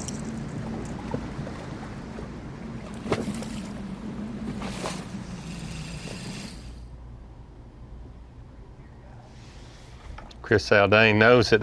He said he caught a 6.2 pound largemouth off this same structure in practice. You know good and well that fish is still down there. Oh yeah. Looking at drop shot saying, nope, not today. Yeah, every day is different for these largemouth. Like you say, Davey, they maybe have more in common with the smallmouth than we know, especially up in this part of the world.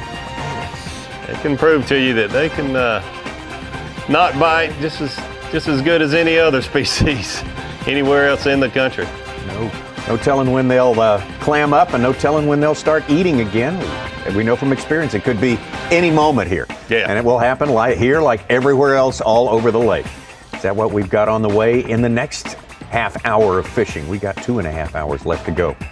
Here on Cayuga Lake, till we get you to weigh-in time, that's coming up at 3 o'clock. Still, Jeff Gustafson with a healthy lead. Put a lot of that hay in the barn yesterday, and still looking good because of it. Number 10, the last man in would be Drew Cook right now. So plenty of work left to go for these guys, and we'll be back. The Site 1 Bassmaster Elite at Cayuga is brought to you by Minn Kota, Abu Garcia, Berkeley, Humminbird, Mercury, and by Toyota. Nice bed liner. Did you know you can spray Line-X on just about anything that needs protection? More than just bed liners? You got it. How about a park bench? A trailer? Van liner. Work truck. Motorcycle. Wow. So what else can you do with that snappy finger trick? It's pretty Line-X specific. Oh. Do you have my keys? Oh. Here you go. Really? Go beyond the bed liner and Line-X it. For the bass that thinks it's a bulldog. For the walleye that thinks it's a freight train. For the tuna that thinks it's a torpedo. For the tarpon that thinks it's a tarpon. You need the mono that thinks it's a braid. Suffix Advance. New advanced mono with HMPE braid molecules for strength, abrasion resistance, and low stretch. Suffix Advance. The mono that thinks it's a braid. You sons of fishes. Ain't enough fish on this lake for 2 clubs. Really? Well, we see plenty of fish live with Panoptics. Yep. Dang! We should get Panoptics. Or maybe we'll just take yours. What's going on here? You boys have license? Yes, sir. Nope.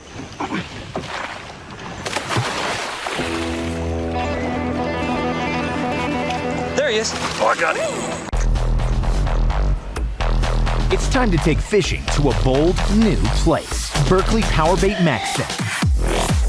These baits feature a revolutionary new material that releases a supercharged scent feed. They attract more fish and trigger more strikes than even original power bait. And all remain soft and flexible out of the package, so they're ready to fish. 10 forage-inspired natural matte colors come alive in the water. Berkley Powerbait Max Set. Fish bite and won't let go. Succeeding at the highest levels of fishing requires intense drive. Doing so with a boat that merely suffices isn't good enough. To lead the pack, you need a top-performing boat that gives you a clear view of the goal. A powerful boat that accelerates you to the top of the leaderboard. Triton is always looking one step ahead. That's why it's the driving force of performance fishing.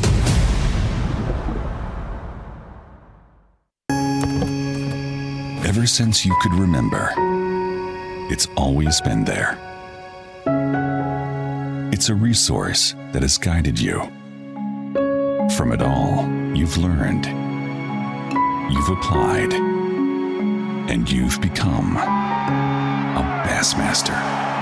He is your champion, ladies and Dream big. Join B.A.S.S. Almost time for me to go. Well, what if I... Drove me home? What if we lost track of time?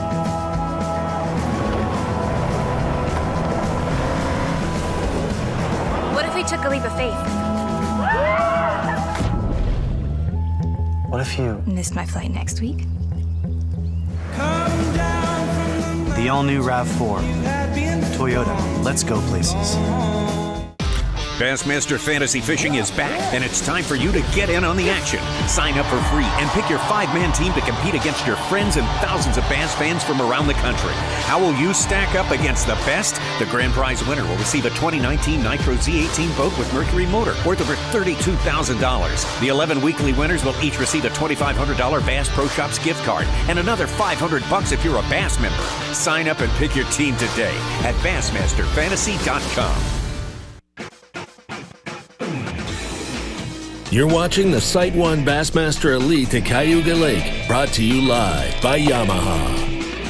If you live where I live, you see these anglers wearing windbreakers. You say, what is that strange garment that these fellows have on here? But actually it is, the wind has gotten fresh, to say the least, out there for these guys today. Good point, Tommy. And one thing I've noticed, I've seen them add clothing since this morning's takeoff, so it's certainly cooled down during the day today. Less humidity, northern wind. Definitely affected the fishing. Everyone just about to a man experiencing a slower day than either days 1 or day 2. Jeff Gustafson, though, you see the nature of his lead still healthy when over Seth Fighter and the rest of the field in pursuit. A lot of that based on what he was able to get done yesterday and the day before. Looked like when it came up to jump there, it was huge. It was a marvelous day. Yes, yesterday he had one of those days like you dream of, no doubt about it. He caught fish early and often. With just a few hours ago, he said, I'm not fishing any more of my good stuff. I'm going to go looking around and just fishing. Gosh, he couldn't stop catching them. He couldn't do anything wrong there. That was That's a big one. 5+ pound largemouth late in the day yesterday. I think about that time when he said, I'm going to quit fishing, but he kept right on catching, even though he wasn't fishing according to him. It was just all clicking for him yesterday. Built himself up a good lead, and he's been able to hold on to that today. It's been slower for him, but we talked about it earlier. Very, very seldom do you see an angler catch him 4 straight days. At least one of those days, you're going to have to grind it out a little bit. he's maintained his lead, even though it's been slower for him today. Absolutely going to be tested 1 day out of 4. That's just the kind of the hard and fast rule out here. If you're able to run away with it 4 days in a row, consider yourself extraordinary and lucky. Doesn't happen very often. Couple minutes, we'll be back in action.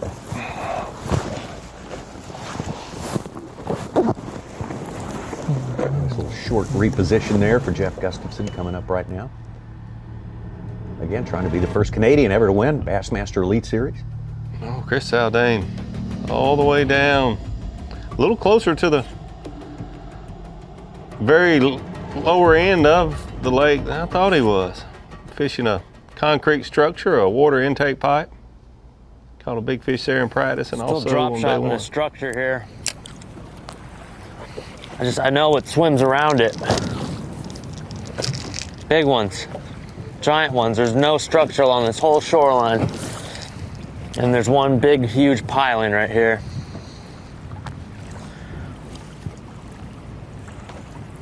Gosh, that one I lost yesterday was, I mean, I couldn't stop it. It pulled me right down into the structure and just broke me off. I'll give this another 10 minutes or so. The wind's blowing a little harder in here, so there's a little more current. Maybe they're on the down current side. First 2 days they were on the up, just on the north side of it. But while I marinate this drop shot, I'm having a little lunch. You're allowed to do that. It's the same water intake pipe place that I'm thinking of. Bill Lowen has an awesome shot on his side imaging from practice of what it looks like with all those pipes and stuff coming out on your graph. It's a wrap, yeah. There's no shortages of wraps in upstate New York. Buffalo chicken wraps everywhere. Every corner's got. I guess buffalo chicken came from what? Buffalo, New York. Although a lot of people tell you the best buffalo chicken wings were in Rochester. Rochester? Just up the way. Yeah. That structure's so gnarly. I can feel my line going up and down. The cameraman has no lunch with him, and he's asking, is that around? Like, can I have some? And gosh, how does it taste? Chris doesn't offer any, but he describes how good it is, and the best are from here. Thing about it, they're everywhere. Yeah, everywhere, no but in your excuse lunch to not bag. have one in your hand. Dreaming of buffalo chicken wraps. Lay it on the front deck for you to film while I eat. There's another half right there if you want some. Now, there you go. We're talking. He can hear us. I'm convinced of that. I'm eating it right off the front deck of my Skeeter. And the pike slime all over it. Huh. Helps me think like a fish. It's a secret sauce. He started thinking about laying on the front deck. Now he's putting it on top of his Gatorade bottle. Did you catch how deep he is there? I think he's between 30 and 35. 30 and 35, okay. He's been fishing deeper than most of the other anglers every day. Some of them have been exploring out to 30, but not staying out that deep very much. I think Chris Zaldain has been, other than the spot that he's been sharing with Brandon Card, most of his places are at that 25 to 35 foot depth range. A little bonus coverage of Chris Johnston right down there. Too much wind for us to have a conversation with him with a cell phone type shot here. But we'll enjoy watching him for a while. Big bag of the day so far, doesn't he? I believe he does. I think the Johnson brothers are 1-2. Corey's got 17-4, and Chris is 17-3. Wow.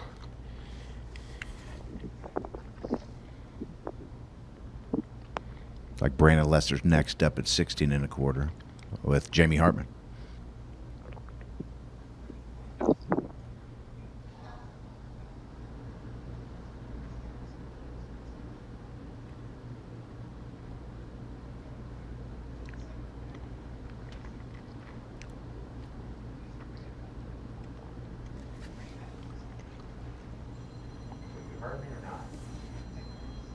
Got a little footage to share with you right now. Stetson Blaylock in and out of the top 10 through the day today.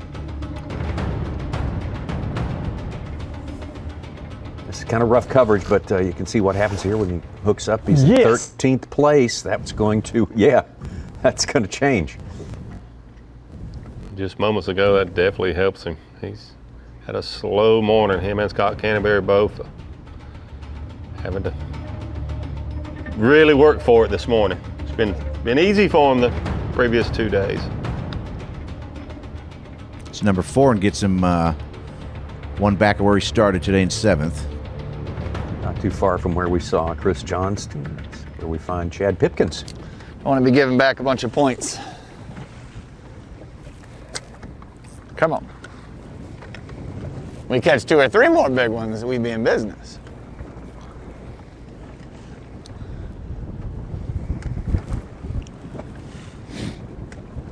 Sound like Chad figures everyone else is pretty much up around 20 at this point. Why wouldn't you? I mean, you've been here a couple of days. That's what you see at the weigh-in. Been surprised the last 2 days with all those big weights. You didn't want to Beat her. Come on. Oh, it's a decent one, but it's not a giant.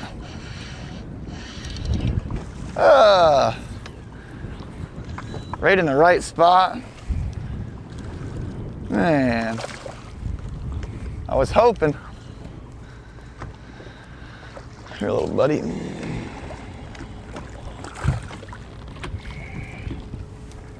Not going to help.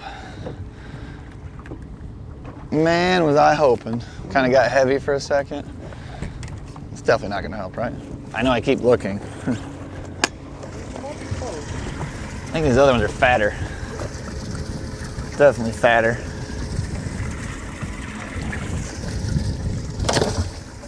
Freaking out.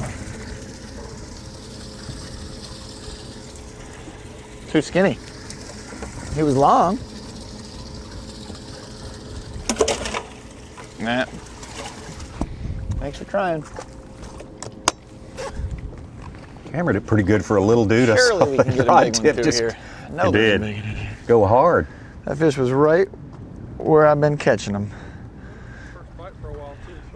Yeah, we got back on. Like over there, we were catching them on the clumps, and come back here, this is the same kind of thing. It's just sparse. We were getting bit over there. They just were that same dang size. But I said before, I'll play the numbers. I just need to get a big one. It felt like it was going to be her. Do what now? Sure. We on there? Man, we're back to dropping into some clumps. I'm trying to fish the conditions and crank a little bit. I just can't get bit anymore. I mean, I had that big crankbait fish earlier. I've been getting back on these edges, and I caught like 4 or 5 over there. They were just all 2 1/4, 2 1/2. I had one that felt big, but it could have been a pike or a pickerel. Just rolled back up here where we caught that first big one, and literally first clump, I catch that, at 2 1/4. I gotta keep them honest though, because I still feel like some of those big ones, there's no way they all pushed up to the inside grass. There's no way. I don't need them all to be big. I just need like 1 or 2. So we're gonna keep hunting them down and poking at the 360. Just a grown one. That is the plan. Stetson Blaylock, that last one took him all the way up to 7th place. This one's going to help too, I assume. Yeah, it's his 5th. That's just number 5? It will. Yeah, that's number 5. If that's a minimum a 2-pounder, he'll move all the way up into 4th.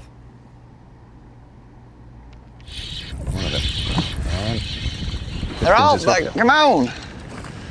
Maybe I got to catch 40 to catch 5 big ones. In practice, it was like every few bites were big. The bicycle bites. I haven't had any bicycle bites today. We are due. Sure is fun though. Come on to Cayuga. Catch you some bass. They're definitely setting up on the stuff. You just need to get where some big ones are setting them up and catch us about 23 pounds in a hurry. Eats my worm. That's the first clump still, so there's about 10 more nice ones up here. Well, you say that, Ronnie, about Stetson Blaylock. Then Corey Johnson just got a 4-pound 6 ounce. He's up to 19.2 on the day, and he took back fourth place. Wow. Starting to happen. Nibbling. Bill Lowen's on his afternoon run, or starting his afternoon run. He filled his limit out. Now he's got a 210, and he's climbed up from the 30s in a 22nd. Brock Mosley just upgraded with a 3.5 pounder. He's 18th. That feeling. Woo. Sadly, it doesn't take much for me to get the feeling. The wind changes, and I'm like, oh, I'm going to catch 36 pounds now. Gotta be a believer.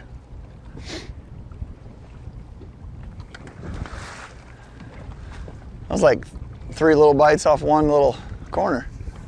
Gosh, if we just hit the right corner, could get stupid. Come on, big girls.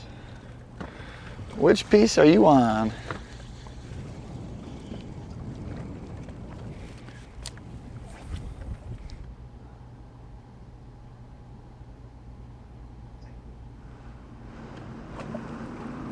Chad Pipkins is using that 360 image, and every cast he makes, he looks down at the clump, his target, and casts to it. I can feel it. Come on, fish. Don't make me a liar.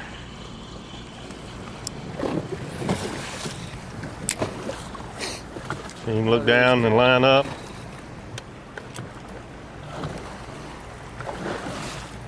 Make the cast.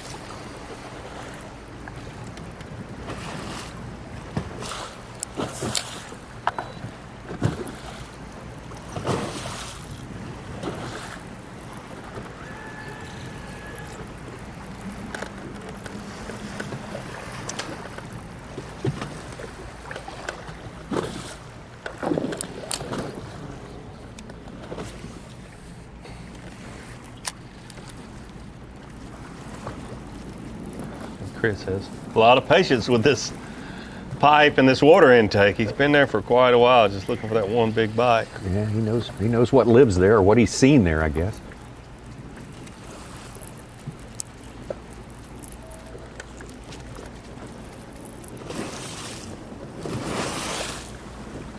They're trying to puzzle out whether that, again, they're out in front in that little eddy created by the current hitting the structure, or they're back getting out of the current that way. Every day could set up differently.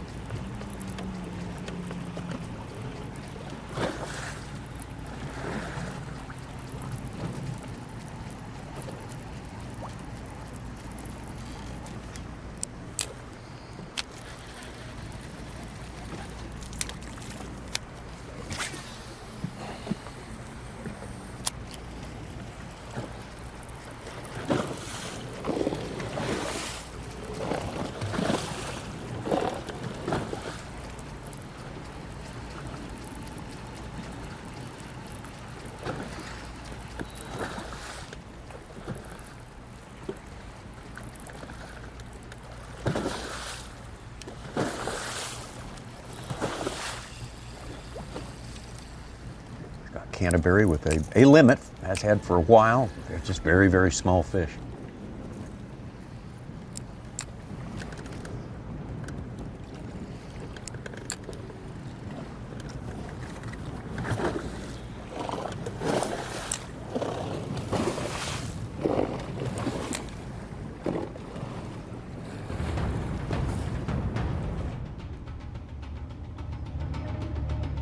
See Chris Haldane on the southern end, and most of the anglers we have the 10 cameras with up on that very northern end, not far from takeoff.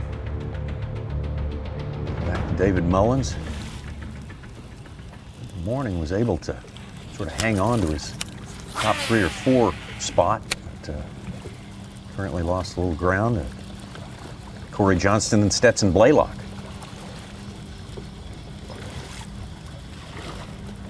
If you slip, there's always people ready to take your place. He's hooked up here, though. It's kind of like life itself. Absolutely. Fishing is life. Life is fishing. He's got 2 1.5 pounders. Bag's only 9 pounds. Saw him lose a fish earlier that was barely hooked. You see that one just barely nipping the back hook. Unfortunately, the one that didn't make it in was about twice the size of that fish.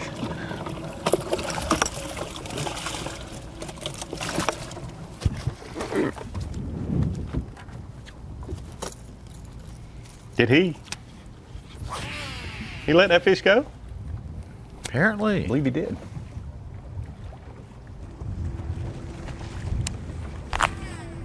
Come on. Definitely a different day. Got 5 for 9 today, according to Bass Track, and caught one that wouldn't, a keeper that wouldn't help him. Yesterday, he was catching 4 and 5 pounders. Boom.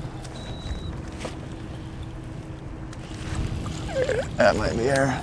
Be a bass. Kind of feels like a pickerel, but pickerel, pickerel, pickerel Tuesday.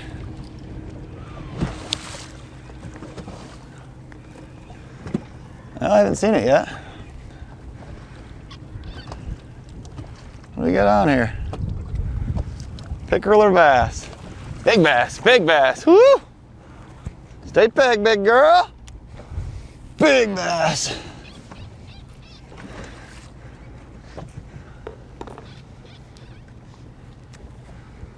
Oh, baby. Come on, girl. Stay on, girl.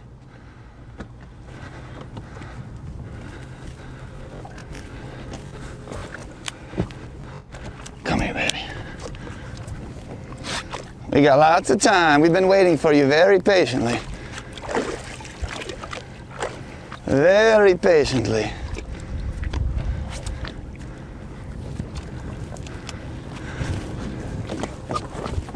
Come here. Woo! I told you we were going to catch one here. A little DC 300. Nice. Back in action. Definitely helped. No doubt. I think I made 2 casts of that dang crankbait. That's a nice one. It's not like Gussie style, but you're 3.5. Here we go. Good call. A little big bottom lip. All right, let's see what we got here.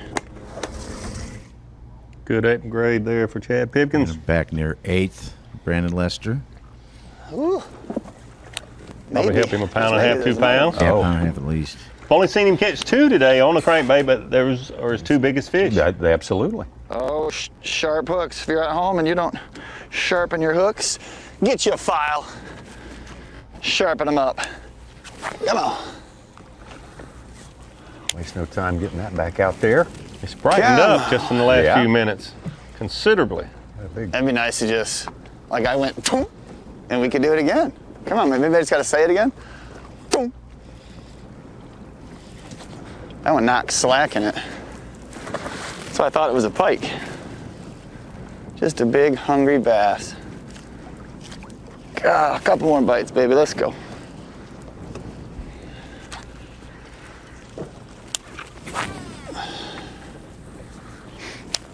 Come on, baby.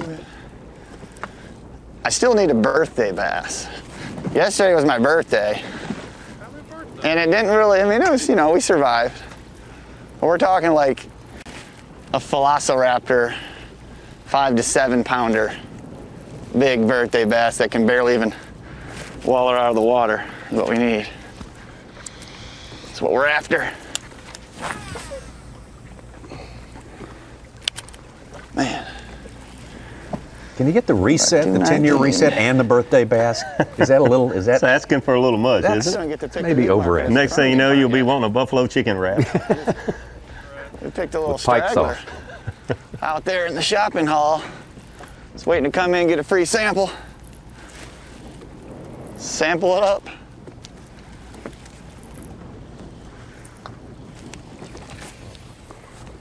Come on. We got time. We got 2 hours. 2 hours. This is not even happy hour yet either. Big fan of happy hour. 2 hours is 3 o'clock local time. That's when the weigh-in gets Come on, fired up baby. over on right here. I feel like we're one big bite away now. I'm getting a shot to come to the playground again. Great crowds again this week. Mm-hmm.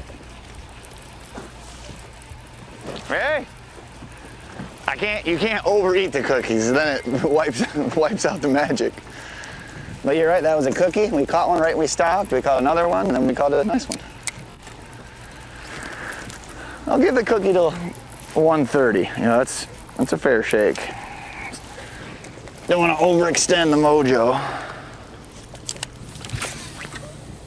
It's gonna get calm. We are gonna catch a big one on a drop shot.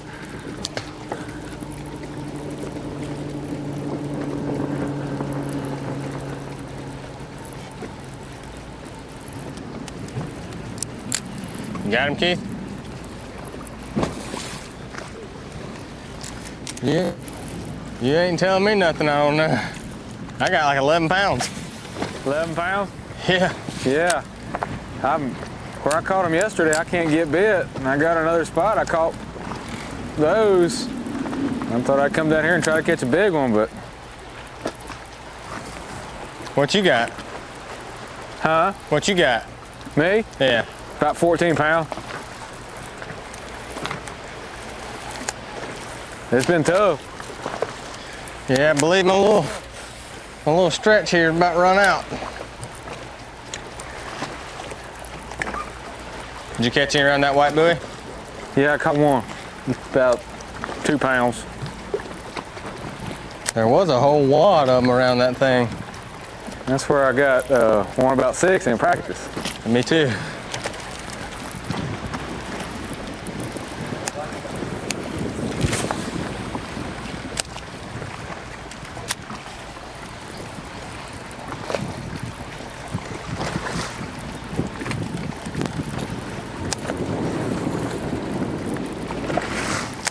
I bet it would be interesting to know how many people catch the same fish in practice or catch a quality fish on a spot. You know, 10 guys catch a good fish, and boy, I got to start there. And they've all been sore mouthed on, you know, in 2.5 days of practice. It would be so interesting to know that. I bet it happens a lot. More than people think, probably. Okay. Definitely. The secret spot where I caught the 6-pounder. Yeah, there we go. So did 5 other guys. I caught that same fish. Secret in town. Yes. Oh, 300. Back in action. Yeah, Pipkins with 2 good-looking fish on a crankbait this morning. A few other small ones. Drop shot. This Aldane trying to hang in there till a big one arrives. He's trying to put him in a place where he knows they live. Gussie's still holding everyone off. He's absolutely had a slower day today, but he's getting it done just enough to maintain that lead. To me, he seems like a time bomb. You think he's just going to bust out and catch about 11 pounds more here any minute now. If he does, the other guys are going to have a tall hill to climb tomorrow. Seth Fighter needs to catch a big one. So does Chris Zaldane. Corey Johnson is already doing well today. Stetson Blaylock also. David Mullins falling. Keith Combs coming up a little bit. Got Canterbury back in the top 10. Plenty more fishing on the way from the Finger Lakes. We'll be right back. The Sight 1 Bassmaster Elite at Cayuga Lake is being brought to you live by Yamaha.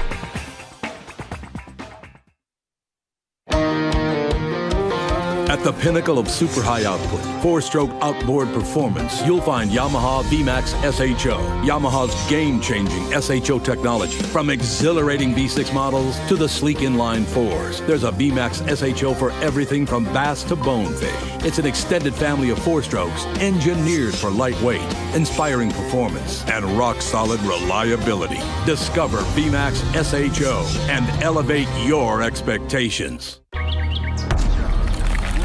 Let's go. Wake the streets up.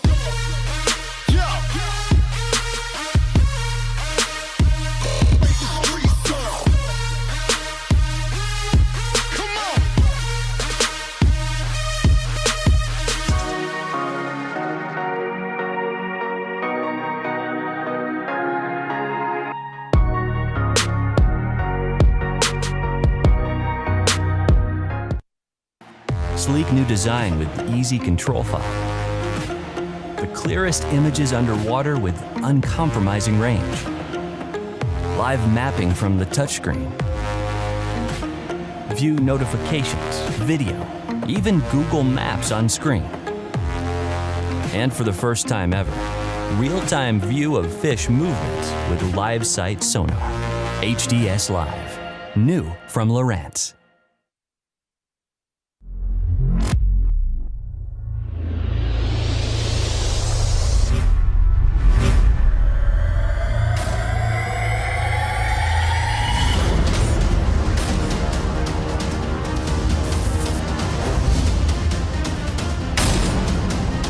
The amount of vibration this dude puts off is second to none.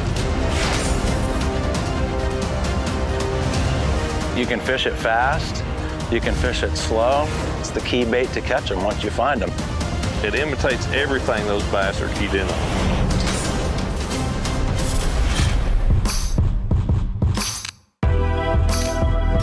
One of the best tools we have as tournament anglers is something that can cover water. You know, being able to move through unproductive water to find those stretches of productive water is really, really important for us. So something that we can cast and retrieve back to the boat at a pretty steady to quick pace is something that is going to be a great tool for me.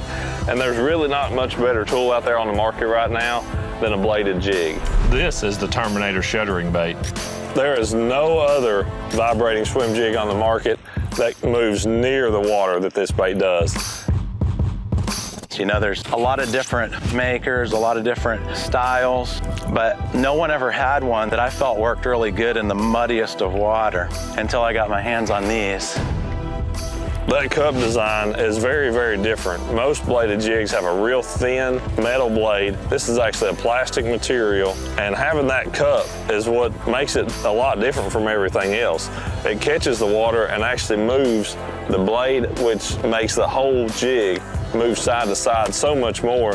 That's really important when those bass are feeding heavy. If you look at this thing in the water, you can see that the jig head actually hangs down below the blade. So the blade's working, it's catching the water, but having the jig head set down below it, it's down there kind of doing its own separate thing. So they're working together separately. And the other thing about it is big fish. I mean, you know, you're fishing for numbers, but at the same time, a lot of times I've caught the biggest fish in my tournament on a bladed jig. And we've designed this to where it'll handle big fish. It's got a 5/0 custom VMC heavy-duty hook in it, and it's also got really strong components from the snap to the split ring that attaches the blade to the head. Every piece of it is geared towards catching big fish on. Man, that's a beautiful fish. She ate that shuttering bait right in the corner of the mouth, exactly how you want it. It's just got a really, really good thump to it, and I can seem to get more bites fishing it slow, like practically dragging it on the bottom, actually. The great part about this is it's heavy enough that I can make very targeted, low underhand casts, so it's not just an open water chunking wine bait. You know, just try to make the most accurate cast you can, and then when you get near the target, I like giving it a little snap here and there. Just seems like the more erratic your retrieve is, especially when you're fishing around visible cover like this.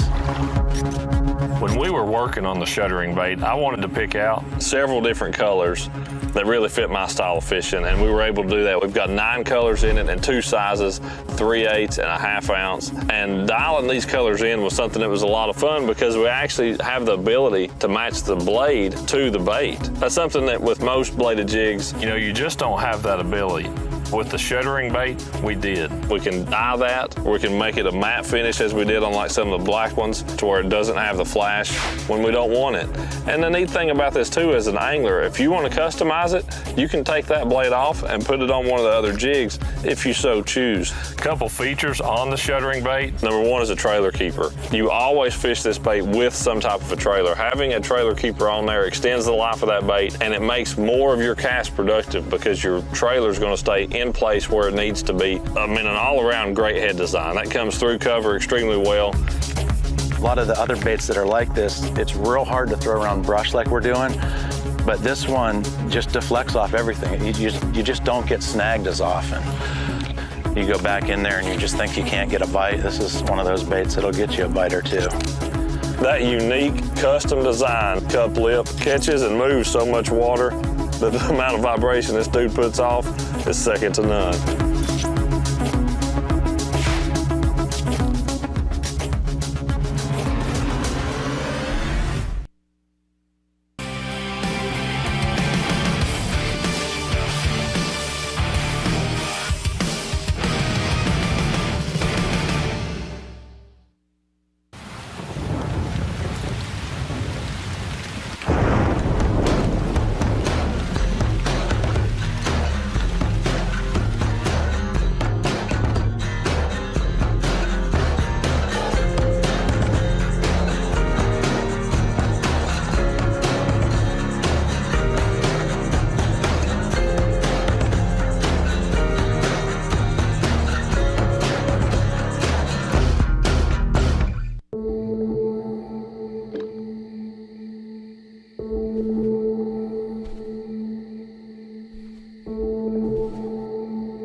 You're watching the Sight 1 Bassmaster Elite at Cayuga Lake, brought to you live by Yamaha.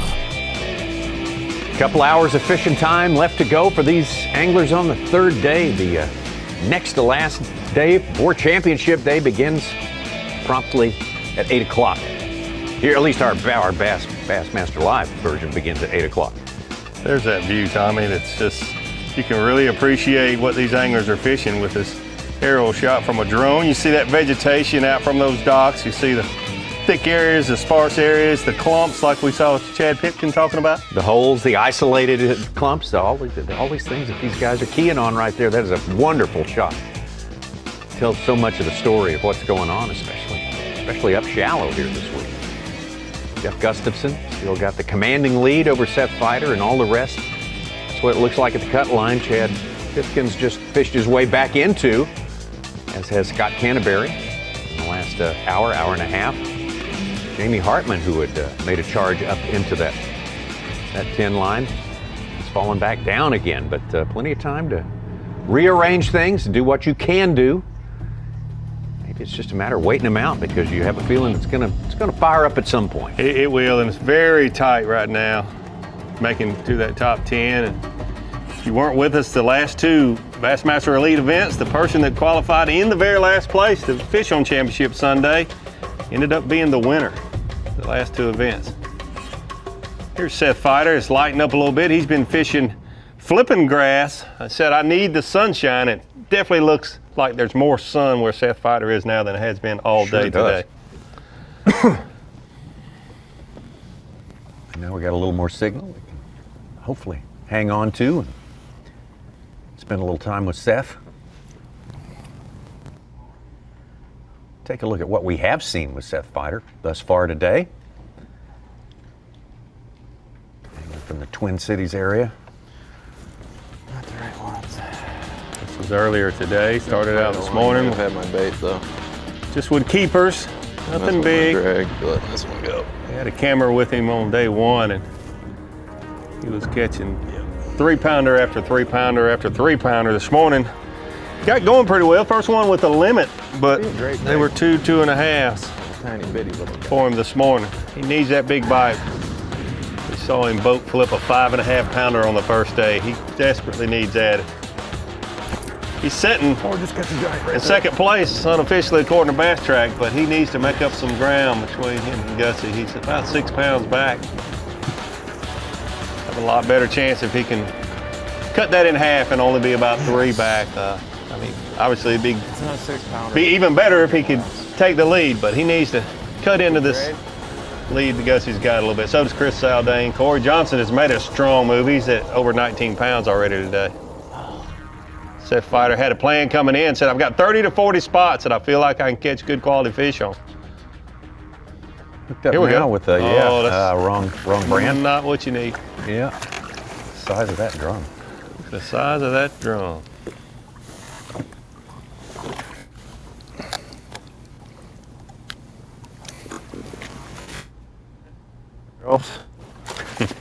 We'll try this one then, huh? Nice of him to hold it up for the camera. Yeah, that's Come on.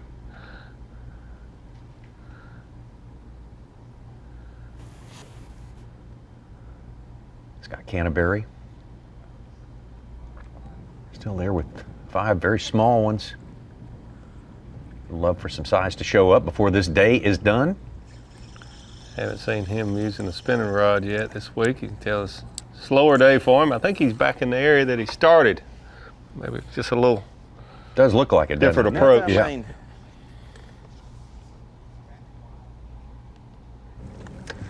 One big old bite.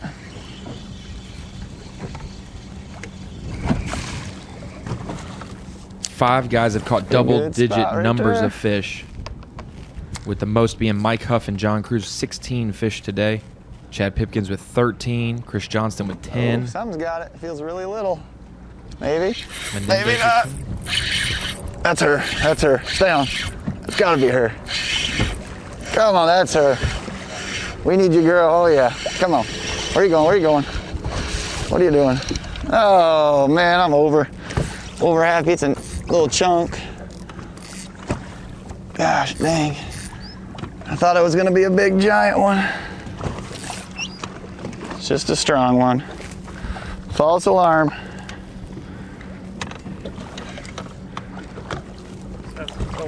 Yeah, a little chunky one. Oh man. I thought it was gonna be a grown one. They're getting on those little outer clumps. I don't know why they're not bigger. Like I said, lots of fun, catching lots of fish. Oh, yep, I have to check that one. If that fish was about 2 inches longer, it would have been real big. Fat. Where's he at? Come here, buddy. Oh, I already got you. Come here, come here. Gotcha.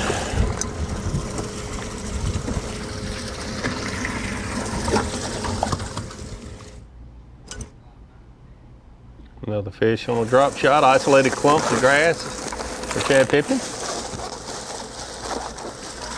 More on this drop shot, but the biggest 2 fish in his live well both came on a crankbait.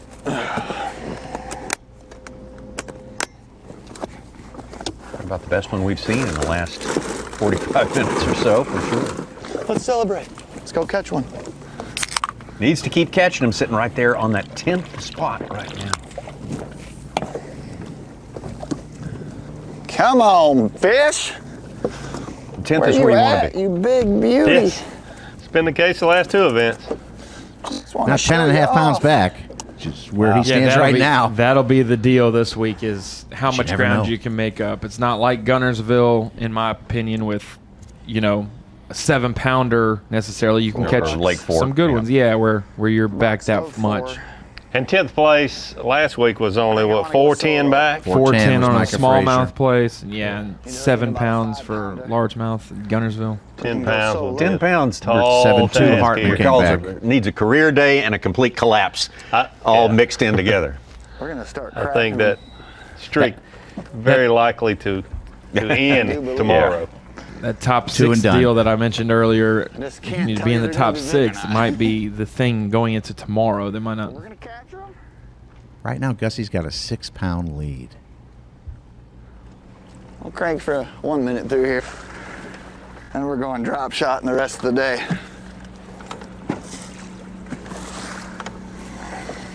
Plenty of time.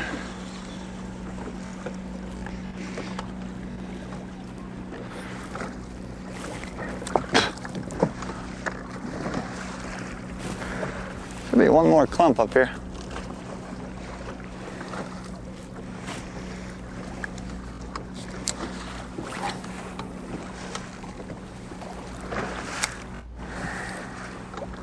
A little more light coming into the picture. And several of the areas here, still plenty of clouds hanging around too, though. Oh, that should be bit or the next one.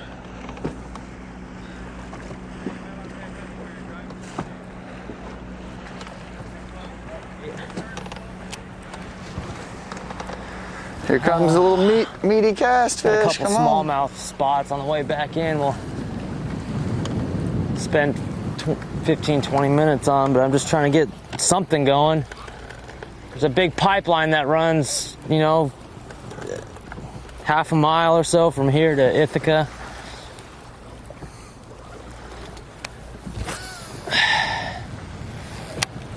I'm just trying to fish where that pipeline meets the grass line, which is right up here.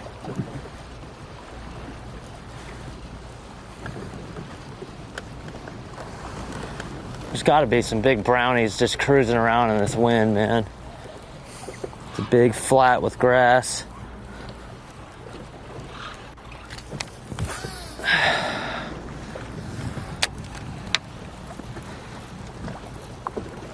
Chris Aldane, been a while since he's had a good keeper, still hanging in there, 3rd place. Yeah, I'm surprised that he's been able to hang on to 3rd place. Actually, Fighter and hanging on to 2nd place. Neither one of them have caught anything to upgrade in quite a while. No spell. Some guys that are narrowing down that margin on them, though. Still a big gap from 2nd to 1st, but they are Corey Johnston, Stetson Blaylock. They're Getting closer to Zaldane and Fighter.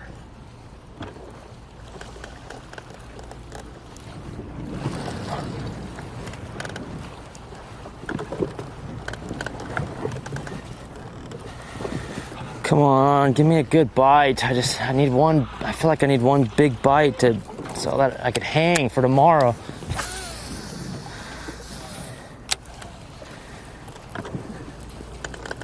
Popping, big bass dropping. And that is what's gonna happen. Step by step, oh baby. I see you, fish, I see you.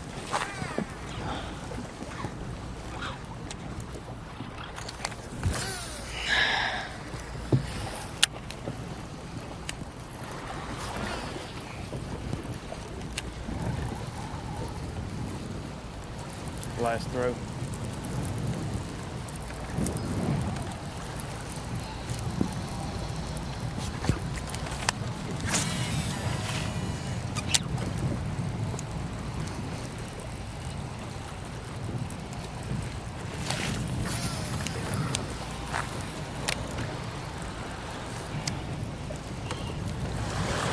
Come on, baby, one big bite.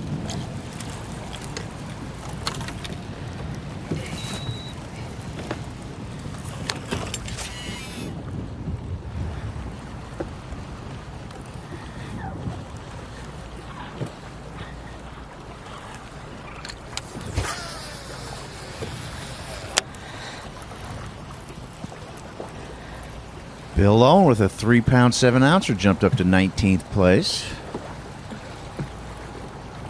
Not a giant bag on the day, but trying not to give back the points he recovered yesterday, for sure.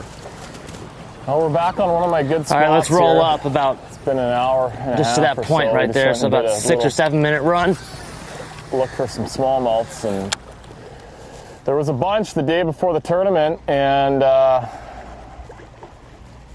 they've been gone the last few days. So probably just with this overcast and a little bit of wind, I'm sure the bait's up a little higher, and I think that's what they just kind of go out to sea and suspend out here,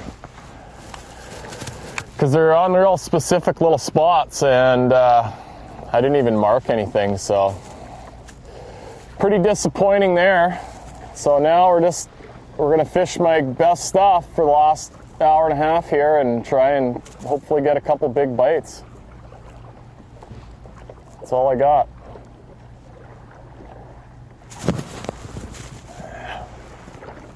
Just a little bit of sparse grass down there, so you get stuck on it, and the one time I don't go to set the hook, it'll be a fish.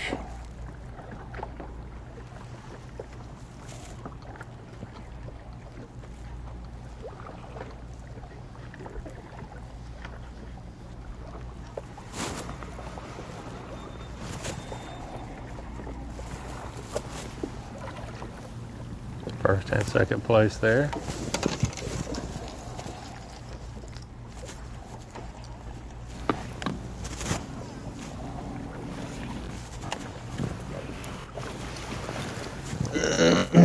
Alright, we gotta do something. Work, but I don't know. It's getting really.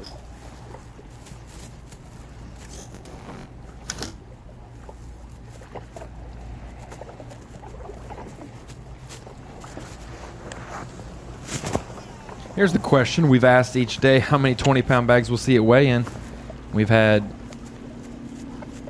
what was it, 14 and 12? Or 14 and 11? Yeah, the first 2 days, 25. Yeah, exactly. Will we have more than one? Because Corey Johnston's right there at 19. I would assume he's right there near 20. Will we see more than one?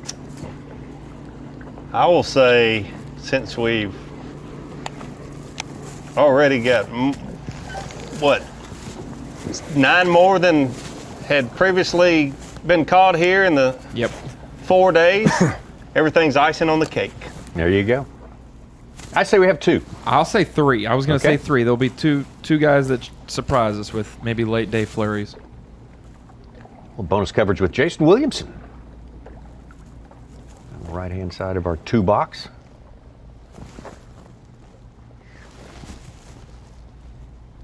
I'll say 1. Suits, you have to go with 4 or up.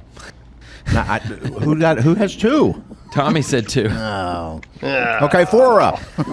Somebody's going to catch You'll him take this the- afternoon. you'll take the Yeah, I over. want to see some action this afternoon. Come on, guys. Action. Rooting for everybody. Catch him.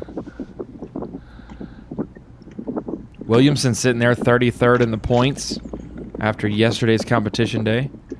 There's a gap from 32nd Hunter Schrock to 33rd Jason Williamson, 15 points, and then there's a gap from 9 points from Williamson to Paquette. So within 3 places in AOY, it's like 26 points. So wow. There's little gaps like that where, yeah, you're in the AOY hunt. You know, you're there. You made it in 44th, but it could be 12 points to the next person. It's not spot. just, yeah. There's 12. weird little gaps down there. And Yeah, some of those positions are only 1, maybe 2 points. And to see one with 10, 12 points between positions there is unusual. Couple spots. You can gain 5 spots with 10 points. Today, Brock Mosley and Mike Huff are fishing, and Mosley 38th place, and Huff is 39th in AOY, and that's 17 points, 38th to 39th. There's a gap.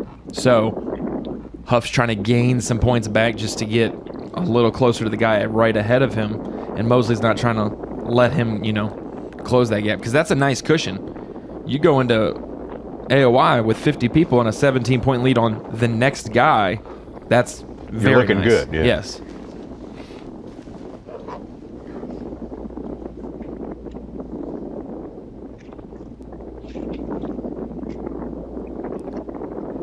I said it earlier, Davey, to Such on Facebook Live. You think 30 points?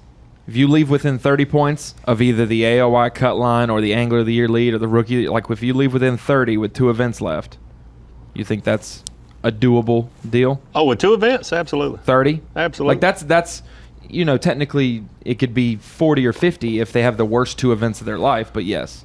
Yeah. 30 with this structure, yeah. You should feel good, yeah. Okay, 1 more. That would put 59th place. Jesse Tacarante is the last man with a shot, really, within that 30 range. Yeah, because there's a big jump after that. 15 Steve points Kennedy's to Kennedy. falter yesterday dropped him to man. 60th in points, and he is 15 behind 59th. So that's where there's another Well, big see, gap. He's when you're talking 45 about making behind. that AOY cut line, it's only 1 tournament left. That's true. Yep, that is so true. I don't think you can make up. So what do you think that is then? 20? Very few people. 15? Yeah, 20. 20? It's It's 27 now from Tacarante to Because splitting it, Tyler making Rivet. up 15 at each Rivet, event, I think is very realistic. But making 30 in one is a big with ask. 75 anglers is. Yeah, and then 55th, basically, Brad Watley will be the last guy within that 20-point range of the AOY cut.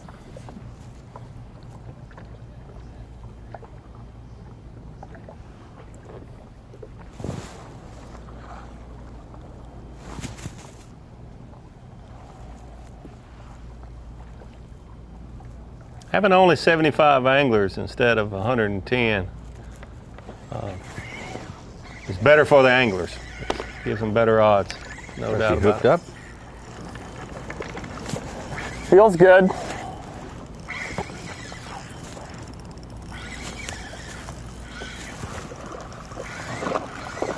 Just another medium, but he might be a 3-pounder. Help a little bit. Come on, 20-pound bag.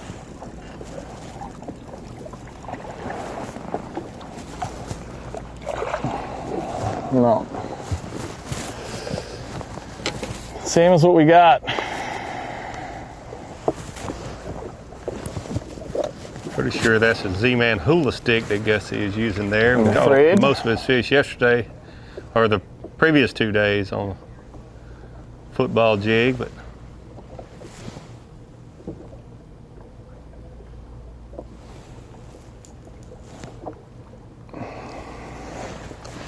A little bit of a help. Number 4. I thought he had a 2-pounder in there.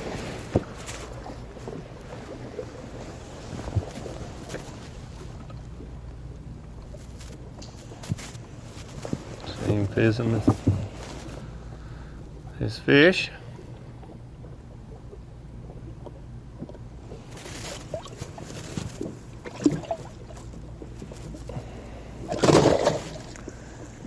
Number 4. Right Made there. that look so easy. Oh, Took man. him about that was 5 like- seconds. Yeah. With an express fizz right there.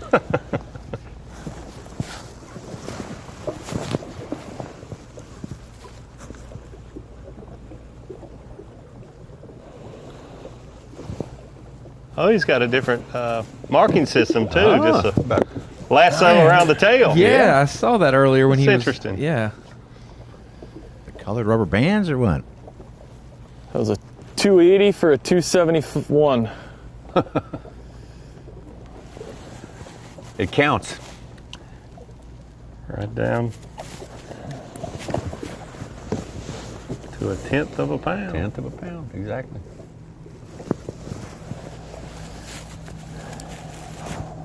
He fought a lot harder than he was. Drag's probably a little loose, but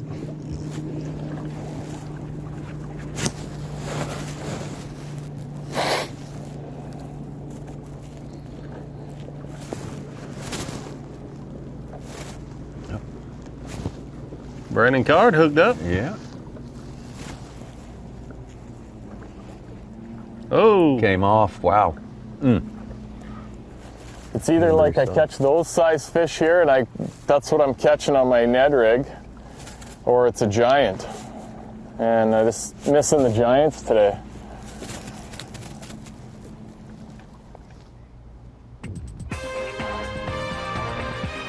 Not as many giants as the previous 2 days, Tommy. The Giants are sleeping in on a Saturday morning on into the afternoon. It's all relative, though. If he can maintain that, basically that 6-pound lead, it's Oh man, it'll be hard to knock off tomorrow. Absolutely, Jeff Gustafson doing what you got to do to get by out here and succeeding at it. Seth Fighter got to get some work done, and ditto for the next 8 anglers as well.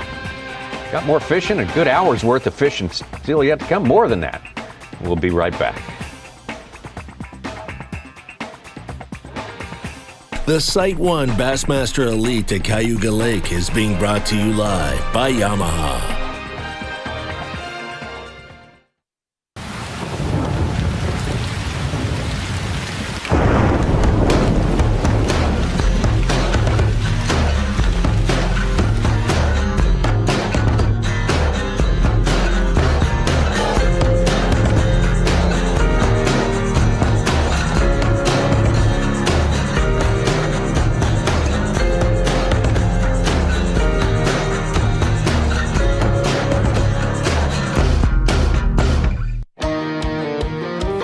At the pinnacle of super high output, 4-stroke outboard performance, you'll find Yamaha V.A.S.S SHO. Yamaha's game-changing SHO technology. From exhilarating V6 models to the sleek inline 4s, there's a V.A.S.S SHO for everything from bass to bonefish. It's an extended family of 4-strokes engineered for lightweight, inspiring performance, and rock-solid reliability. Discover V.A.S.S SHO and elevate your expectations. Mother Nature is my playground. And when I hit the trail, I drive hard. And Mother Nature, she hits back even harder. Line-X protects my vehicle inside and out, guaranteed to withstand even the harshest of elements. I've learned that anything worth protecting is worth overprotecting. Because when protection matters most, I Line-X it. Visit Line-X.com today.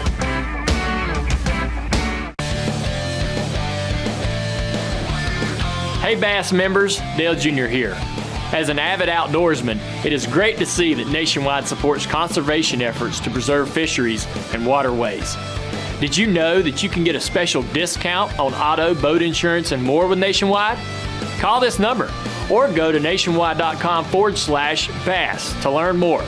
Nationwide is on your side. Bassmaster Fantasy Fishing is back, and it's time for you to get in on the action. Sign up for free and pick your 5-man team to compete against your friends and thousands of bass fans from around the country. How will you stack up against the best? The grand prize winner will receive a 2019 Nitro Z18 boat with Mercury motor worth over $32,000. The 11 weekly winners will each receive a $2,500 Bass Pro Shops gift card and another $500 if you're a Bass member. Sign up and pick your team today at BassmasterFantasy.com. You sons of fishes. Ain't enough fish on this lake for 2 clubs. Really? Well, we see plenty of fish live with Panoptics. Yep. Dang, we should get Panoptics. Maybe we'll just take yours. What's going on here? You boys have license? Yes, sir. Nope.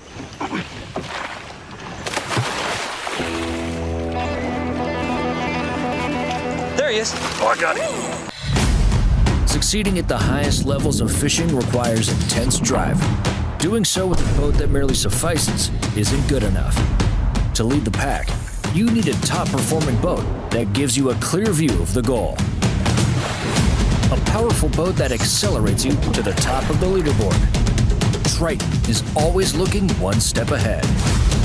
That's why it's the driving force of performance fishing. It doesn't matter what you fish, you need the right bait. Berkley Power Bait. Now in 54 proven shapes. From craws and creatures to worms, grubs, swim baits, and more. And 85 sizes. And all are infused with that deadly Power Bait flavor. Fish bite and won't let go. Giving you up to 18 times longer to set the hook. And that means you catch more fish. Yeah, it's time for a bigger tackle box. Berkley. Catch more fish. You're watching the Sight 1 Bassmaster Elite at Cayuga Lake, brought to you live by Yamaha. Well, we got 1 month exactly, more or less exactly, maybe a little less than a month for our next event, the last event of the season for the Bassmaster Elite Series, Fort Gibson Lake, Tahlequah, Oklahoma. That will be the decider on so many different things, including who goes to Toyota Bassmaster Angler of the Year Championship on Lake St. Clair. Going to be a big decider on your position vis-a-vis the Geico Bassmaster Classic 50th edition of Birmingham, Alabama. And we will have it all for you, Bassmaster Live, each of the 4 days. Oh man, there we go.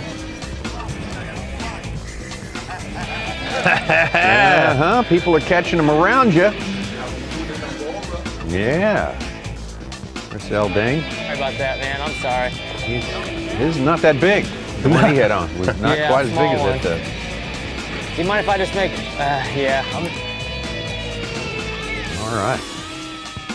Is that big lake trout or what was that? Was that kokanee? What was that? I thought it was an Arctic char. Could be.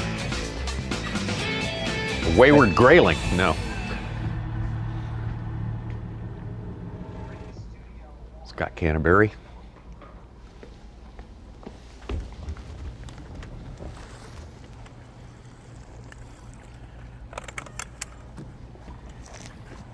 Catch 2 good ones in there.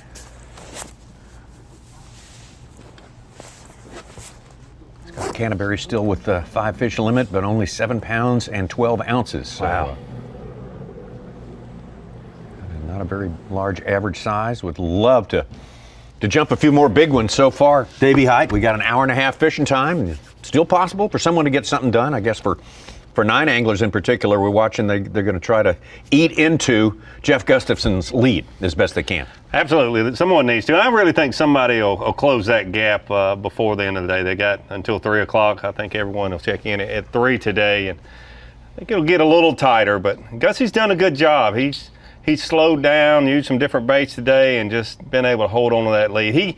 He can sense, and I'm sure Seth can too, Chris Zaldane, those guys, they have realized that, hey, this is just need to survive today, live for a better day tomorrow. We've seen the last 2 events being won by the 10th place qualifier going into the last day. If it stays at 10 pounds, I don't know if that's possible, but you certainly got to be there to have a chance. All right, coming up at 3 o'clock Eastern Time, Union Springs, New York. That's where the weigh-in is going to take place on this all-important 3rd day, and we'll take the field down to 10. There's Dave Mercer. We'll be in charge of it. Gary Klaus, who we spent a lot of time with on day number 1. Your guest out there, Dave, and before you start your interview with Gary, tell us, do you expect these conditions to carry on over into tomorrow, this sort of pace of fish catching?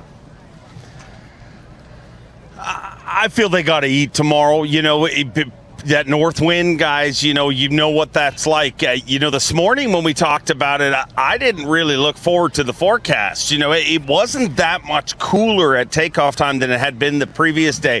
but it has not warmed up at all here today. I mean, if you're from Alabama, they love it here right now because it's perfect. I mean, but it is that north wind, and you know what that does to these fish, any fish across the country, basically. But I'm joined by, yes, Mr. Gary Klaus. And Gary, after day number 1, I thought you were going to be on the water here throughout the weekend, and a great start to this event, but it kind of got a little tougher on you yesterday. Yeah, I'll tell you what, I was really happy after the practice I had was really terrible. I did really bad day 1. Day 2, I found out had a little deal going on. Day 3, I did pretty bad in practice. So actually, when they asked me to do Bass Live, I was really concerned, and I'm going to get on Bass Live and do terrible, so I was really happy to catch what I caught, and it worked out pretty good. Day 1, day 2, I had an opportunity. One fish got off that would have put me in the cut, but that could have happened to half the guys too. So, but no, I was pretty pleased with the at all. I missed them. I did fish flipping. About what? Because we kind of everybody's got a little bit of a service interruption right there. We'll try to reset that. Maybe we can get a better signal for you and get hear from Gary Klaus. Dave made a good point, man. And one of the few guys we saw fishing the only guy we saw fishing pads and that shallow. Yeah, I really wanted to hear what he was saying there. I talked to him before he was on Bass Live. I like to talk to the anglers and see what's going on, how the practice went. And he said he had a real slow third day of practice. So then when we saw him up shallow in those pads and he was having success, had a good day, good start.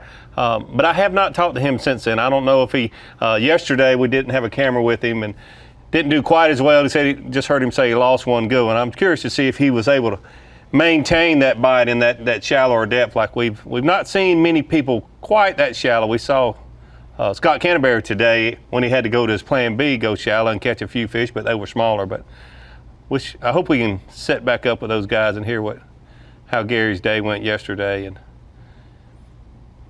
he's probably not in a hurry to head down south where it is a lot warmer. Still summertime down south, no doubt about it. Absolutely. Next week's going to be a whole lot better, but this week it's still hanging on for a bit of heat and humidity. All right, we're going to try. We got to reset again. Good news. And Dave and Gary, I'll let you try her one more time here and see if we can get that information from Gary Klaus that we were wanting. Dave, give it a try. Thank you very much, guys. Glad to be back with you. I mean, I'll tell you one thing that's going on here. We got a steady stream of people, and once again, New York proving that they love Bassmaster events. I mean, when there's a traffic jam coming in, 1 o'clock, 2 hours away, and let's tell me, where were we? Well, we were talking about how tough it was in practice. A lot of the guys sandbagging or whether they're really catching, really not. And you hear that when you come to the meetings.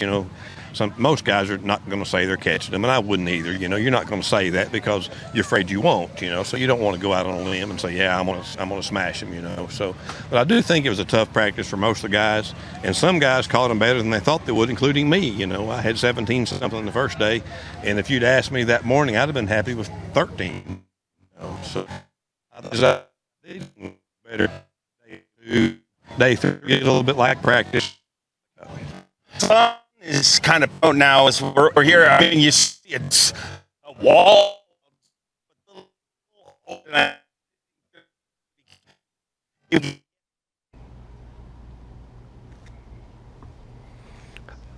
All right, we're going to step back in. Boy, just when you want to hear the next thing they're going to say. Here's the phenomenon: you want big crowds at the weigh-in coming in, but people are on their devices all the time now, and you get a whole bunch of people, whether it's a takeoff at the Classic or one of these big weigh-ins like Waddington here or Union Springs. Everybody comes in, they're on their devices, all the bandwidth gets sucked up, and you just got very little to work with. And it takes a lot of bandwidth to transmit a live high-definition television signal. So that's my layman's understanding of it right there. Good that you bring that up because you obviously are aware of that.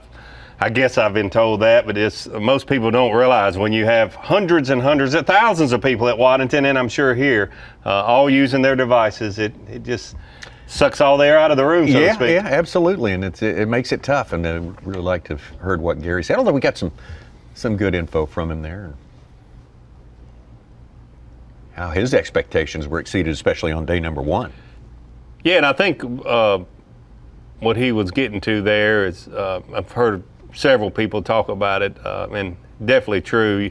In practice, and there is a lot of sandbagging that goes on, but you get a bite or two and you move on. You try to find another spot. You really don't know if there was only 2 fish there or there could be a whole school of fish there. And once you bear down on a place, and you sometimes are pleasantly surprised. There's more quality fish holding on an area than maybe you once thought. I'm sure that's the case with Stetson Blaylock and Scott Canterbury's hunt. All right, hooked up, Chris Zaldane.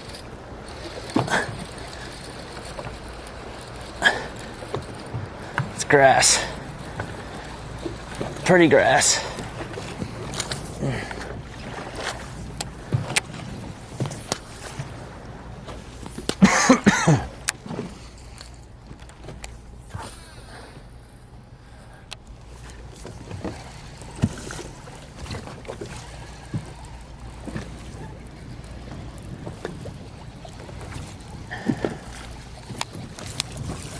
Hunter Schrock's making a bid for our top 10. He just caught a 3 3/4. He's got a 4-pounder in his bag. He's up to 16 plus today in 12th place. A little work to do, though.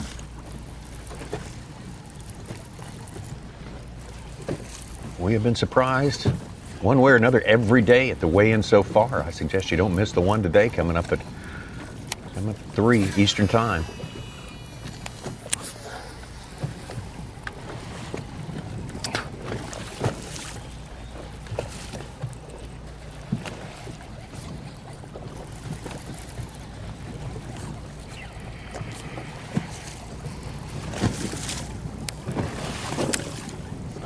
Yeah.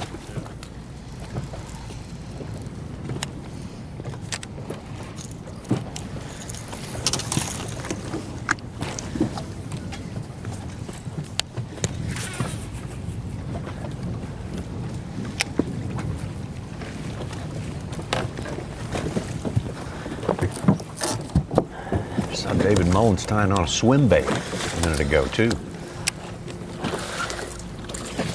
Yeah, I noticed that also. Not seen him throw a swim bait this week, and I've talked to him in the afternoons. He's not even talked about it, so he's trying plan D or maybe E at this point. He's going deep in the tackle box, huh? Yeah, it look good right here. Go.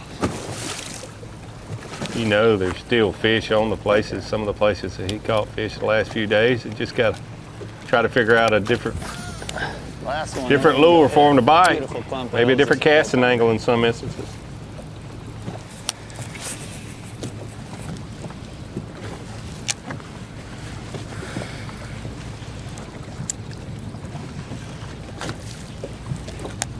Let's go.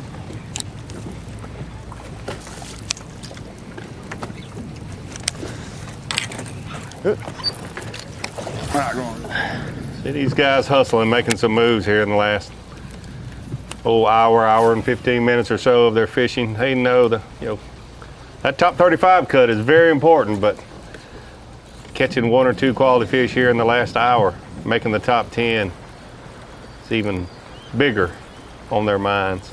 Having a chance to win from number 1 first and foremost, but always thinking about those points toward the Classic, making the AOI cut for some of these guys.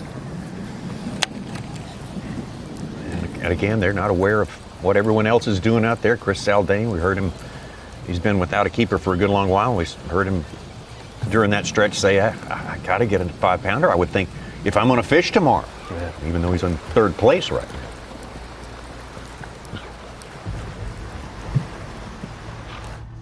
Talking about that earlier, I love the fact that these guys don't know. They assume they've really fallen down in the deep abyss. Yeah. But he's able to maintain, tighten up a little bit, but he's still in 3rd place unofficially. I'd like to know what Jeff Gustafson thinks about 15 pounds on a day like today. He had a great lead, so he's probably not in any sort of panic mode, that's for sure. probably thinks some guys have. Okay, we're back on the other juice spot here now, and yesterday around this time I pulled in here and caught three good ones pretty quick, so hopefully there's somebody home.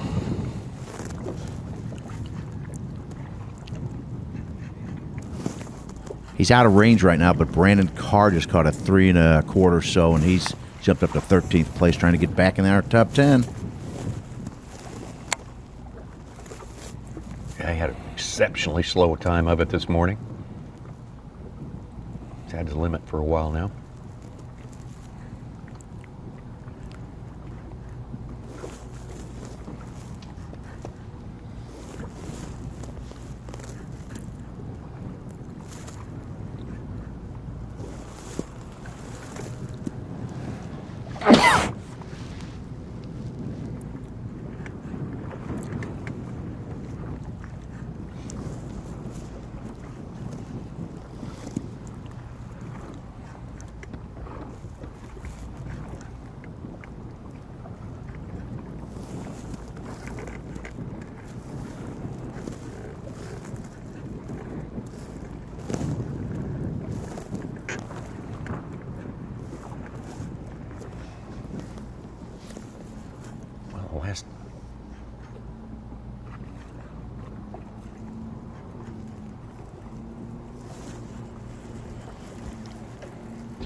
Well, it is definitely, Dave Mercer said, they got to eat tomorrow. They're going to have to eat. They're going to starve if they don't eat pretty soon. We only got so many days of good feeding in the summertime, but the start of the day for Jeff Gustafson, I think that's what you cited this earlier this morning. I think we've got to call the start of Gussie's day the power pole replay of the day. You can see the sun just coming over the horizon, and he gets started right where he left off yesterday, day 1 and day 2. Gussie with a little smaller fish than he started with the previous day, but you think, well, those 5-pounders, 4-pounders are coming. He caught them everywhere he seemed to go yesterday. Today a little slower, but still getting it done. Still getting it done. Using a 3/4 ounce football jig this morning, put several fish in the boat. Let's get 5 in the boat here. I think that might have been number 4, number 5. Here you see him again.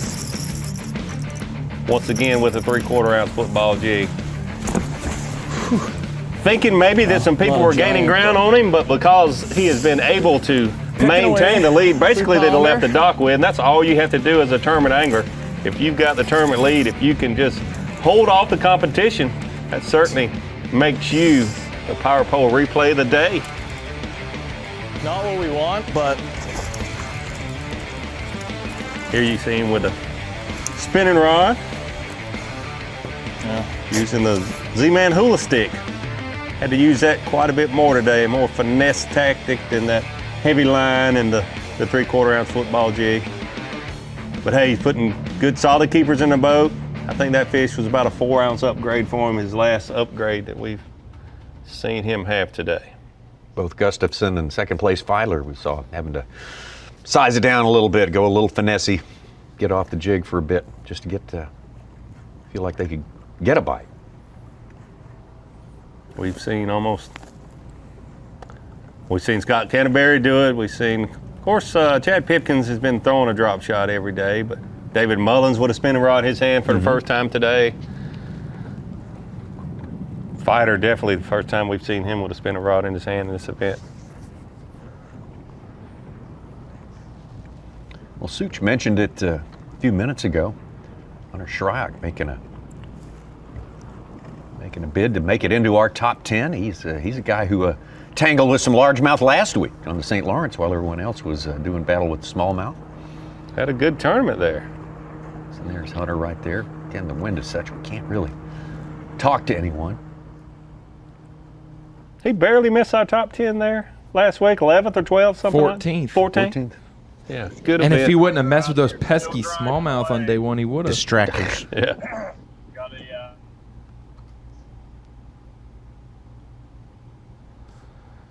I'm showing him in 14th unofficially here. Yeah.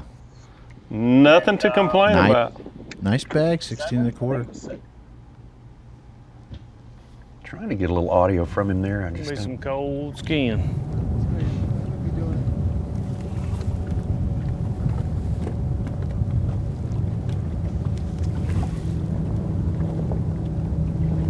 Uh-oh.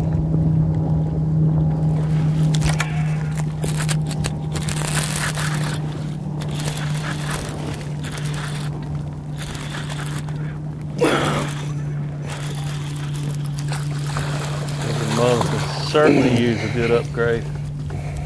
Got a 1.5 pounder. That might do it. Won't be a bonanza of weight, but it'll be something. Definitely bigger than 1.5 pounds. His biggest fish of the day, probably. Yes, it is.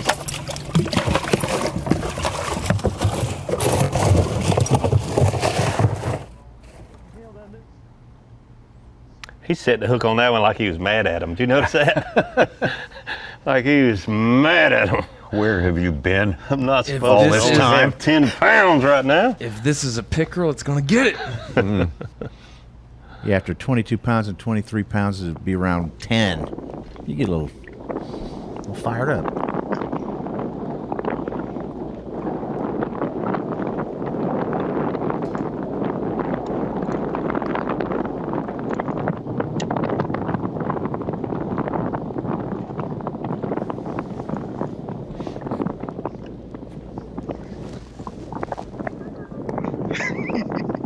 Like that, right?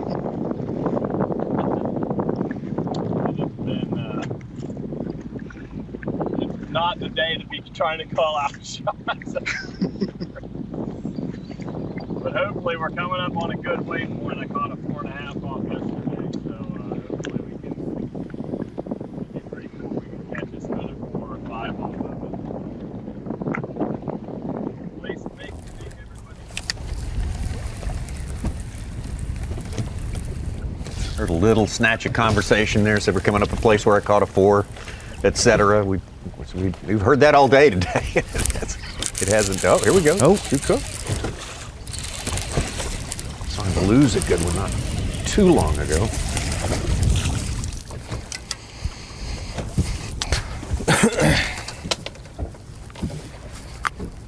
That one bit like a big one. I saw his rod tip jump about 3 inches 2 times right there before he set the hook.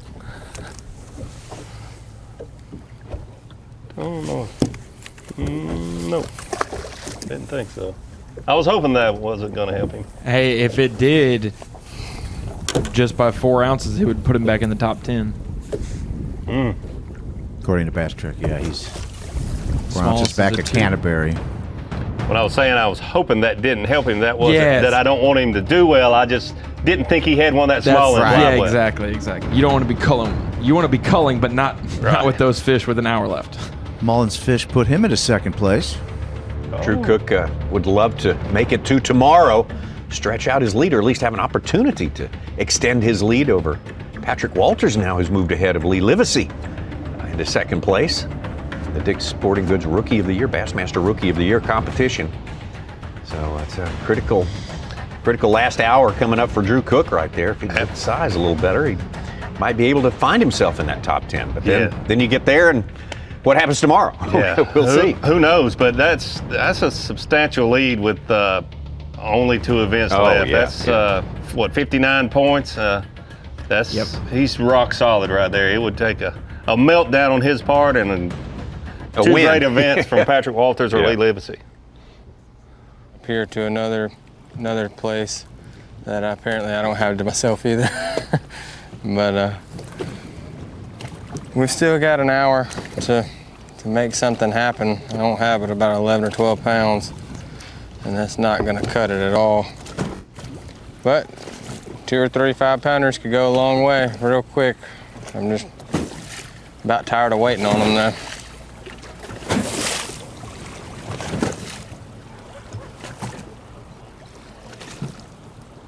Cook started the day in 7th. Patrick Walters in 18th. Right now, Cook's down to 12th. Walters is in 23rd, so the same gap. They've both fallen 4 spots or 5 spots.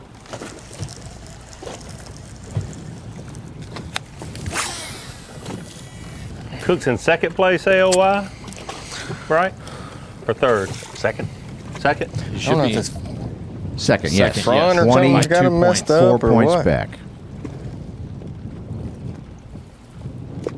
But tighter race over Toyota Bassmaster. Yeah, I don't know why Angler they of the bite Year. up here. but not down there.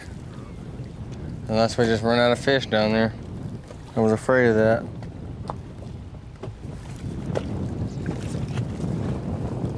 Yeah, Cook was in 7th. Lowen was in 13th, so that's a 6-point gap. Right now it's an 8-point gap. Cook's in 12th and Lowen's in 20th. So Lowen could catch on him today if he moved up, you know. Lowen just caught a 2 pound, 6 ounces up to 20th, but it's down from 13th.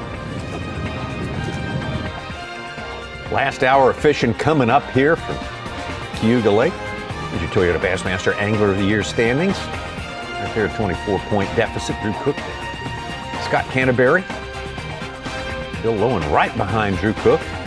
Sal Dane, Stetson Blaylock, Corey Johnston, and Seth Fider all tucked in there pretty close for that second position, that's for sure. A lot of guys who can see a pathway to get there. We'll see a pathway to come right back after these messages. The Site 1 Bassmaster Elite at Cayuga Lake is being brought to you live by Yamaha. Almost time for me to go. Well, what if I... Drove me home?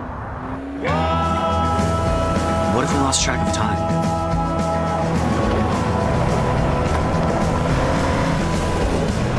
What if we took a leap of faith? What if you... Missed my flight next week? The all-new RAV4. Toyota. Let's go places.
Bassmaster Fantasy Fishing is back, and it's time for you to get in on the action. Sign up for free and pick your 5-man team to compete against your friends and thousands of bass fans from around the country.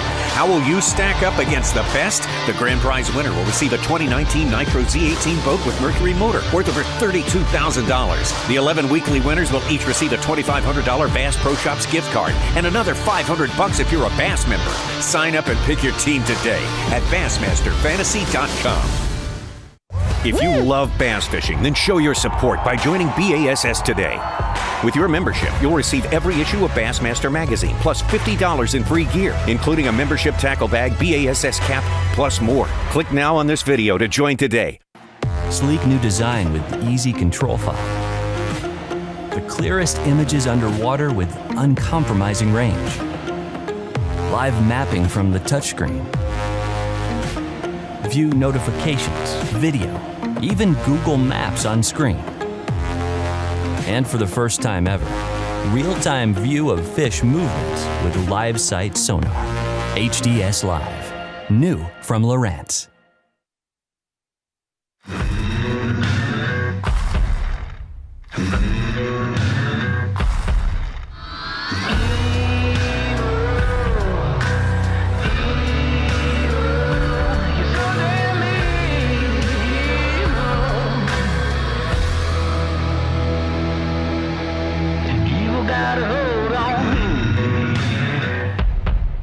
It's just crazy. I'm still in shock. It just was meant to be for me this week.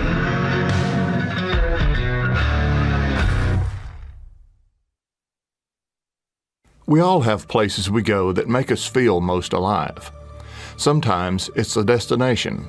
Sometimes it's a pursuit. It's difficult to define, but when we're there, we know it.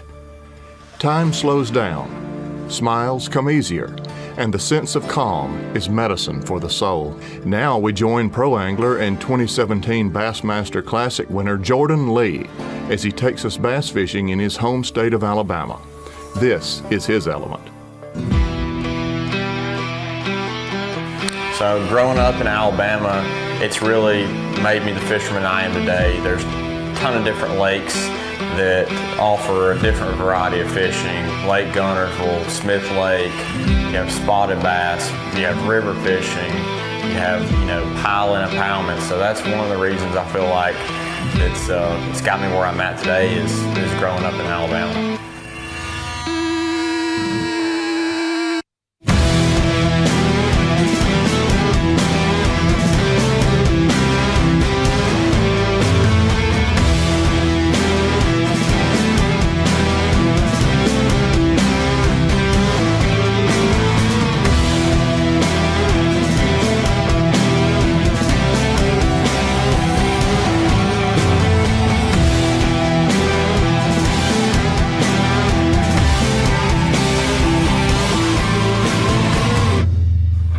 I started tournament fishing when I was early on in high school, 9th, 10th grade, and I started out of a John boat, a 99 horsepower on a little lake called Lake Atoma near my hometown in Coleman, Alabama, and that's really where I learned how to, read the water and learn different techniques, and I built off that lake, kind of carried that to Guntersville, where I really got into the tournament scene there. And that's really when I knew that, hey, this is something I want to do for a living. In my high school years is when that all went down. College fishing was definitely a big step for me and a big part of why I'm here today. And there was a lot of opportunities that College Bass and that Bassmaster really opened up for the younger generation, and it was something that I took advantage of. And when I won the College Classic bracket, it really opened up a lot of doors for me. And qualifying for the Classic was a dream of mine. It's something that every angler dreams of, is fishing the Bassmaster Classic. And 3 years later, after fishing the Elite Series, and I was fortunate enough to win the Bassmaster Classic in 2017, and that was really the highlight of my career, and that's the highlight of any angler's career. So it's definitely been a dream come true.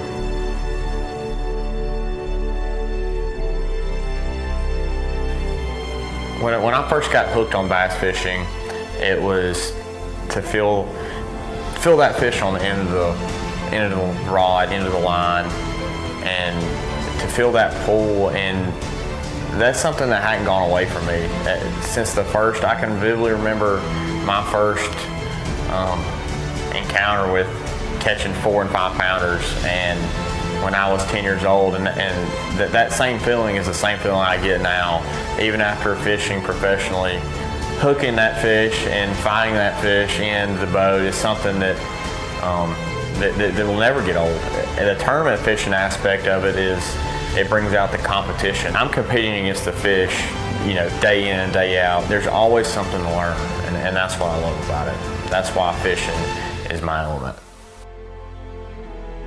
Though they are often very different, each of us shares our own unique connection with the outdoors, a passion that drives us, defines us, and centers us. It's where we're most at home. It's where we're in our element.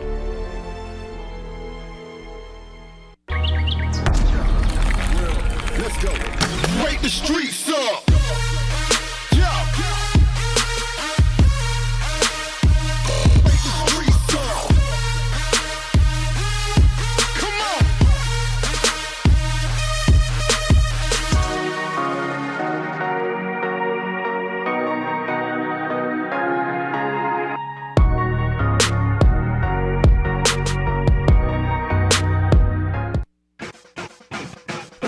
You're watching the Sight 1 Bassmaster Elite at Cayuga Lake, brought to you live by Yamaha.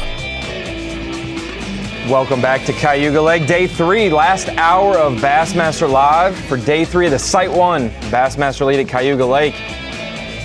A lot of things changing today, a tougher day of fishing, but the ones who persevere are the ones who are at the top of the leaderboard, and we have a couple new names See that, approaching Ronnie? the top Jamie of the leaderboard Hartman, right there. 6.5 pounders up to 21.7 on the day. Big jump. Got rid of a 2.3. There's the first confirmed 20-pound bag of the day. Jamie Hartman, New Yorker, jumping into second place, coming out of nowhere after having a tough practice and a struggle day one. We just saw David Mullins cull up into second place, and when we come back from commercial, Jamie Hartman is now in the prime position to chase down Jeff Gustafson, but still 6 pounds back from leader Jeff Gustafson. And Davey Hyde, as we take a look at the Humminbird lay of the lake, these are all 3+ pounders. Those solid fish. Today, a 3-pounder is like a 4 to 4.5 on the first 2 days. They are very crucial. Absolutely, and you don't see as many 3+ pounders because we only have 35 fishermen a day, but spread out, you see some of those bigger fish being caught on that lower end. About 43 miles between one end of this lake and the other. But that upper end, again today, you see the larger numbers of those quality fish being there simply because there's more fishermen up on that end of the lake. It's shallower water, you have grass throughout. A lot of these anglers have been talking about grass clumps, and you see those grass clumps a little farther offshore on that outside limit of where that vegetation grows. And you see we're right up around takeoff here, and a large number of those 3+ pound fish, as you're looking at the Humminbird lay of the lake, have been caught within 4 or 5 miles up and downstream there of the takeoff point. We were sitting here talking during commercial break about the wind direction, how it shifted from the south-southwest, coming from the north, rotating around, and that'll change those clumps in the way that they blow and the way they lean or the way the fish position on them, because it changes current, it changes the angles they're going to need to take. We saw David Mullins trying to change up his angle on those places.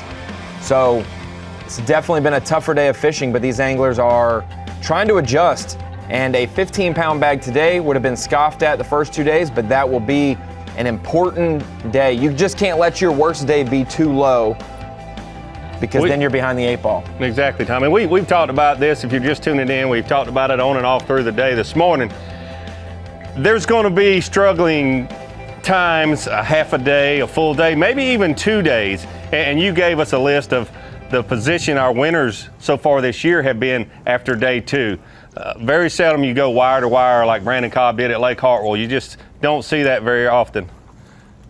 There's going to be times where you just have to survive. You just try to maintain, stay in the hunt, and obviously you have to be fishing on Championship Sunday or Monday. In this case, it will be tomorrow, Championship Sunday. And Gussie has done a good job of that today. He's left the dock in first place. He's basically maintained within ounces of the lead he had when he left this morning. And he's still got it right there. He does not have the weight that he's been bringing to the scales the previous 2 days. We still got almost an hour of fishing time, and you just saw Jamie Hartman catch that over a 6-pounder, so wouldn't be surprised if we don't see one other angler catch a 5 or 6-pounder and tighten that gap up a little bit. Gussie's 10 pounds down from yesterday. I've been tallying up the 4-pound plus fish. 56 on day 1, 49 yesterday on day 2. Today, half the field, less than half. Hartman's 6'8" was the 18th. Over 4 pounds today. That's it. So we're not really that far off of the 4+ pounders if you consider only 35 fishermen, right? Yeah, if you added 40 more, you double that to 36 or 40, you're only 10 short. You know, it's and just... we still got an hour. Hurts. Yeah. But on our top 10 Phoenix boats, Big Bass, yesterday was dominated by 5-pounders. Today we got the 6'8", but there was only 2 under 5 pounds on it. Today there's only 2, well now 3 with Hartman's over 5 pounds. Yeah. And Yusuke Miyazaki had the biggest bass yesterday at 6'3". Checking out Stetson Blaylock, had some sketchy service with him most of the morning, but he's one who's still in a good position. It's taken him a little while to get the limit. He was the last guy in the top 10 to get a limit today. He's got that 13-12. He's got a 2-pounder, 2 2.5s, a 3, and a 3 3/4. So 1 or 2 culls, get rid of a 2.5 and a 2. He could be in a good position, maybe in second place, because there's only 3 pounds separating second to 8th right now. And so for the guys who have come in from outside the 10 to get inside, there's Jamie Hartman, who was 16th. Brandon Lester just called up. He's 8th. He was 15th. And Corey Johnson is 6th. He started the day 14th. We talked about the Toyota Angler of the Year and how that race is shaping up. Could be a huge cull. We talk about a single cull. If Drew Cook culls up right now, just 1/4 of a pound, he would bump Scott Canterbury to 11th. He would get into the cut, and if he can make it into the cut with Canterbury missing it, that's free points that he can try to gain tomorrow, especially since 10th to 3rd or 10th to 5th is only 4 pounds. Totally doable. Yeah. He probably won't be in range of winning because he'll be 10 plus pounds back, but the opportunity to gain 4 or 5 more points when you're only down by 20 or so is nice. Boy, and he's got some headroom. He's got a 2-pounder and 2 2.25s. And his biggest is 2 3/4. The reason Scott Canterbury is leading Toyota Angler year is because he has not given people that chance. He's been fishing 4 days. You fish all 4 days in those events, you're not going to give people an opportunity to make up ground on you. I mean, he could stay in our top 10 and have a great recovery tomorrow, but right now he's losing 6 points. 10th place from 4th. We shall see. See Stetson Blaylock here. We already got a win this year. It's having a good year overall. Going on with had a first and a second place run there at Hartwell and Winyah Bay.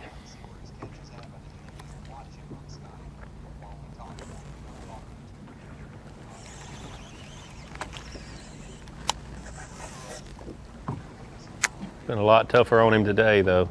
He and Scott Canterbury started in the same location. Ooh, missed one there.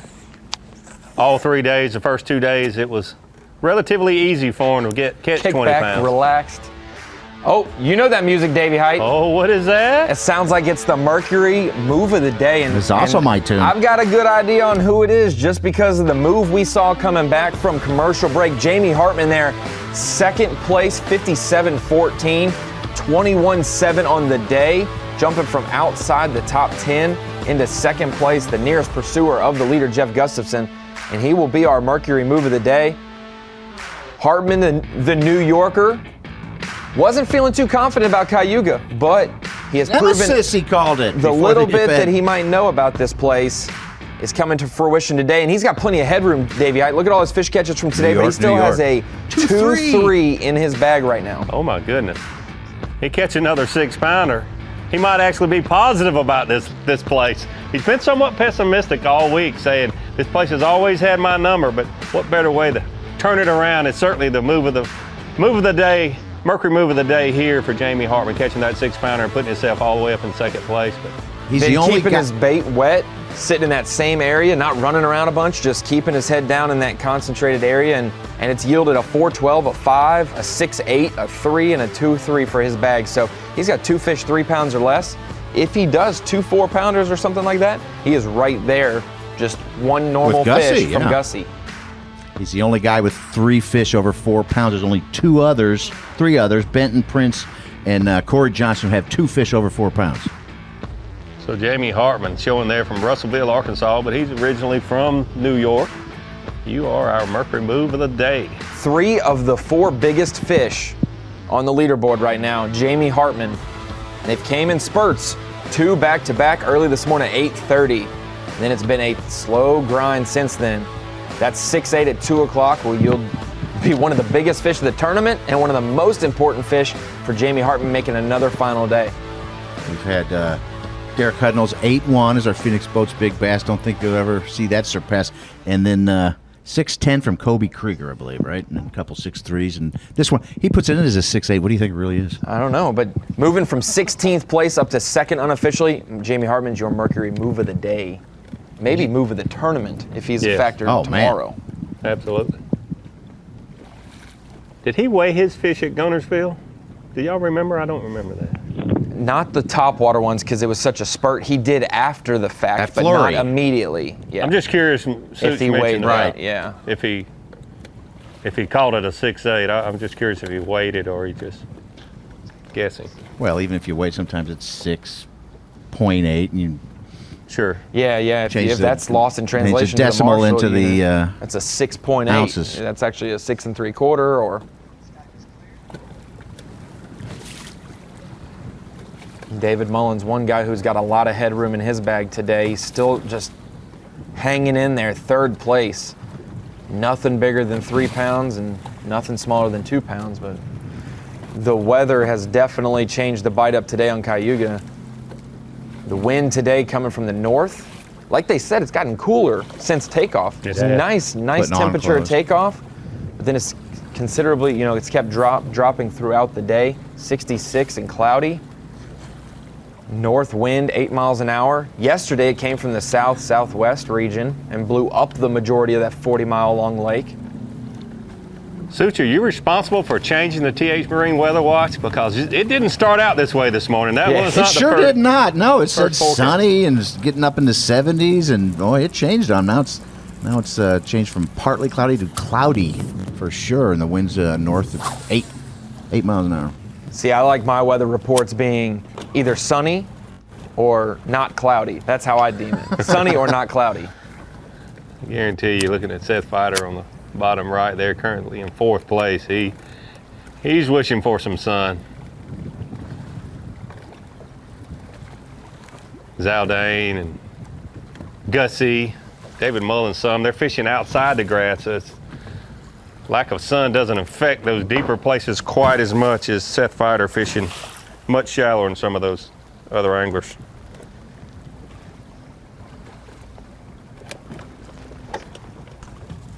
Four box there with Jeff Gustafson 1st, Chris Zaldane 5th, David Mullins 3rd, Seth Fighter 4th. I feel like Seth Fighter's got another good bite. He needs it. I feel like he's got one more before he needs to head back, that he'll be able to maybe cull that 2 1/4 he has. As we saw him on day 1, Thursday, boat flip a 5 1/2. That would certainly help him tremendously right now. Boy, with all the Jamie Hartman hubbub, Bill Lowen just called. He's calling up ounces, though. He got a 3-pound 2 ouncer. He's up to 17th. Oh! Must have been a pickerel that cut him off. Brandon Lester called twice to 18 1/4. He's still 8th place, though. Tied with Stetson Blaylock.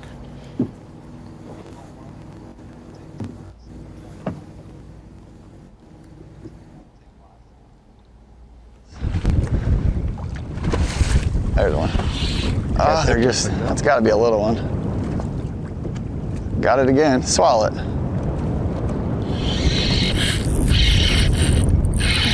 Thought it was a little. Might be a good one. Told you I was going to catch one here, man. They're just not big.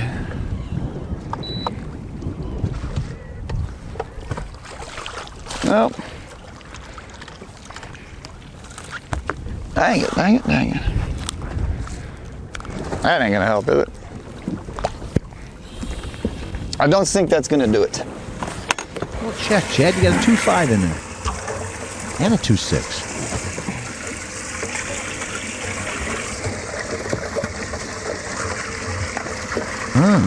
I might. Close. Real close. He's in a virtual tie with Scott Canterbury, who's 10th. Ounces do 52-14. count. Yes, they will count here. It could knock a guy out of the top 10. Noticed Chad several times today just reeling his bait when he gets a bite and not hooking up and letting that bait fall back and catching one. Here's something I've seen happen, especially in the north where you have a lot of the yellow perch.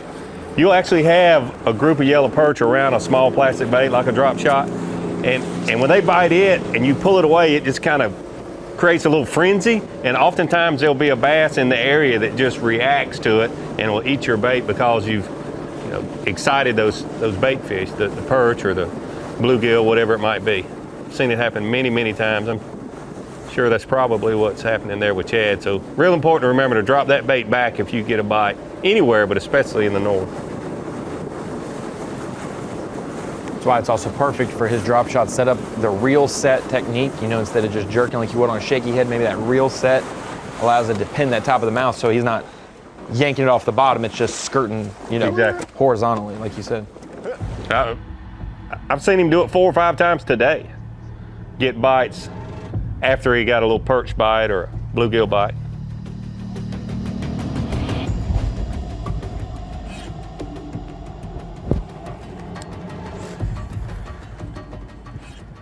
Back with Scott Canterbury live.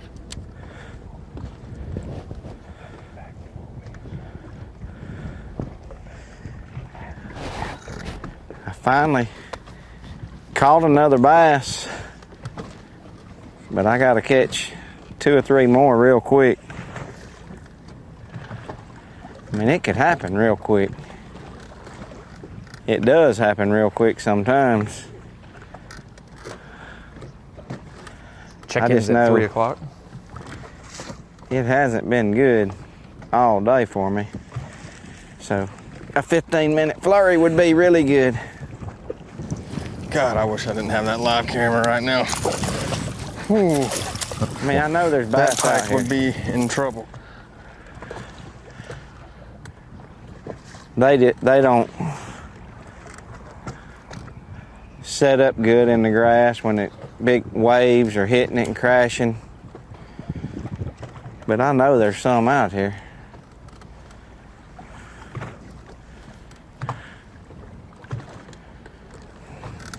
Scott Canterbury said it could happen real quick. For those in the first 18 spots, they're checking in at 3 o'clock, 19 through 35, check-in at 3:20.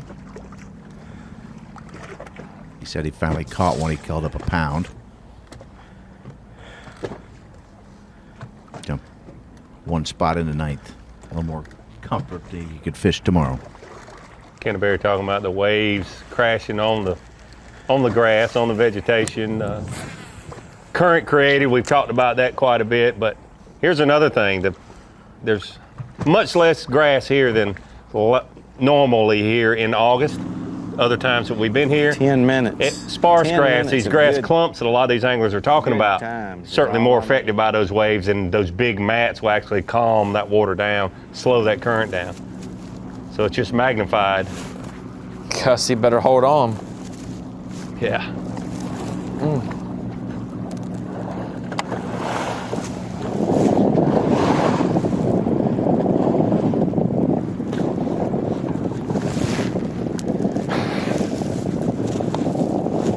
Awesome.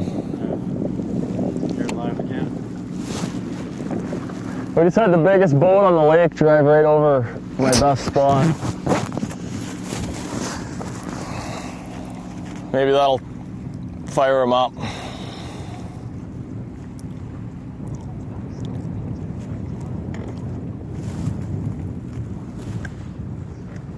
It's a good positive way of looking at it. I've seen it happen. Definitely seen times when you think that's a bad thing, but sometimes it'll stir the bait fish up and get those fish active. My dad always loved throwing topwater right around the shoreline when boats go by. You know, it keeps you a little quieter than normal, and they don't see it as well. And I thought you were going to say your dad likes throwing topwaters at boats going close by. There's one. Does that answer though? Yep. Don't be a pike.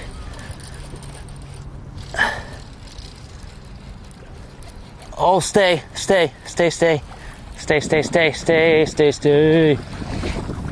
Yeah, there's a coal, baby. That's a coal. That helps this late in the game, man. It's a little one, but it helps, dude. Yeah. Whew. Every little bit helps. It's got a pound and a quarter and a pound and a half. Deep 6 crankbait. Definitely going to help him. Come on, let's go. Let's catch him every cast here. If he coals up by a pound and 6 ounces, he'll be in second place. That's a coal. Little coal, but it's a coal. I think it's going to help him that much, but it'll definitely help the cause. Yes, maybe a that is 3/4 good pound coal. For right now. Yikes. 3/4 probably. Boy, things have warmed up. Skylar Hamilton a 4, Paul Mueller a couple calls. Canterbury, Shane LaHue a 3-pounder. Oh, Canterbury caught a 3-pounder. That helps him tremendously. Puts him back in that top 10. Still looking to coal. Only had 5 bites, 5 keepers today.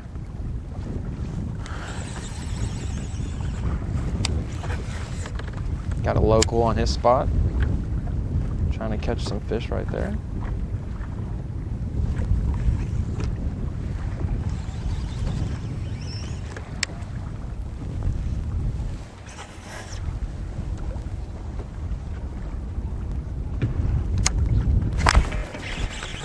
Here we go. Feels like a pike. Nope, it's a bass. I don't know if that'll help or not. But he ate it.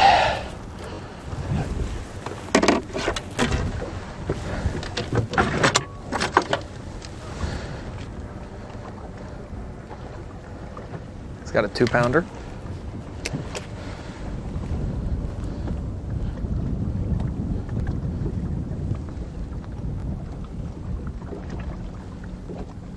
I think it's the same size as that last one. Balance beam, this one and that green one.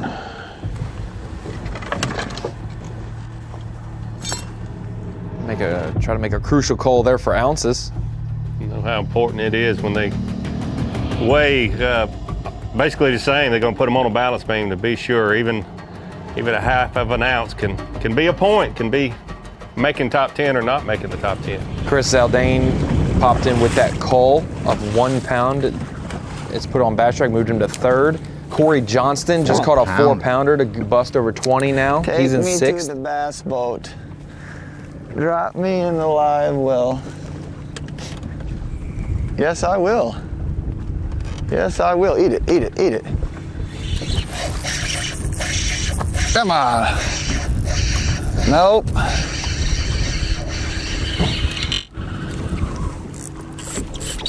I say nope. Now, what do we got here, Mr. Fish? We got a wiry one. No, just a strong one. He ain't helping. Man, we're catching them.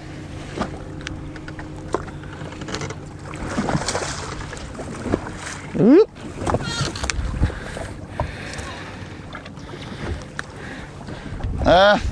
No, man.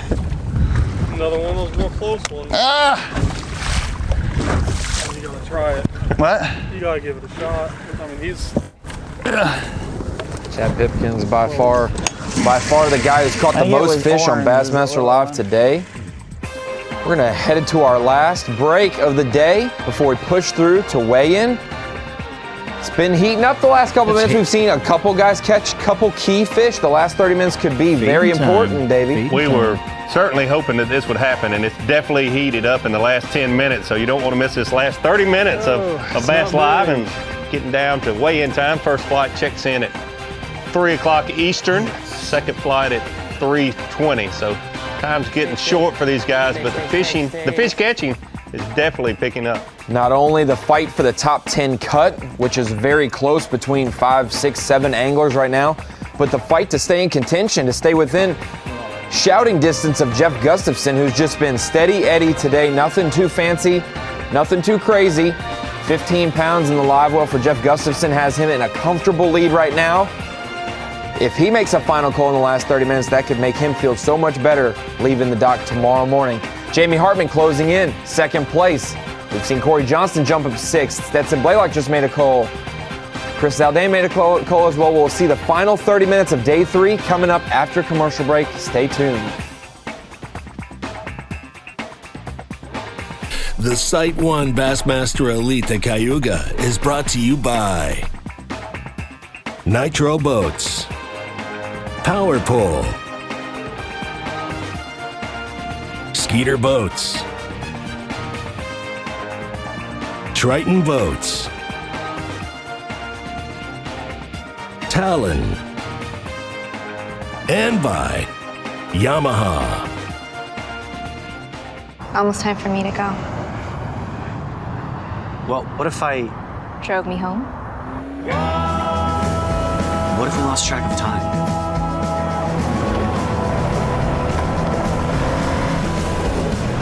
What if we took a leap of faith? What if you... Missed my flight next week? Come down from The all-new RAV4. Toyota, let's go places. You sons of fishes. Ain't enough fish on this lake for 2 clubs. Really? Well, we see plenty of fish live with Panoptics. Yep. Dang, we should get Panoptics. Maybe we'll just take yours. What's going on here? You boys have license? Yes, sir. Nope.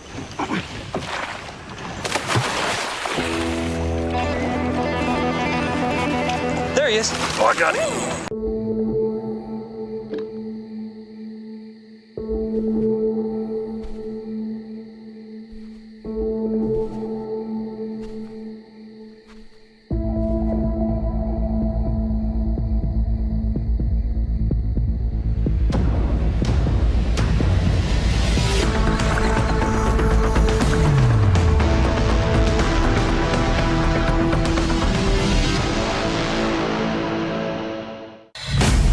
Succeeding at the highest levels of fishing requires intense drive.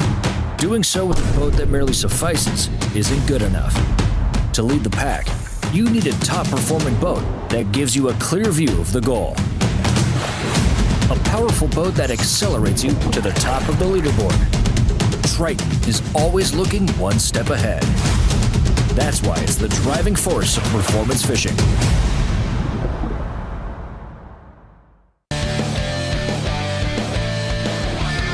Hey Bass members, Dale Jr. here. As an avid outdoorsman, it is great to see that Nationwide supports conservation efforts to preserve fisheries and waterways. Did you know that you can get a special discount on auto, boat insurance, and more with Nationwide? Call this number or go to nationwide.com/bass to learn more. Nationwide is on your side.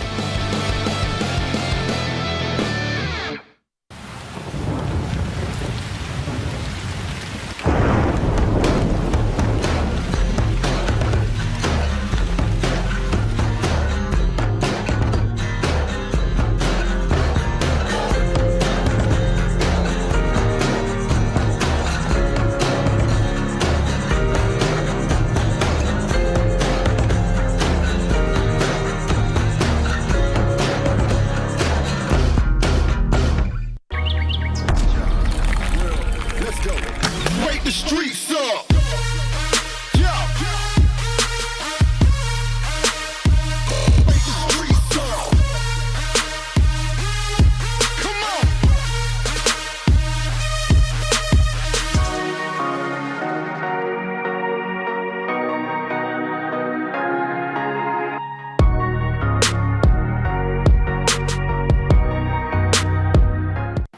Sleek new design with easy control file. The clearest images underwater with uncompromising range. Live mapping from the touchscreen. View notifications, video, even Google Maps on screen. And for the first time ever, real-time view of fish movements with live sight sonar. HDS Live. New from Lowrance.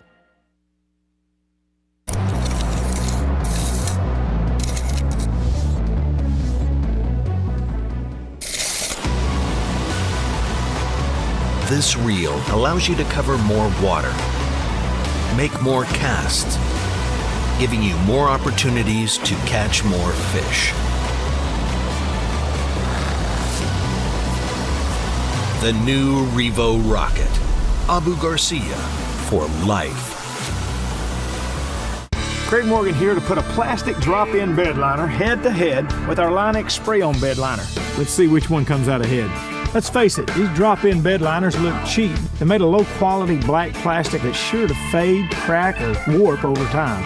Line-X, on the other hand, can be color-matched, is fade-resistant, and sprays seamlessly over your existing bed. It's guaranteed to perform for life. So drop the drop-in and Line-X it.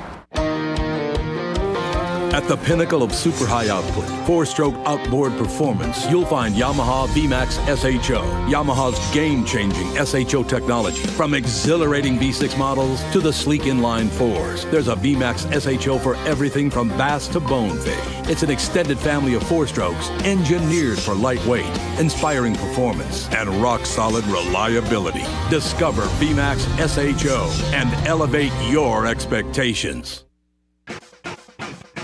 You're watching the Sight 1 Bassmaster Elite at Cayuga Lake, brought to you live by Yamaha. Final 30-minute push is here for half of these anglers. The other half have about 50 minutes left of fishing time before they need to check into Frontenac Park for the day 3 weigh and see who's going to make the top 10 cut, and that's your top 10 right now. With just 30 minutes left of fishing, Jeff Gustafson, Jamie Hartman at the top of the leaderboard, and down at the cut line, we've got a couple guys within just a couple ounces of each other, especially the AOY leaders, Scott Canterbury, Drew Cook, 9th and 12th respectively, both trying to make it in. Look at Hunter Shryock, 14th. He finished there last week at the St. Lawrence River.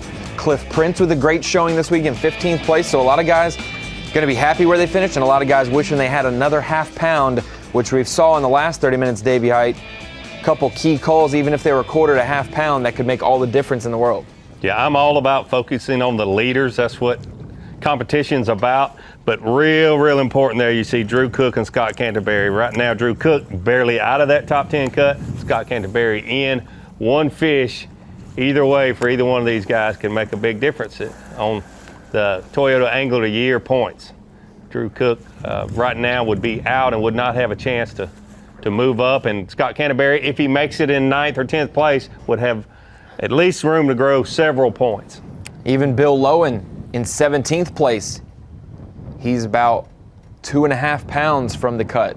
So if he calls a 2-pounder with a 4-pounder, he'll be right there at the cut line as well. All three of your leaders will be within ounces of getting cut or making the cut. Fishing definitely got better in the last 15 minutes just before we went to that break. So hopefully this continues for the last hour of fishing for these guys. Some of them definitely less than an hour. And the first 8 hours of tomorrow. Yeah. All wrapped up into this last 30 minutes for some of them.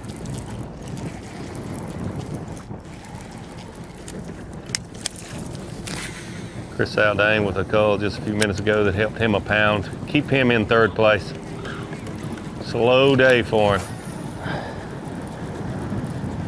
Crazy to say this, but if he was to win, it's his first fish we've seen on a crankbait. That adjustment just in the final, you pulling out all stops.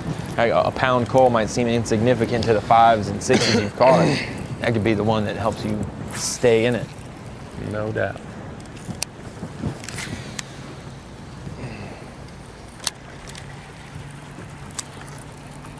It would be a shame. Chad Pipkins has caught a lot of fish every day. Definitely caught more fish than any of our anglers with cameras on them today. Currently sitting unofficially in 11th place for him not to make that cut.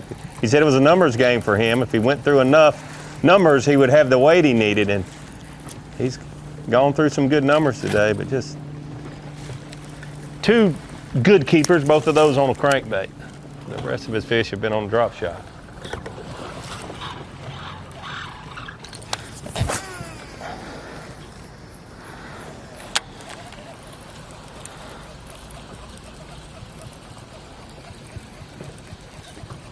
Saw David Mullins yesterday throwing a deep crankbait, catching 2 important coals in the afternoon, back-to-back casts. This Be a bass.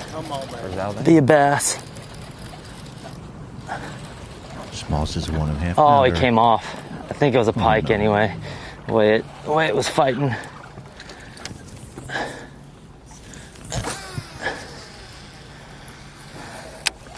Just kind of swam towards me, you know, like they do. I don't think it was a bass.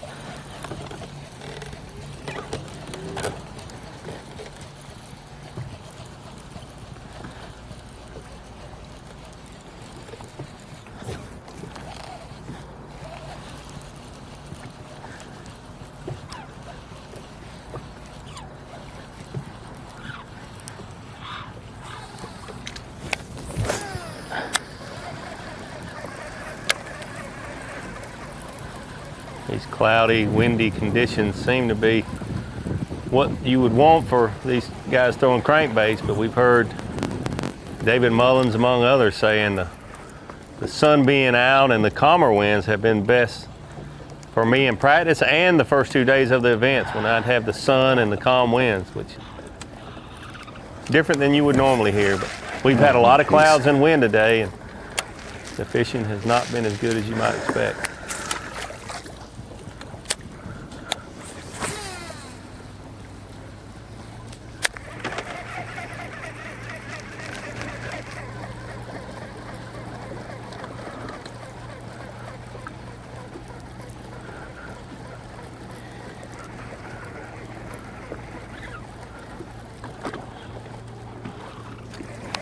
Last cast.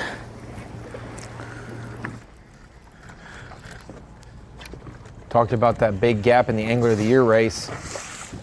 Right there by the classic cut line with Mike Huff and Brock Mosley. 17 points apart for one spot. But Huff has moved up 5 spots. Mosley has moved down 1 or 2. That'll make that even tighter. It was tight, but it'd been laying there, got in that grass.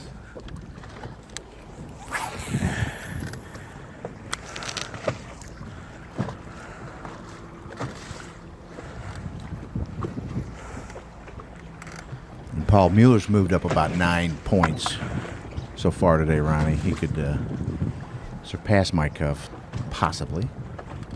Got a text from Bill Weidler that had a tough tournament here, but he said he practiced shallow, those shallow reeds with the high water, and the lake had fallen about 6 inches in between practice and the end of yesterday. So in 2 days, that's a lot of water. Probably a lot of that due to the wind direction.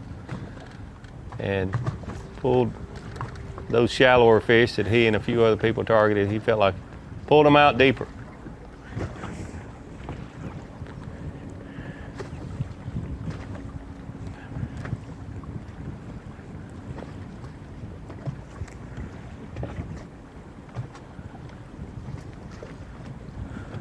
I don't think the falling water has hurt Stetson Blaylock and Scott Canterbury's fish as much as they have. They've caught a lot of fish off this spot. Weighed in over 80 pounds between the two of them. 40 plus pounds apiece that they've taken to the scales.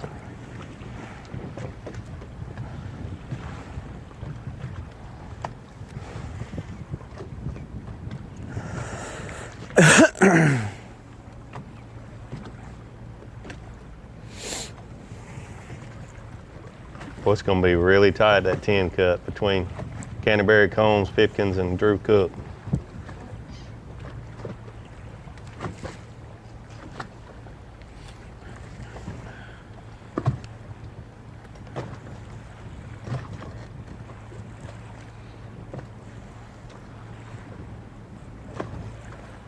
Talk about how tough it's been when there's 19 of the 35 anglers with 14 pounds or more. 14 is nothing crazy. It's not like it has the precedent we set on day 1 and 2, but 14 a day for people was something to make the cut. That's what people were expecting, a lot of 14-pound bags. They've just been 17 to 20-pound bags, but now that we've dropped down, 19 of the 35 have caught 14 pounds today. Yeah, it's just kind of back into reality. Those first 2 days are the best 2 tournament days we've had in the 3 elite tournaments that have been here. By far the best 2 days. I did get confirmed with Matt Dowd's help that 8-1 is the biggest bass weighed in a Bassmaster event in New York since 05 at least. I don't know before 05, but. Ooh, speaking of critical fish, that one will help Drew cooking. Might bump him in the top 10. He's got a 2-pounder, right, Such? Yeah, his smallest is a 2.0, and he's got 2 1/4, so you can keep going. Come on, which one of y'all is smallest? Think that's going to help us get rid of that 2-pounder. 5. Number 5. That 2.6.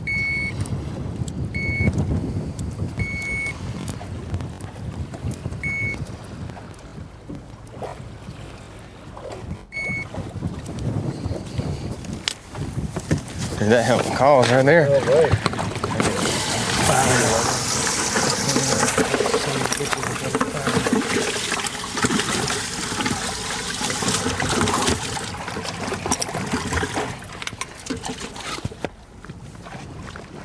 helped him 8 or 10 ounces. It's about how far he is behind Keith Combs, who's in 10th. Yeah, if he would have said what it weighed, we'd know for sure. But that one had a head of a 3-pounder, and the rest of the body was like a body of a 2.5, so it's hard to tell, but probably a 10-ounce coal.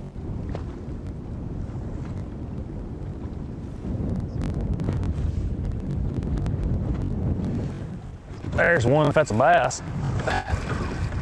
Don't feel very big though. It is a bass. I don't think he's gonna help me though. He's got a 2 1/4. Be still, be still, be still. Be still. Be still. I don't think he's gonna help.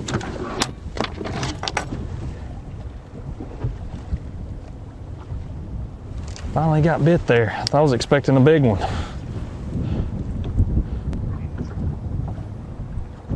No, not gonna help. Not a bad fish though. The story a couple years back when the guys were just outside the Classic Cut and they could point to one fish in the season or one miss or whatnot.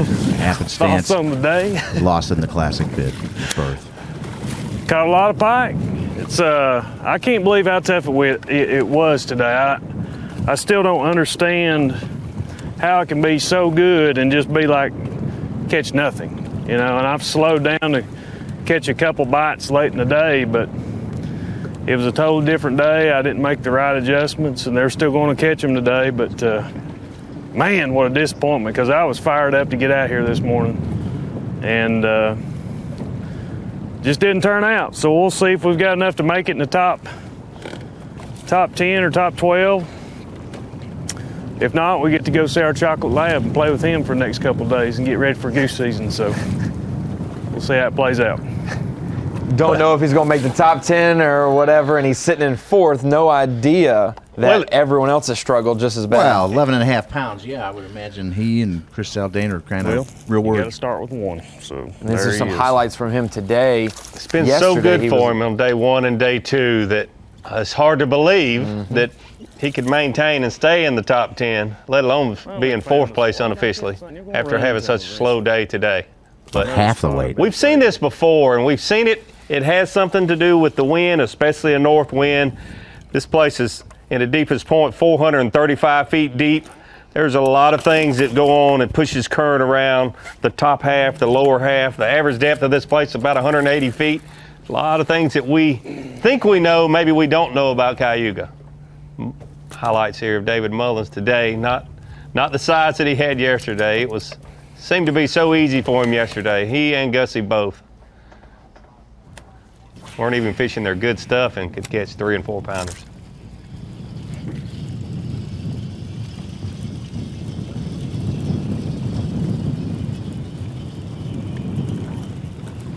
Ronnie, did you say that Drew Cook fish helped him a pound? Yeah, it was put in as a 3-pounder, culled out a 2 even, so 1 pound upgrade, put him in 10th place, 4 ounces behind Scott Canterbury on the official, or on the unofficial Bass Track leaderboard. Knocked Keith Combs to 11th by 4 ounces. Yes.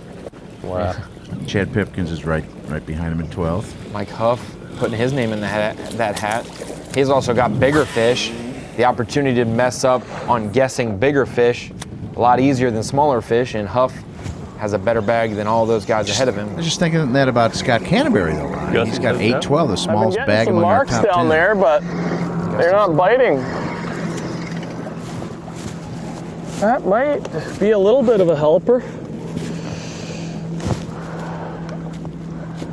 We have to go. Look at his poor jaw. Like, you wonder what some people do to these things.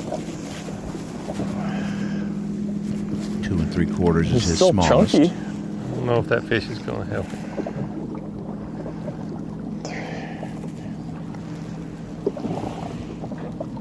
No. Didn't think so.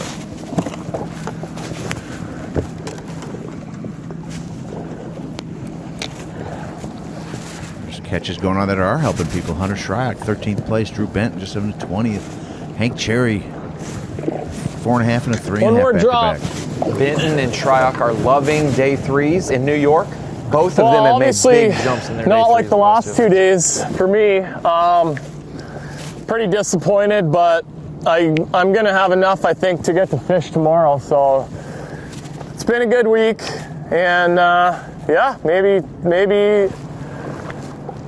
I can get lucky and get 5-pounderville to happen again tomorrow. So that's about it for me.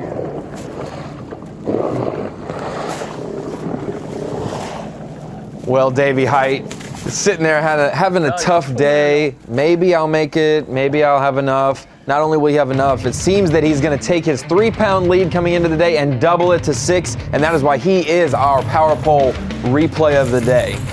Absolutely. Gussie thinking that he might have enough to make it to the top 10. Well, you wouldn't be the Power Pole replay of the day, unfortunately, Gussie, if you only had enough to make it to the top 10. Had you dropped from 1st or 10th, we probably would have another candidate, but since you doubled your lead from 3 pounds to 6 pounds, you are definitely our Power Pole replay of the day. Seen with a spinning rod in his hand a lot more today. This particular fish here was early this morning. He was still catching a fair amount of them on a 3/4 ounce football jig. But he is really, I'm gonna say, hunkered down on about 4 or 5 spots and done everything he needed to do today to hold on to the lead, to extend his lead, and that's why I guess he has to be our Power Pole replay of the day. Dave Mercer will see for 2 weeks in a row a Canadian leading going into Championship Sunday. I know he'll be excited at the weigh-in. Should be a good weigh-in for sure. Jeff Gustafson, steady Eddie today. That's probably the best way to describe him. Nothing too flashy, nothing too crazy, but a good, solid bag. Minimizing the damage of a tough day. That's probably the biggest thing normally. Is not like, oh, I hope I don't have a tough day during the Elite Series event over a 4-day span, but rather, what is the worst my bad day is going to be? How low? I'm going to make sure as high as it can be, and 15 pounds is not a bad down day. Only 10 less than yesterday. Good point there, still. Ronnie. Good point of not, just not running all over this lake, going nuts because he's been catching so many more fish, more numbers and better quality, realizing that, hey, I just need to settle down and maximize my fishing time and hopefully stay in contention. He's done much better than that. He's extended his lead. Canterbury's hooked up. That's a good one. Good fish would be big for him right here. Yeah, it's a bass. 5 He ain't minutes. a real good one, but he'll help. Got a 1.5 and a 1.6. Total of 8.12. Yeah, 2:57 right now, Eastern time. Check in 3 o'clock for Canterbury in the first flight. He's got to pull and pull quick. Bad.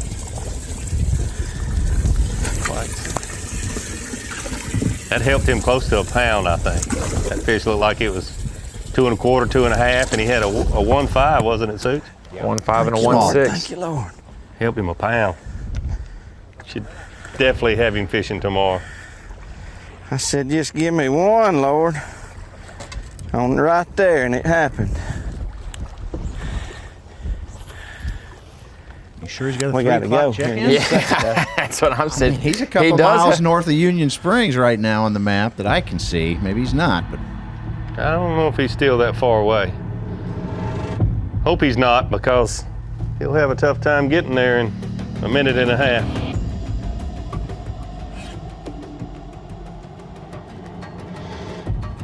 These guys get to check in, go through their thoughts in their head.